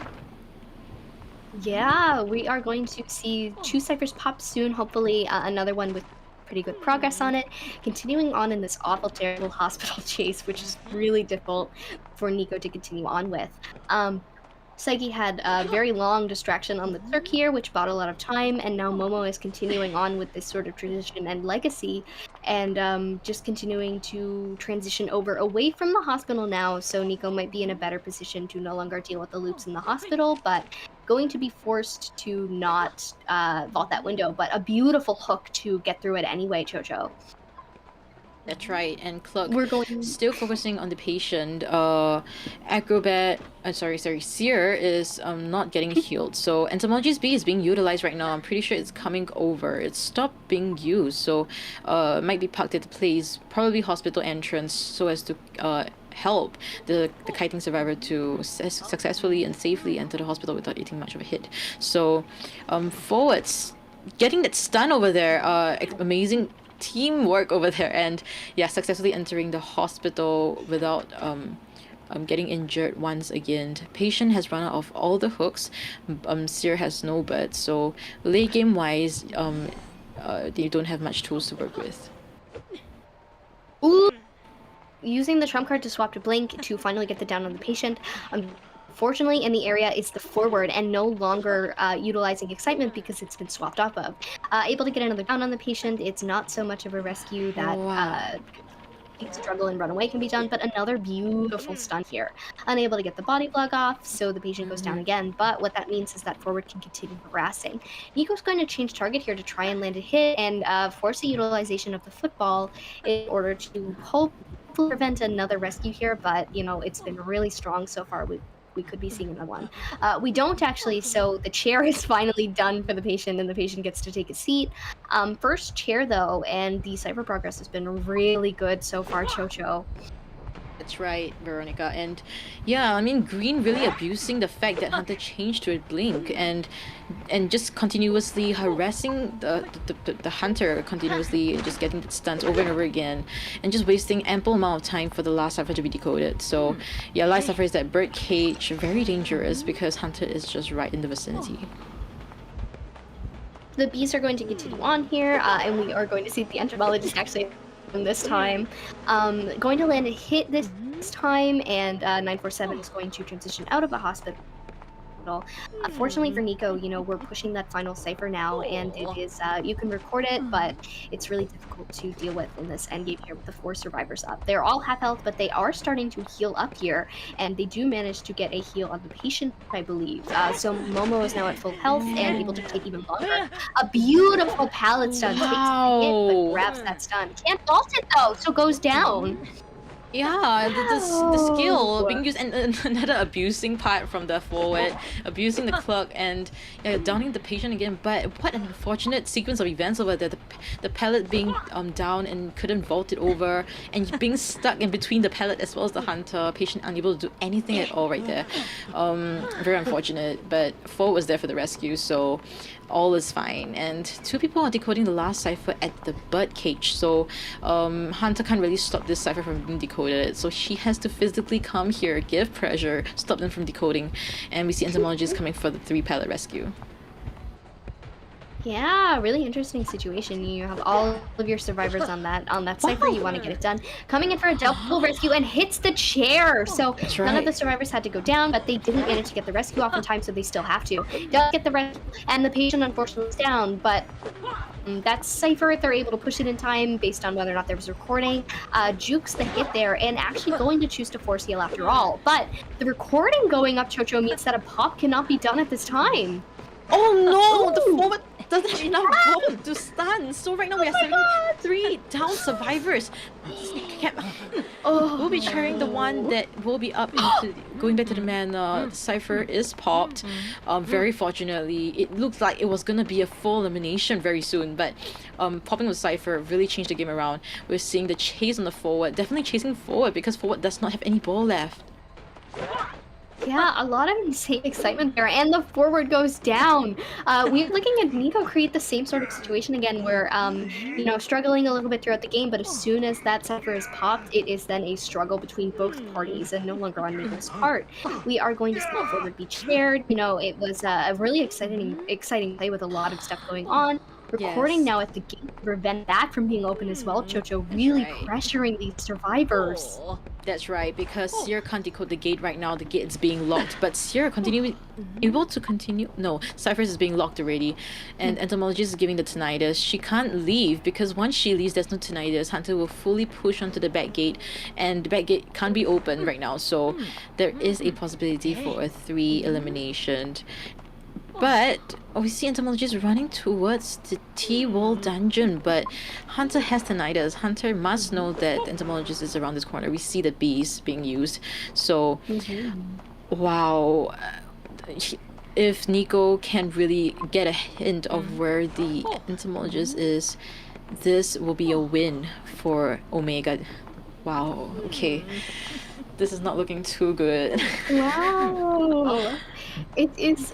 Oh, and coming over all the way for the seer now. Detention still up for a few seconds. A blink and down on the seer with only the entomologist, who is now trying to decode a new gate, trying to get it in enough time here that it's going to work out. But it might not, Chocho. We are seeing a citation and going to transition over. The entomologist is on half health, so even if detention runs out, there's nothing to do. As far as I can see, she's also out of bees. That's right. So a match turning from a potential win position because of the late game camping of the ciphers at the gates. It's just kind of worked out for everyone, and Nico right now heading on to his 4 elimination match right now. Jeez, we are really pulling such a fascinating situation here. Chasing the entomologist all the way over to the chair might get the rescue off, but even if it is something that happens, one of the survivors is still going to go down. Using vault recording in order to get down on this entomologist. It is a surrender. 4K Amazing from gameplay. Nico. Really, have really thought? riveting. Yeah, Yeah. amazing gameplay. Like, suddenly in a blink of an eye, we have 3 down survivors at 3 pellet, and luckily Hunter wasn't being greedy. He didn't want to just, grab the patient first. He was the one that was gonna go out into the mana first, so yeah, just grabbed him first, and everything just kind of worked out because Seer was at the back gate. He controlled the gates very effectively. Entomologist had no choice but to give tinnitus at the hospital. So as once the tinnitus is gone, Hunter will very bravely pull out, and then everything just worked out perfectly for Nico, and this is so unexpected. I mean, we were talking about how for elimination, clerks and everything, but still, against such a strong survivor team, I really did not expect such outcomes. Yeah. Omega did push so hard in their original matchup that at this point, Nico's ability to take out a bunch of really strong survivors is not something that I can doubt at all. So strong with so many characters and so capable, it feels like they went in, they got their win after pushing into overtime, and they pushed even harder in order to be able to, make it this far and push this hard against Fusion, who have, won a tournament in the past. So it is really a fascinating situation to see people be taken down a bit, but Omega as a new team, just everything that they've been doing is so, like, Nico is just such I can't even get my words straight because I'm so impressed by all the plays that Nico's been doing. The down situation with the 3 survivors really was completely nuts. They managed to get that pop off, but knowing exactly who to chase on that forward and getting that down really was such a game changer, Chocho. Definitely. Like, I mean, he seemed like he was getting kind of lost in the middle of the match. Like, everybody managed to, people that were half health entered the hospital. He couldn't chase anybody. Like nobody was offside, and he was just so blinded and everything, and the excitement, and then after that changing to Blink and being continuously abused by the forward stuns. Like, you thought that match would have been something that was more of the survivor side, but in a blink of an eye, everything just changed and turned around, and right now we see Omega with 5-0 against FCN, winning the second BO2 with a 7-2 score. Whoa, we do see some really, really strong strong to me to do that. We really do see some strong containment times here from the survivors. They did get that 4K loss in the end, but oh my god, did they really hold their own when they did that. We see 5 rescues from Green, including all of the balloon rescues there. We see the 160 contain time, 132 on Momo, a 120 on Seki, a good 2 minutes, and 947 also at 92. So they all really supported each other and held their own, and each took their turn facing off against Nico, but in the end, it really wasn't enough. The clerk was a little bit too strong with too much control, unable to even get one of the exit gates open because of the control over all of the cipher machines, Chocho. Definitely, and I'm seeing all the comments in the live section. Everybody is so shook. Like, who would have expected Nico to really pull off such a stun against such an experienced team? Nobody would have, even myself, to be very honest. So, yeah, kudos to Nico. He did an incredible job. Managed to, like, legit, like the match was seemingly like a losing potential for him already, and it ended up in a full elimination. Like, I wouldn't say it's a mistake on the survivor side, but at the same time, them forcing heal and knowing that Seer can't decode at the point in time was something that was kind of questionable, and it was really unfortunate that forward's ball ran out at that split moment. The abusing and everything just came to a halt, and it just went to the Hunter side already. Yeah, absolutely nuts situation. Oh my god, Nico was just so smooth in that match. People who are really confident in Clerk really do know what they're doing. They just create this dream scenario where they're able to take out all of the survivors no problem. The down, the end game had that rough first kite with Psyche, but totally able to wrap it back up. So we are actually going to see a 5-0 for that round on the side of Omega, which means that they do take round 2, and they can settle a little bit in round 3, but they are currently in the leading position. Definitely. And in BO3, pressure is definitely of FZN's side. They got to at least get either they 4 escape or they had to 4 kill. Like, either ways, they need to do one of those. Okay, so if you're thinking, like, for example, Survivors 3 escape, Hunters 3 kill, that point deficit wouldn't be enough to cover the amount that Nico got for his team, which is a 5-0. So I'm not too sure how SCN can really turn this back onto their favor. It seems to be very difficult. Like, I mean, it seemed very difficult for Nico to actually get fulmination, but who would have thought, right? So let's not talk about the impossible, seriously, because the impossible can really be possible at sometimes. But we will see what map will be picked this round, and it's gonna change the game. Yeah, it's gonna change the game entirely. We'll see who will be winning, and representing any EU ultimately for the globals. So we got B4U. We gotta see who else is going with them. So really excited to send whichever one of these teams it is to the main stage, as they've both done such wonderful jobs. I mean, even with Nico pulling that amazing win at the end, Fusion pulled really strong with the survivors with those kites there. Beautiful loops, able to counter the clerk to the best of their ability, but her presence was up and she was a little bit faster and a little bit smarter. So at that point, you're kind of stuck in a situation, but they did do really well, so be happy to send them off to main stage. Same thing. But Nico, of course, would be beautiful representation to see after that wonderful play there. We will be seeing the little map soon. I am excited to see that. You're right that it could be a little bit of a game changer. We might possibly see, I'm thinking maybe something like Church. Maybe. Not sure. No, that could be a possibility. But we gotta see who's picking it first. Rate Church wise. I think if the map selection is on before you, if it's on FZN side, definitely I would say that picking the Red Church would be the best choice, because according to stats that we had yesterday, OM doesn't really perform well in Red Church. It was a 0 escape on server side and only a 1 kill on the Hunter. So that could be a possible map picking on FCN side if they did their research well enough. If not, for Omega, if they're picking the map, they can pick Ever Sleeping Town, I believe, but we have to see what character pool Nico has left. So not too much actually. I think he has one more thing, Clerk. One more thing, Sculptor. Definitely a respect band for Generation Clerk, so yeah, we'll see a Sculptor.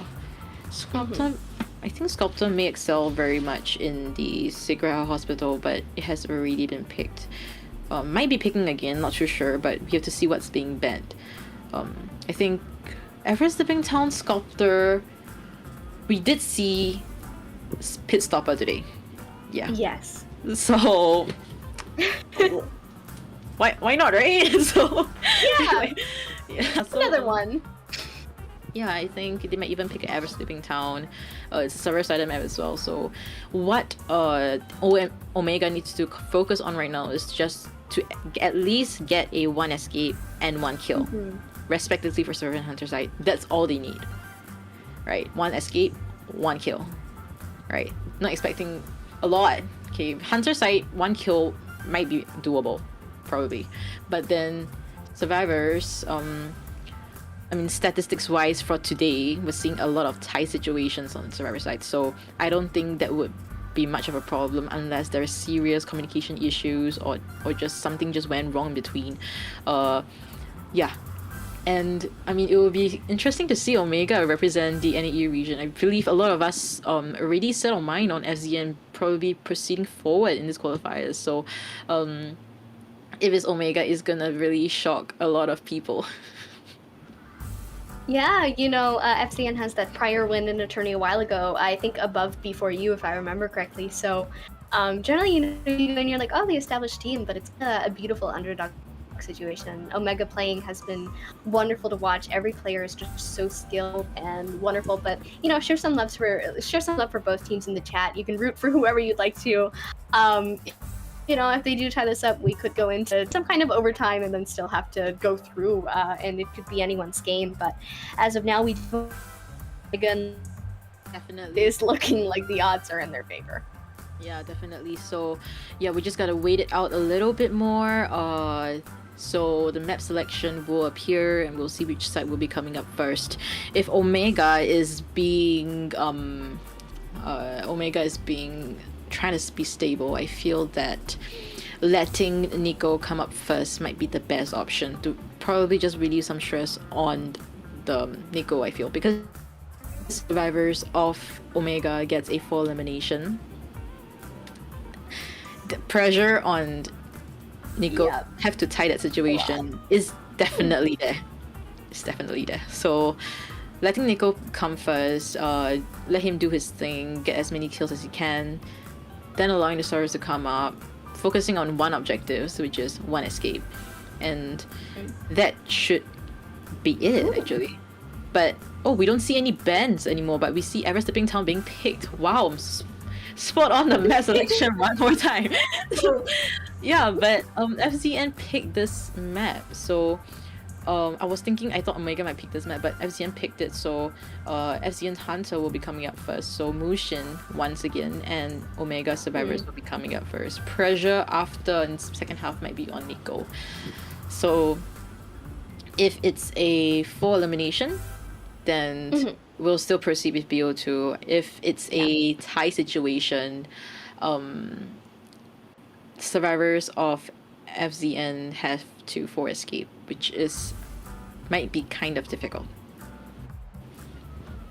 Yeah, 3 or 4, and Omega will be pulling it, which is I do wonder what they'll be able to pull off here. You know, they have been really strong against these crazy strong hunters that Fusion has been throwing at them, who are just we've seen them in the other days, and they just have a lot of skill. They really know what they're doing. They're really confident with their mains, but we do seem to see Omega survivors keep it together a little bit better, and Nico especially has been a little bit crazy, so we're going to see what they're capable of in this round.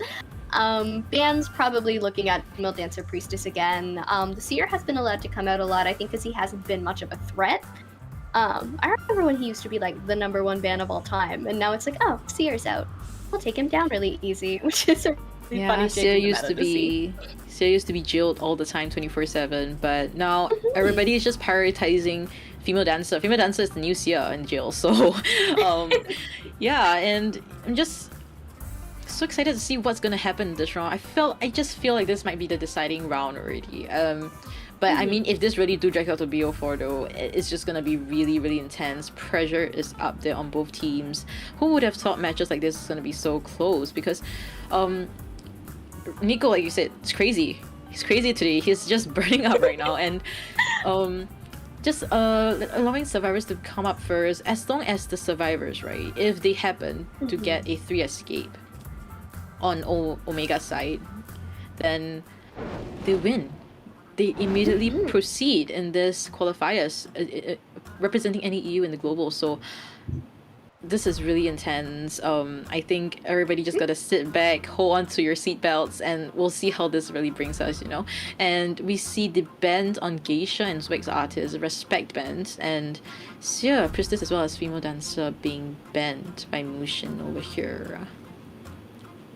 And yeah, the Entomologist pick as well as the Antiquarian, very support heavy at the same time.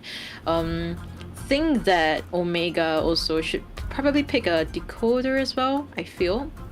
Just so to speed up the decoding a little bit, and then lastly just pick a rescuer, that would be fine.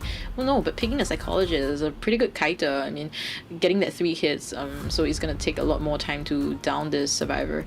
And the last ban, I believe Mushin might be banning the mercenary. It could be a possible, oh no, banning the forward, so we see the mercenary pick most likely over at OM survivor side.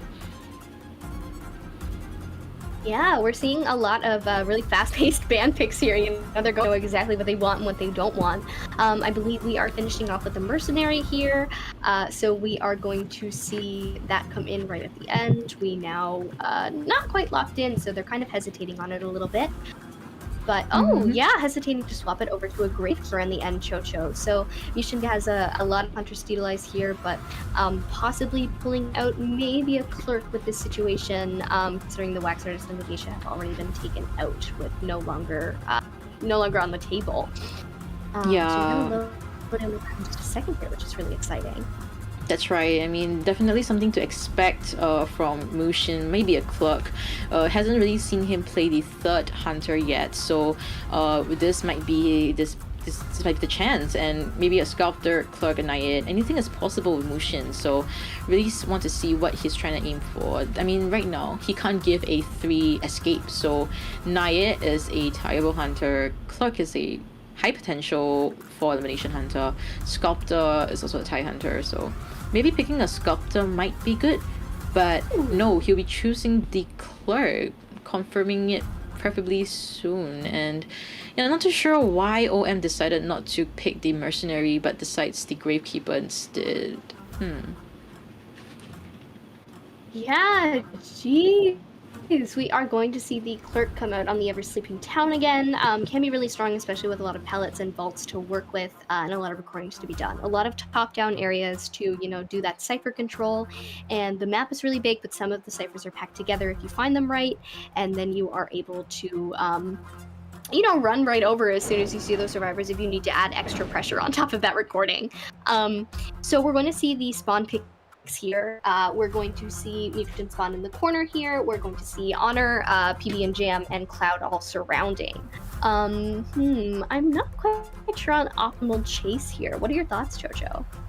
I feel that chasing the Psychologist would be okay, because I mean, as a Clerk, you wanna kind of get your presence as fast as possible, but at the same time, chasing Psychologist, high chance she might be rotating to Graveyard, which might not be the most ideal place, and there's a lot of pellets to work with, so maybe, just maybe, might be chasing the Antiquarian and trying to get the fast down. But at the same time, Honor is such a great kiter. We've seen him continuously using his kiting abilities to just waste a lot of time, 3 to 4 ciphers kite on average. So not too sure how Mushin is gonna do this deciding factor. I think chasing Cloud might be better. Honor just is a great kiter, regardless of any characters. I feel he knows what he's doing, he knows the kiting routes, he knows how to transition properly and move from one area to another. So I think Antiquarian might be a pass for me, but chasing, I mean, we're looking at this on many different perspectives.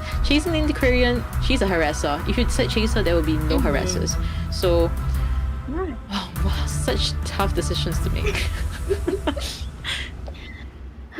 You can get rid of the stress on the Psychologist, which is nice. You can get rid of the Gravekeeper's shovels, but considering Clerk's trouble with transition kiting, they might not be the best to deal with. We are going to hop right into the match and see what the selection is here, and it does seem to actually be the Entomologist. So we are going to chase up the stairs and follow through, spectating those ciphers to see if anybody is anywhere, blocking out these bees by hitting them, and just going to loop around this area, making the first record on Honor there to disrupt the decoding right from the beginning. So a little bit of progress, but not too much, considering there's already a level of control being put out. We're going to see a little bit of a longer recording there, so I might have just getting rid of it because breaking the pallet anyway. That's right, and yeah, I mean, chasing this Entomologist, I didn't expect Hunter to be coming all the way from the gate area to the center area just to chase the Entomologist. So, yeah, I mean, it could be a good decision, but at the same time, the bees really just do give that speed boost that that the Clerk doesn't want survivors to have. So, unable to get that hit and that pellet stun. So, really unfortunate. The kite is very long already. It's almost a 3 cipher kite. Omega is turning tables around with their kiting abilities. I'm not too sure how this is gonna turn out for Mushin, because this is not looking very good. Yeah, exactly. Oh goodness. We're gonna see the Entomologist get hit by the tram and go down, Chocho. So that 3 cipher kite is interrupted by a little bit of outside interference to, assist Mushin a little bit, I'd say. So we're going to see Entomologist gets chaired here after that really strong kite. They're going to have to start new ciphers soon after finishing their first 3 with 1 more to go. But oh my goodness, what a terrible, terrible string of luck there. Definitely. So yeah, Gravekeeper will be coming for the rescue. Psychologist decoding a cipher by herself. She has stress. So yeah, I believe that Gravekeeper will be coming for the rescue, then gets a body block, and then Psychologist is gonna whistle Gravekeeper to come for the second rescue. That's what don't even need the whistle anymore. No hits onto the and second skill is not popped yet, so this is looking really good for survivors. They're pushing through these ciphers to the best of their ability. We are going to see the Entomologist die in a corner in order to, buy more time on decoding for the rest of their team. Really, really helpful considering, if I remember correctly, the win conditions were a 3 or 4 escape. So, just keeping out of the way and allowing those ciphers to be rushed is always a great idea. PB and Jam is hanging out in the area, and we actually might see Honor come in for a backdoor rescue here if Mushin is away from the chair for too long, kind of hovering around in the area and thinking about it here, Jojo. And yeah, Veronica, let's just not say like, it's bad if it's not an early rescue, but I mean we see the rescue over here. But the harassing on the antiquarian over here, and allowing entomologists to move towards the shack area and disrupting Hunter's ability to look at ciphers and record them. Unable to joke this out, unfortunately, but will he be chairing the antiquarian? Yes, he will be changing targets. Psychologists can heal the entomologists using the whistle, and that's exactly what's happening, but Hunter's going towards them. Will they be able to get the free hit over here? No, unfortunately. Cypher's looking at 70 and 60. Stagnant for now. I'm not too sure why Great People decided to come for the rescue. I believe psychologists can come for the rescue, actually. But, cancelling out the whistle, so entomologist is still half-blood. But no worries, she's away from this area. There is no teleport available at this moment, so we're looking pretty good. Antiquarian with that stun one more time, and amazing mind game over there, and dodging out that one hit, and we'll be rotating towards the 3 pallet area. Another beautiful stun. Another beautiful stun after that, this time with a pallet and not with the flute. We're seeing a lot of it go on Mushin here. Really can't catch a break, just getting hit with every object in the game at this point. Honor is continuing on with the kite here. We are going to see an actual down through the pallet there, considering quick hitbox is really good for those. But we are going to see that the entomologist has been healed by the psychologist with the whistle, and now going to place the antiquarian back on the chair. Wow, I am very impressed with everything that's happening. Like antiquarian with the amazing usage of the stick and the pellet stance and everything. Seriously, Honor really has to be the MVP this round. He really showed a lot of potential in his kiting abilities, ability to use certain skills, and every character that he has played today. So getting that hit, but I mean antiquarian is not a second chair, so this is just gonna be just a delay, and oh no, it is already second chair and we'll be flying back to the mana. And loving the mind game over there, and nothing to record. Cypher over here is primed, so Hunter knows it now, and we'll Cypher. Okay. We are waiting on the final Cypher pop here, trying to prevent that with the recordings, going to do a little bit of harassing of his own on Cloud here. I'm going to make sure that that Cypher can't be finished, although it is like perfectly primed, so we are just waiting for that to happen at this point. Breaking these pallets and camping around the Cypher predominantly to make sure that the survivors aren't comfortable enough to come in and pop it. That, and I believe Mushin just needs a draw in order to continue on with the game, which means that down can be gotten. Everything will be pretty solid. Yeah, but if you're looking at the tools, we see Gravekeeper with the bot, so he's placed the bot at the gate, so there wouldn't be any interruptions. In wow, okay, amazing luck on Gravekeeper's side, and psychologist will be able to pop the cipher and able to get that hit registered. It looks like a tight situation. There is no kiting abilities on psychologist's side during late game. She's just a lucky guy, and getting that hit still registered even though Hunter is looking at the gate. So amazing play, and recording the entomologist.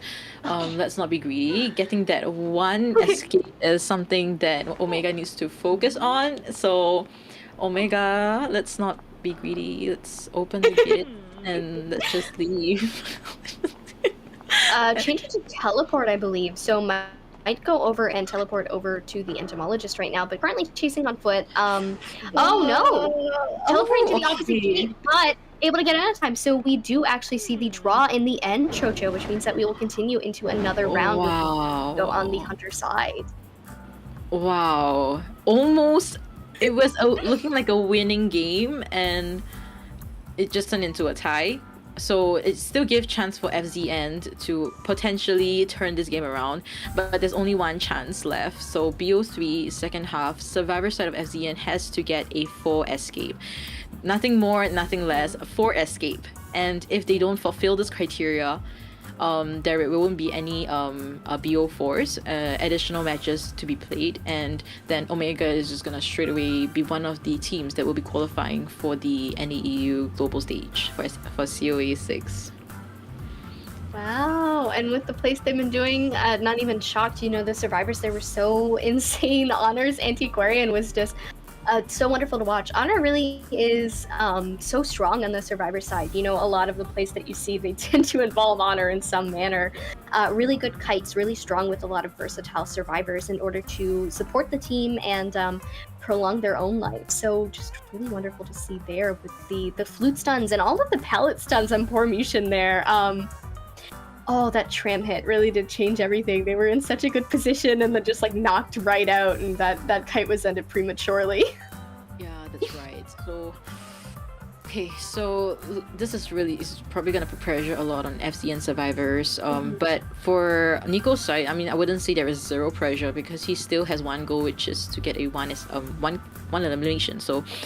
Hunter wise, he has many options to choose from. Really depends on what the survivors of FCN will be banning. Clerk for sure.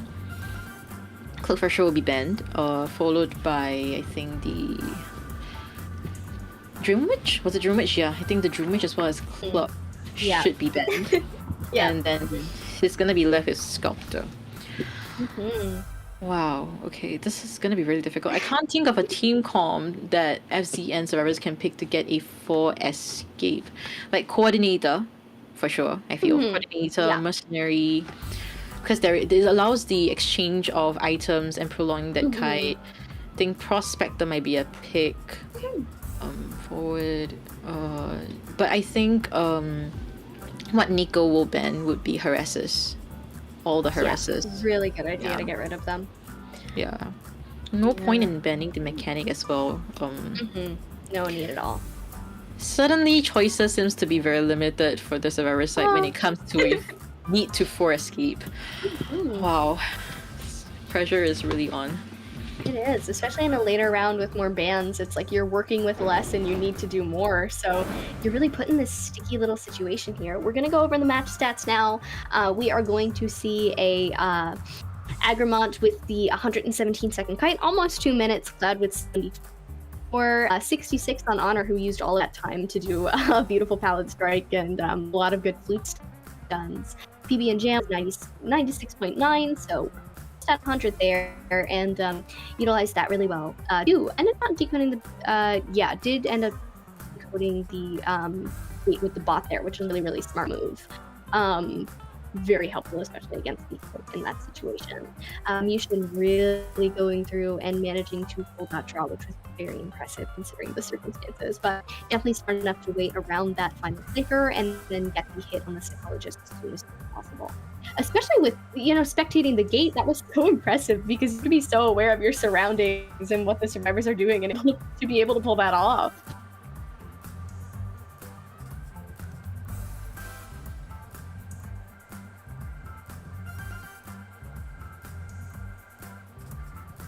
We are going to go into our second round soon, which we are very excited for to share with you guys. The stats are over here. I do wonder how they can top those. They need that 4 escape and able to be in order to be able to get out and continue on with a chance to qualify on the main stage. So I'm very interested to see exactly what happens here. 5 pellets destroyed, 11 survivor hits, and that draw on the end. A lot of pressure on Nico, but a lot of pressure on the survivors on Fusion's side as well. So we could be running into an interesting situation where a lot of stuff is happening, and there's a lot to go over. Very, very intrigued as to see what happens next. Of course, the best of both teams, it would be a little bit tiresome, I'm sure, for everyone to run into round 4, but it's always exciting to watch the teams push so hard that they are able to go into overtime in the first place. We are... Sorry, Tetris having a little bit of technical difficulties, so I'm like, but we're catching back up. We're getting all our ducks out. Excited to see how Fusion carries out. I've said that before, but they really do need that escape. Welcome back, Chocho, again. Hello. Yeah, okay. So, Agramon as well as Honor, they really did a great job in this match. The kiting wise, the support wise, everything was done very perfectly. And yeah, and I just can't I mean, the teamwork between these teams right now is starting to show. And I mean, in BO1 we didn't really see that today, but then BO2 and 3 onwards, everything is starting to show. The teamwork, the communications, everything is working out well, and we can see that the survivors are actually not weak at all against such a strong hunter like Muxian. Them getting a tie situation throughout 3 matches really just show the consistency as well as how stable they can be. But at the same time, Nico with that very, I wouldn't say fully luck, but really the skills, game sense, as well as luck combined all together, felt like it was something that really gave him that 5-0 in the Secret Hospital using Cluck. So, yeah, we're looking at the win conditions over here. 4 escape, we go into overtime. 3 escape, so literally, if they don't get that 4 escape, as we've said, there is no chance. We are heading right into a mega qualifying.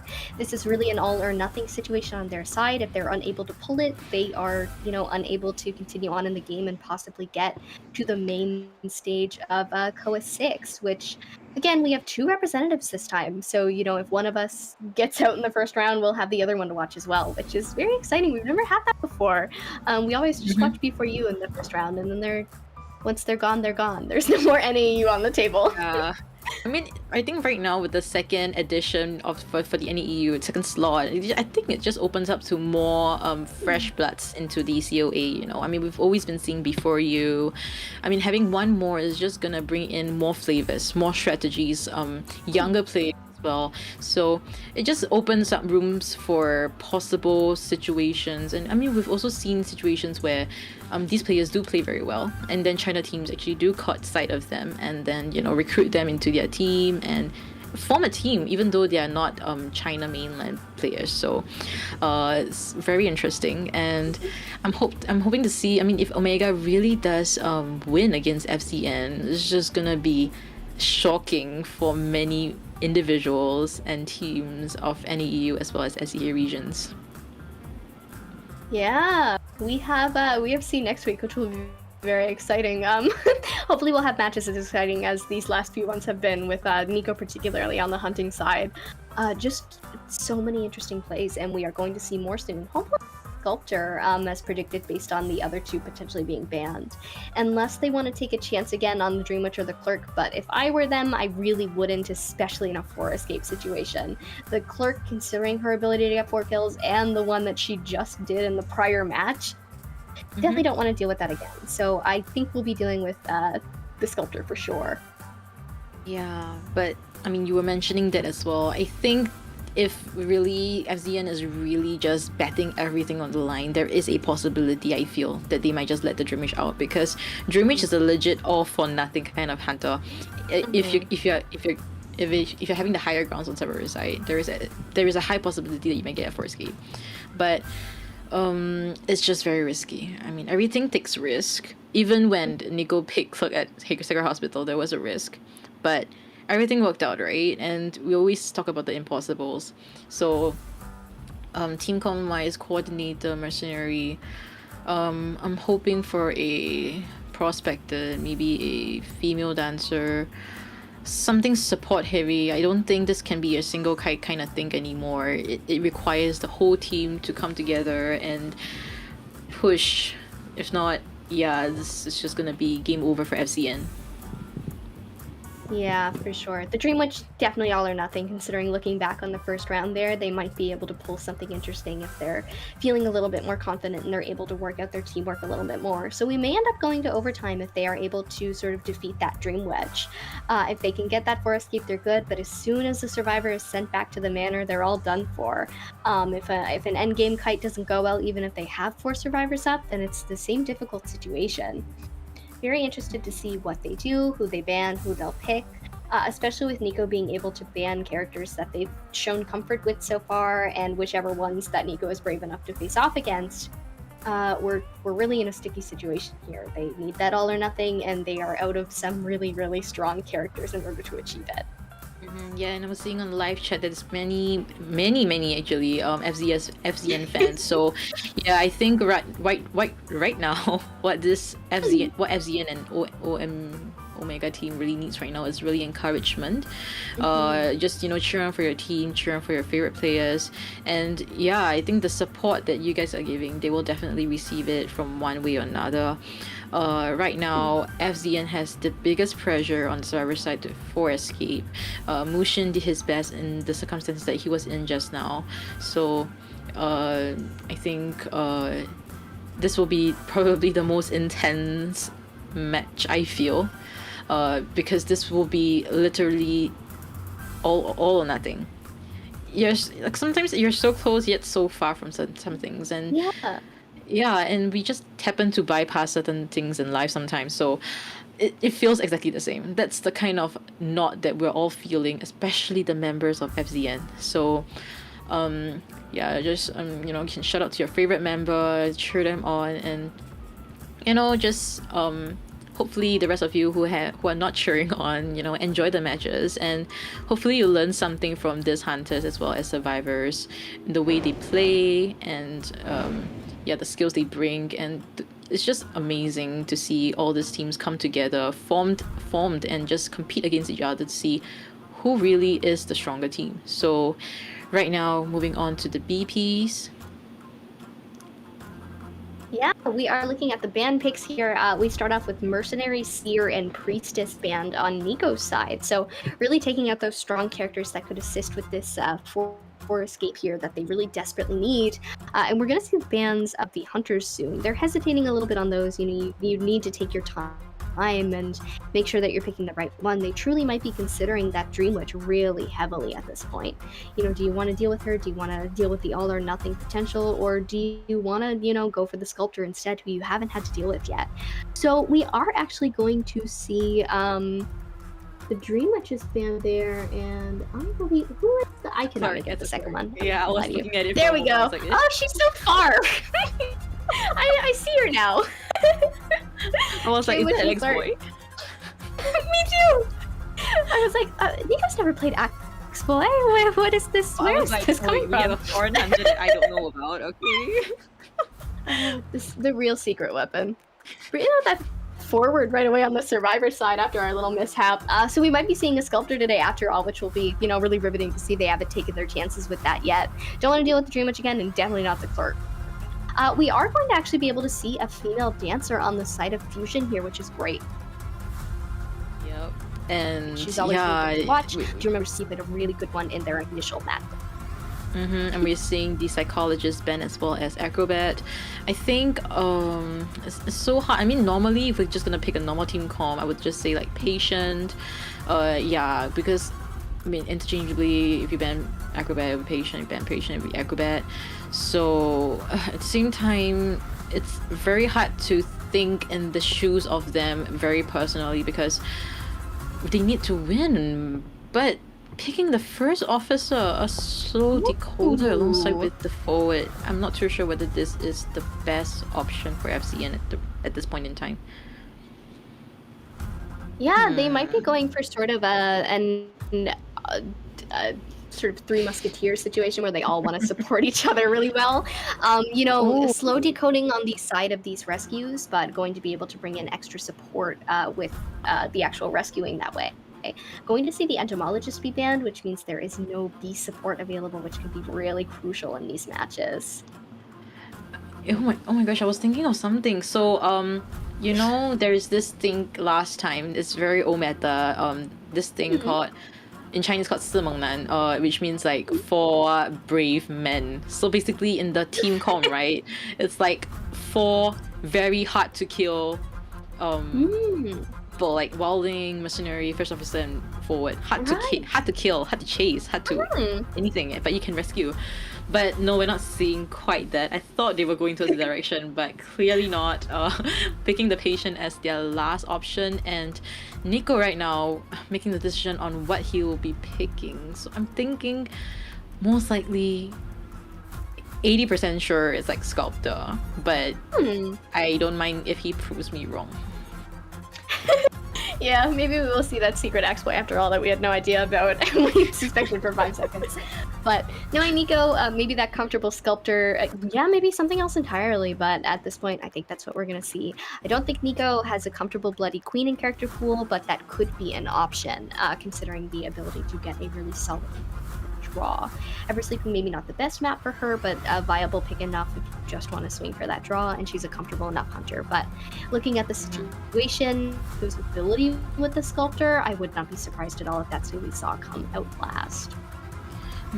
Yeah, I'm thinking about it. Was it really a good choice to pick the first officer? Personally, I feel that probably a Weeping Clown could actually be a better option at the Ever Sleeping Town, because it can really bring that what do you call that, the the charging. Okay, basically he uses tools and he can actually bring the survivors alongside with him. And oh yeah, the rocket. Okay, yeah, there we go. Yeah, so using the rocket and then like bring the survivors further away. But wow, picking the M. We are seeing a secret here. Locking in the disciple immediately. I am so excited. I cannot even put it into words. Look at her with her cat. I am over the moon right now. No Axboy, but a disciple instead. So excited to see how this goes. Especially with the comp that they're working with here. I don't know if they're at all ready to counter a disciple. That is correct.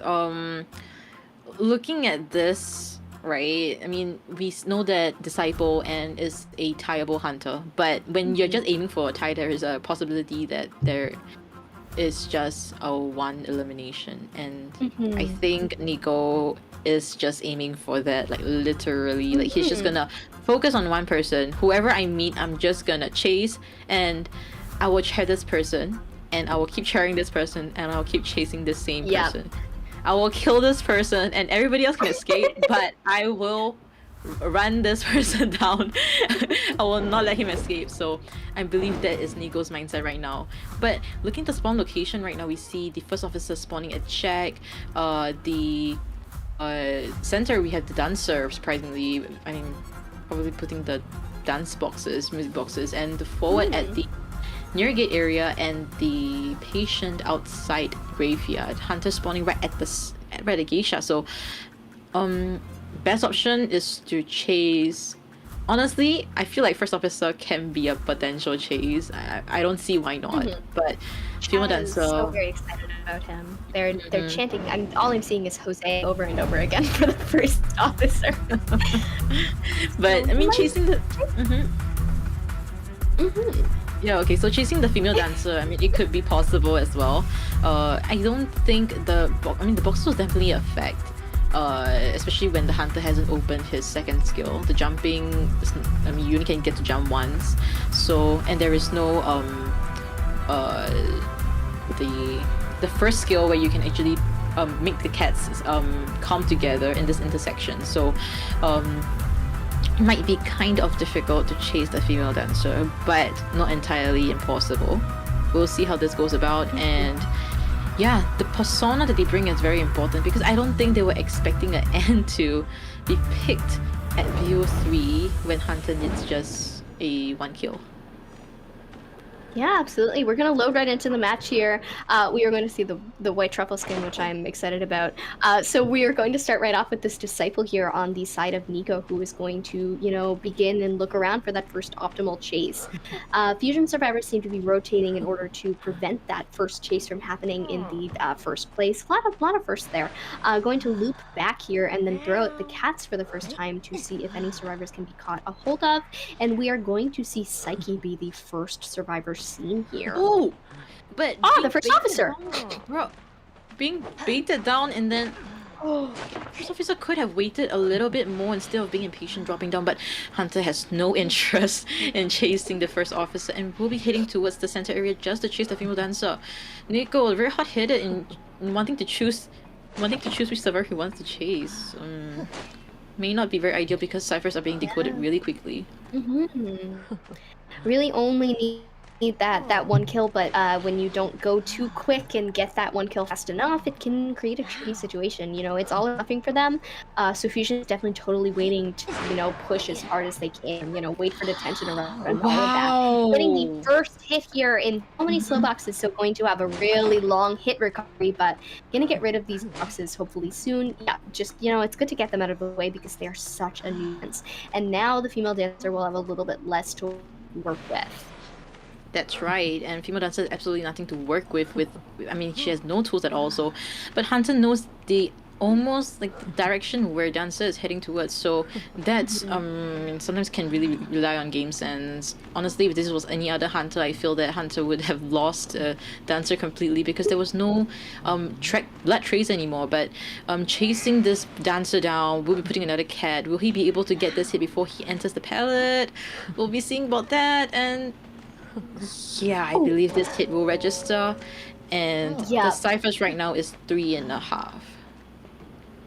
Wow, we are going to see 947 be our first down, which will likely be our tunnel pick over and over again. But the ciphers are moving by pretty well, Chocho. If they wait this out and rescue at the last second, they might be able to pull something. They might come in a little bit earlier. There are so many strategies that they could utilize right now in order to try and score that 4 escape that they so desperately need in order to continue on. We are actually going to see green come in right away for the rescue, so hopefully to be able to support as well. The cat's coming in with the cross in order to prevent it. Ooh. And yeah, unable to get that double down, unfortunately, but attempts are being made. I think if the hit registered, I think that would have been a double down and not even being able to rescue. But we see a bit of a time being wasted over here. Tight turner still in effect. Hopefully don't drag it out further after the tight turner. Yep, that's exactly what we're seeing, and we'll be heading to the second chair. We're seeing the last cipher at almost 40%. First officer will be coming for the rescue, I believe so, but no, wait, I think patient will be coming for the rescue. First officer will be leaving his tight turner. This could be a potential I mean, using the tight end for escape, but we'll not be able to utilize it because this is his second chair, which is also his last chair. We'll see how this goes about. It seems that they're approaching a sort of double rescue with green also hanging out in the area. Going to not hit yet, but hitting now, and the cat's coming back, so able to get more time here. Down on green and continuing chase on the dancer soon. Down on the patient as well, Chocho. Chair. I think it's best to chair. Yes, great decision making over there, Nico. He knows exactly the cipher was being primed, and 2 Cerberus are down on the floor. So yeah, chairing all of them and then making Psyche go over there. Not too sure if he has trump card though, but if he does, there could be a potential. But right now he's a bit not focused in a way that because his motto, more like my motto for him was to just chase one all the way until he dies. But we'll see how this goes, because right now rescue is being happened. Somebody's rushing back to the cipher. I believe it's the not patient, I believe. Yeah, patient is using his hooks to get back to the cipher. The cipher is primed. Patient is at the cipher, and we will just have to wait this out. But Hunter should not be impatient. Blink shall not be used. Nico needs to just get this basic hit off, and hopefully this blink will allow that one kill that he honestly needs. Yeah, a lot of pressure right now on the dancer in this situation. Going to take the down. The cipher is going to be popped. Still have those cats, still has those blinks. So possibly going to be able to get that one kill that is necessary in order for Omega to win this tournament. We are going to see green in the area, and we are going to see the football be swapped over so that there is a dash that can be done, but the disciple can jump forward and follow along as well. So really need to finish out this chase, Chocho. Definitely. Still have that blink utilized, waiting for the drop. This is a battle of mind games right now. First officer have opened the gate. People are escaping. This is definitely a tree escape already. But why drop down? Because why drop down? The dungeon is at center. This is just gonna result. Oh no, but he said additional ball, but right now there is no more balls left. Might be using this rotation. Will he be able to rotate to the gate though? Unable to do what? I think there was a slight bug in the channels, and right now down and getting that one elimination that he needs for his team. This will be a 3-1, even though it's a loss for the Hunter. It's an ultimate win in the entire match this evening. So, wow. Who would have thought? Yeah. Beautiful Wow. plays from Nico all day, really well deserved on this win here. A lot of pushing, a lot of really skilled Hunter moves, really aware of the opponent and what to do the whole time. Definitely read up on Fusion, definitely practice. A congratulations to Omega for the win here, and a congratulations to Fusion as well for how well they played. But we will be seeing Omega on the main stage of COA 6 when it rolls around, Chocho. That's right. Congratulations to Omega. Oh my gosh, I'm just so Still grappling with speechless. I mean, 947, he did what he could. There was the exchange of the football. That was supposed to be the game changer. But I believed, how do I say this? It was so unfortunate. It was so unfortunate. There was a chance of a 4 escape. It was so close yet so far. They just needed that 4 escape, that one more, and everything would have been fine. But unfortunately, that did not happen. Omega has advanced further into the qualifiers, and congratulations to before you as well as Omega for securing the 2 NEU spots for the global stage. So I'm very excited to see them once again. They're gonna take this time to really train up, and let's just thank you Fusion as well as this evening we had another team, which was CH4. Yes, CH4. So CH4 and Fusion, thank you so much. It was an amazing play to this in day 3. This was the last day. I mean, wish you all the best of luck, because seriously, you guys did amazing. All of you were amazing, and definitely want to see you guys again in tournaments. But really, unfortunately, it ends here. And before you, Omega, it was so amazing today. I didn't expect certain results, and it just blew my mind. Really exciting, riveting games today. We are dealing with the best of NEU, so they're really, they know what they're doing. They're gonna put on quite a show for us, and that they did. Nico was crazy, amazing to watch. Potential MVP today, I'm hoping, after everything that was done. Even honor with one of those plays. I mean, today was I'm speechless as well. It was just so impressive that it's hard to narrow down a place to compliment. But now, before you and Omega will be our representation for NEU on the main stage, which is really exciting. Next week, we'll be looking into see what the Southeast Asia representation will be on the main stage as we cast the qualifiers as well. Definitely, Veronica. Something I'm very excited about. But something is more competitive because they have 8 teams over here in NEU to get to advance. But in SEA, we already got 1 confirmed. So 8 teams, only 1 will advance, and that is probably gonna be the most competitive one yet. So excited to see how this gonna turn out. But definitely we'll be seeing all of you once again next week, so just stay tuned for more updates on the Identity 5 official pages.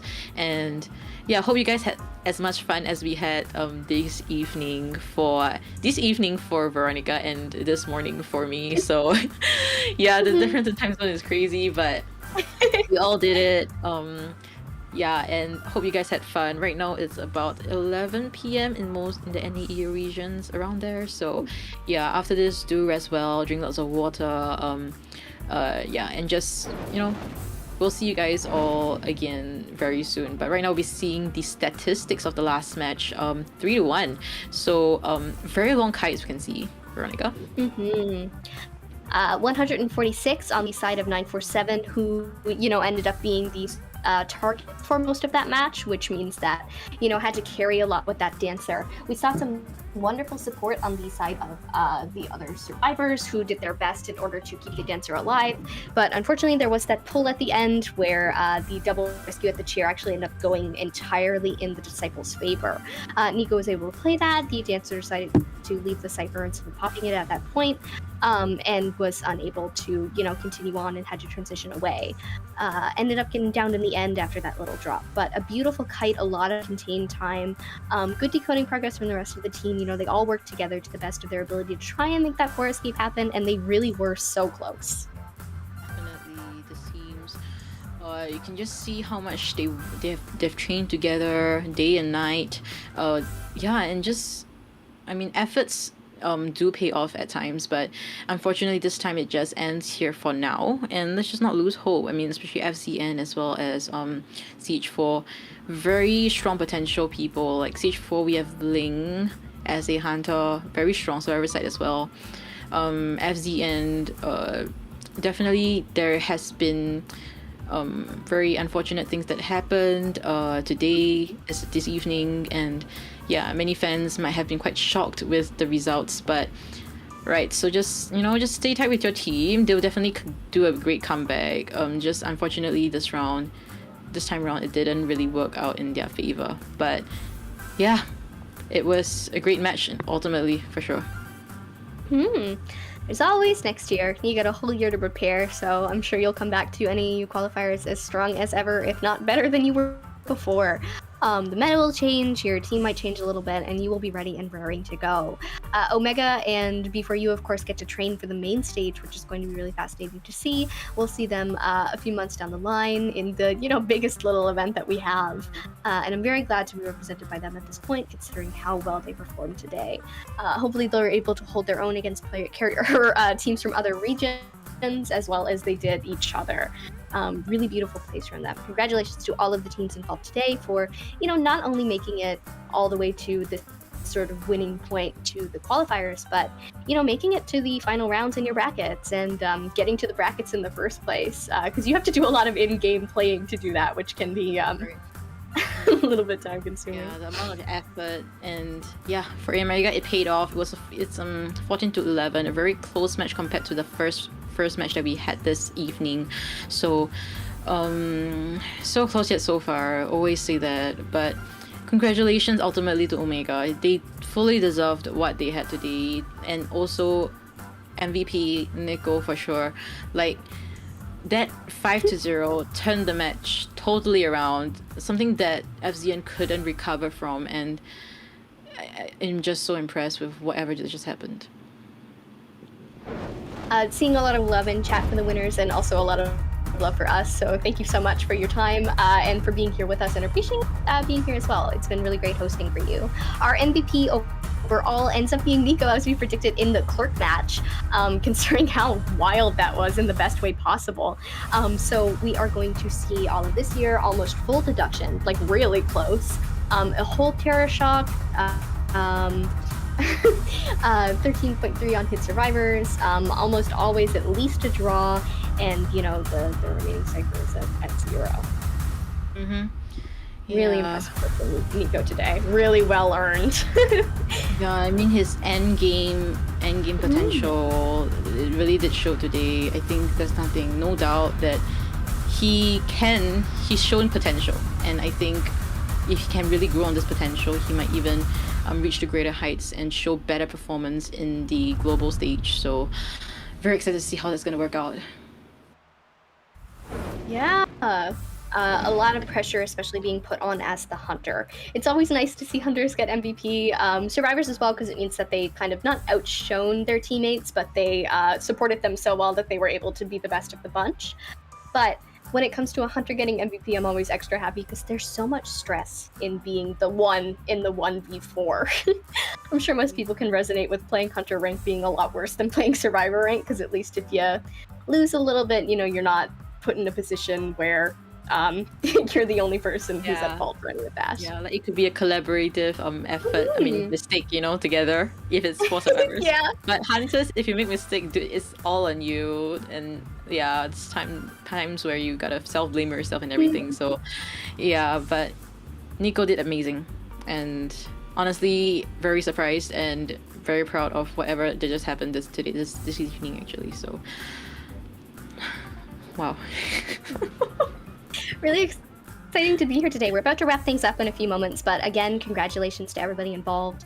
And again, a big thank you to chat. I know I just said it, but thank you so much for being so welcoming to us. Yeah, we are looking at our stats one more time, and we are about to wrap up here. That's right. So yeah, round one we had a 1-8 with CH4 and before you, and 2-7. Very clear win over here. For match two, it was kind of like a decide.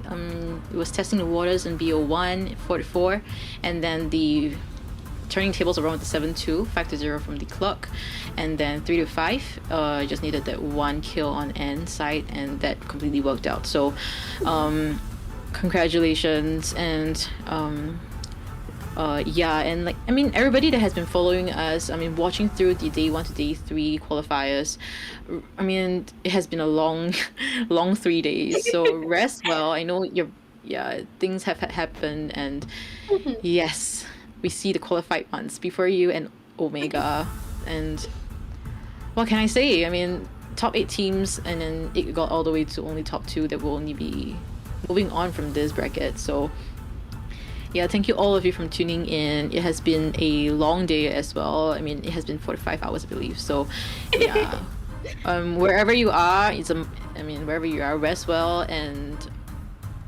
yeah, I mean, for me, I have definitely to rest well. I haven't slept. So yeah, Veronica will probably be sleeping soon anyway. So it's win-win situation for both of us. We'll be doing the same thing. So we're so excited to go to bed. On that note, Chuchus, thank you so much for being my co-caster today. You were a gem and a doll, as you always are, and it was just wonderful to do my debut day with you.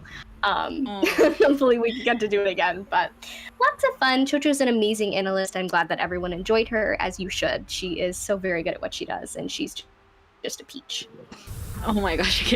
And yeah, thank you so much, Veronica, though, because initially it was quite worried, but I mean, everything did work out. And yeah, and also thank you to all the people that was like, cheering us up, cheering us and like, complimenting us, and also cheering for your favorite teams. That really mean a lot to us. We were looking at your live stream messages as well. So thank you so much for that, and also thank you to the production team as well. Thank you, NetEase.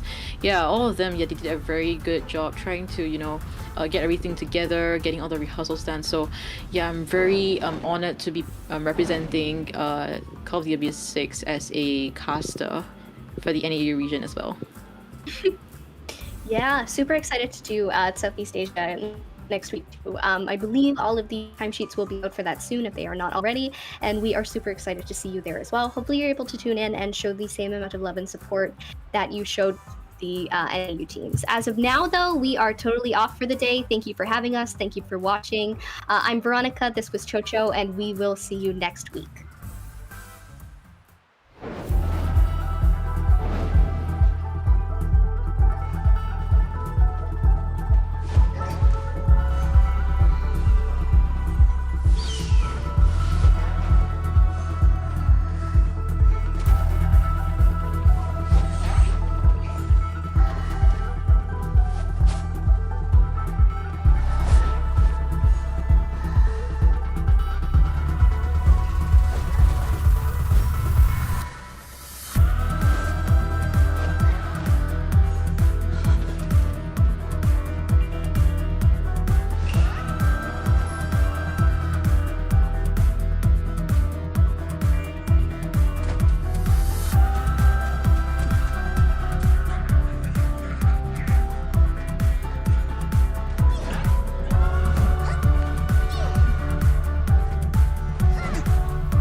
broken, you are here. You found the strength to come back from the end.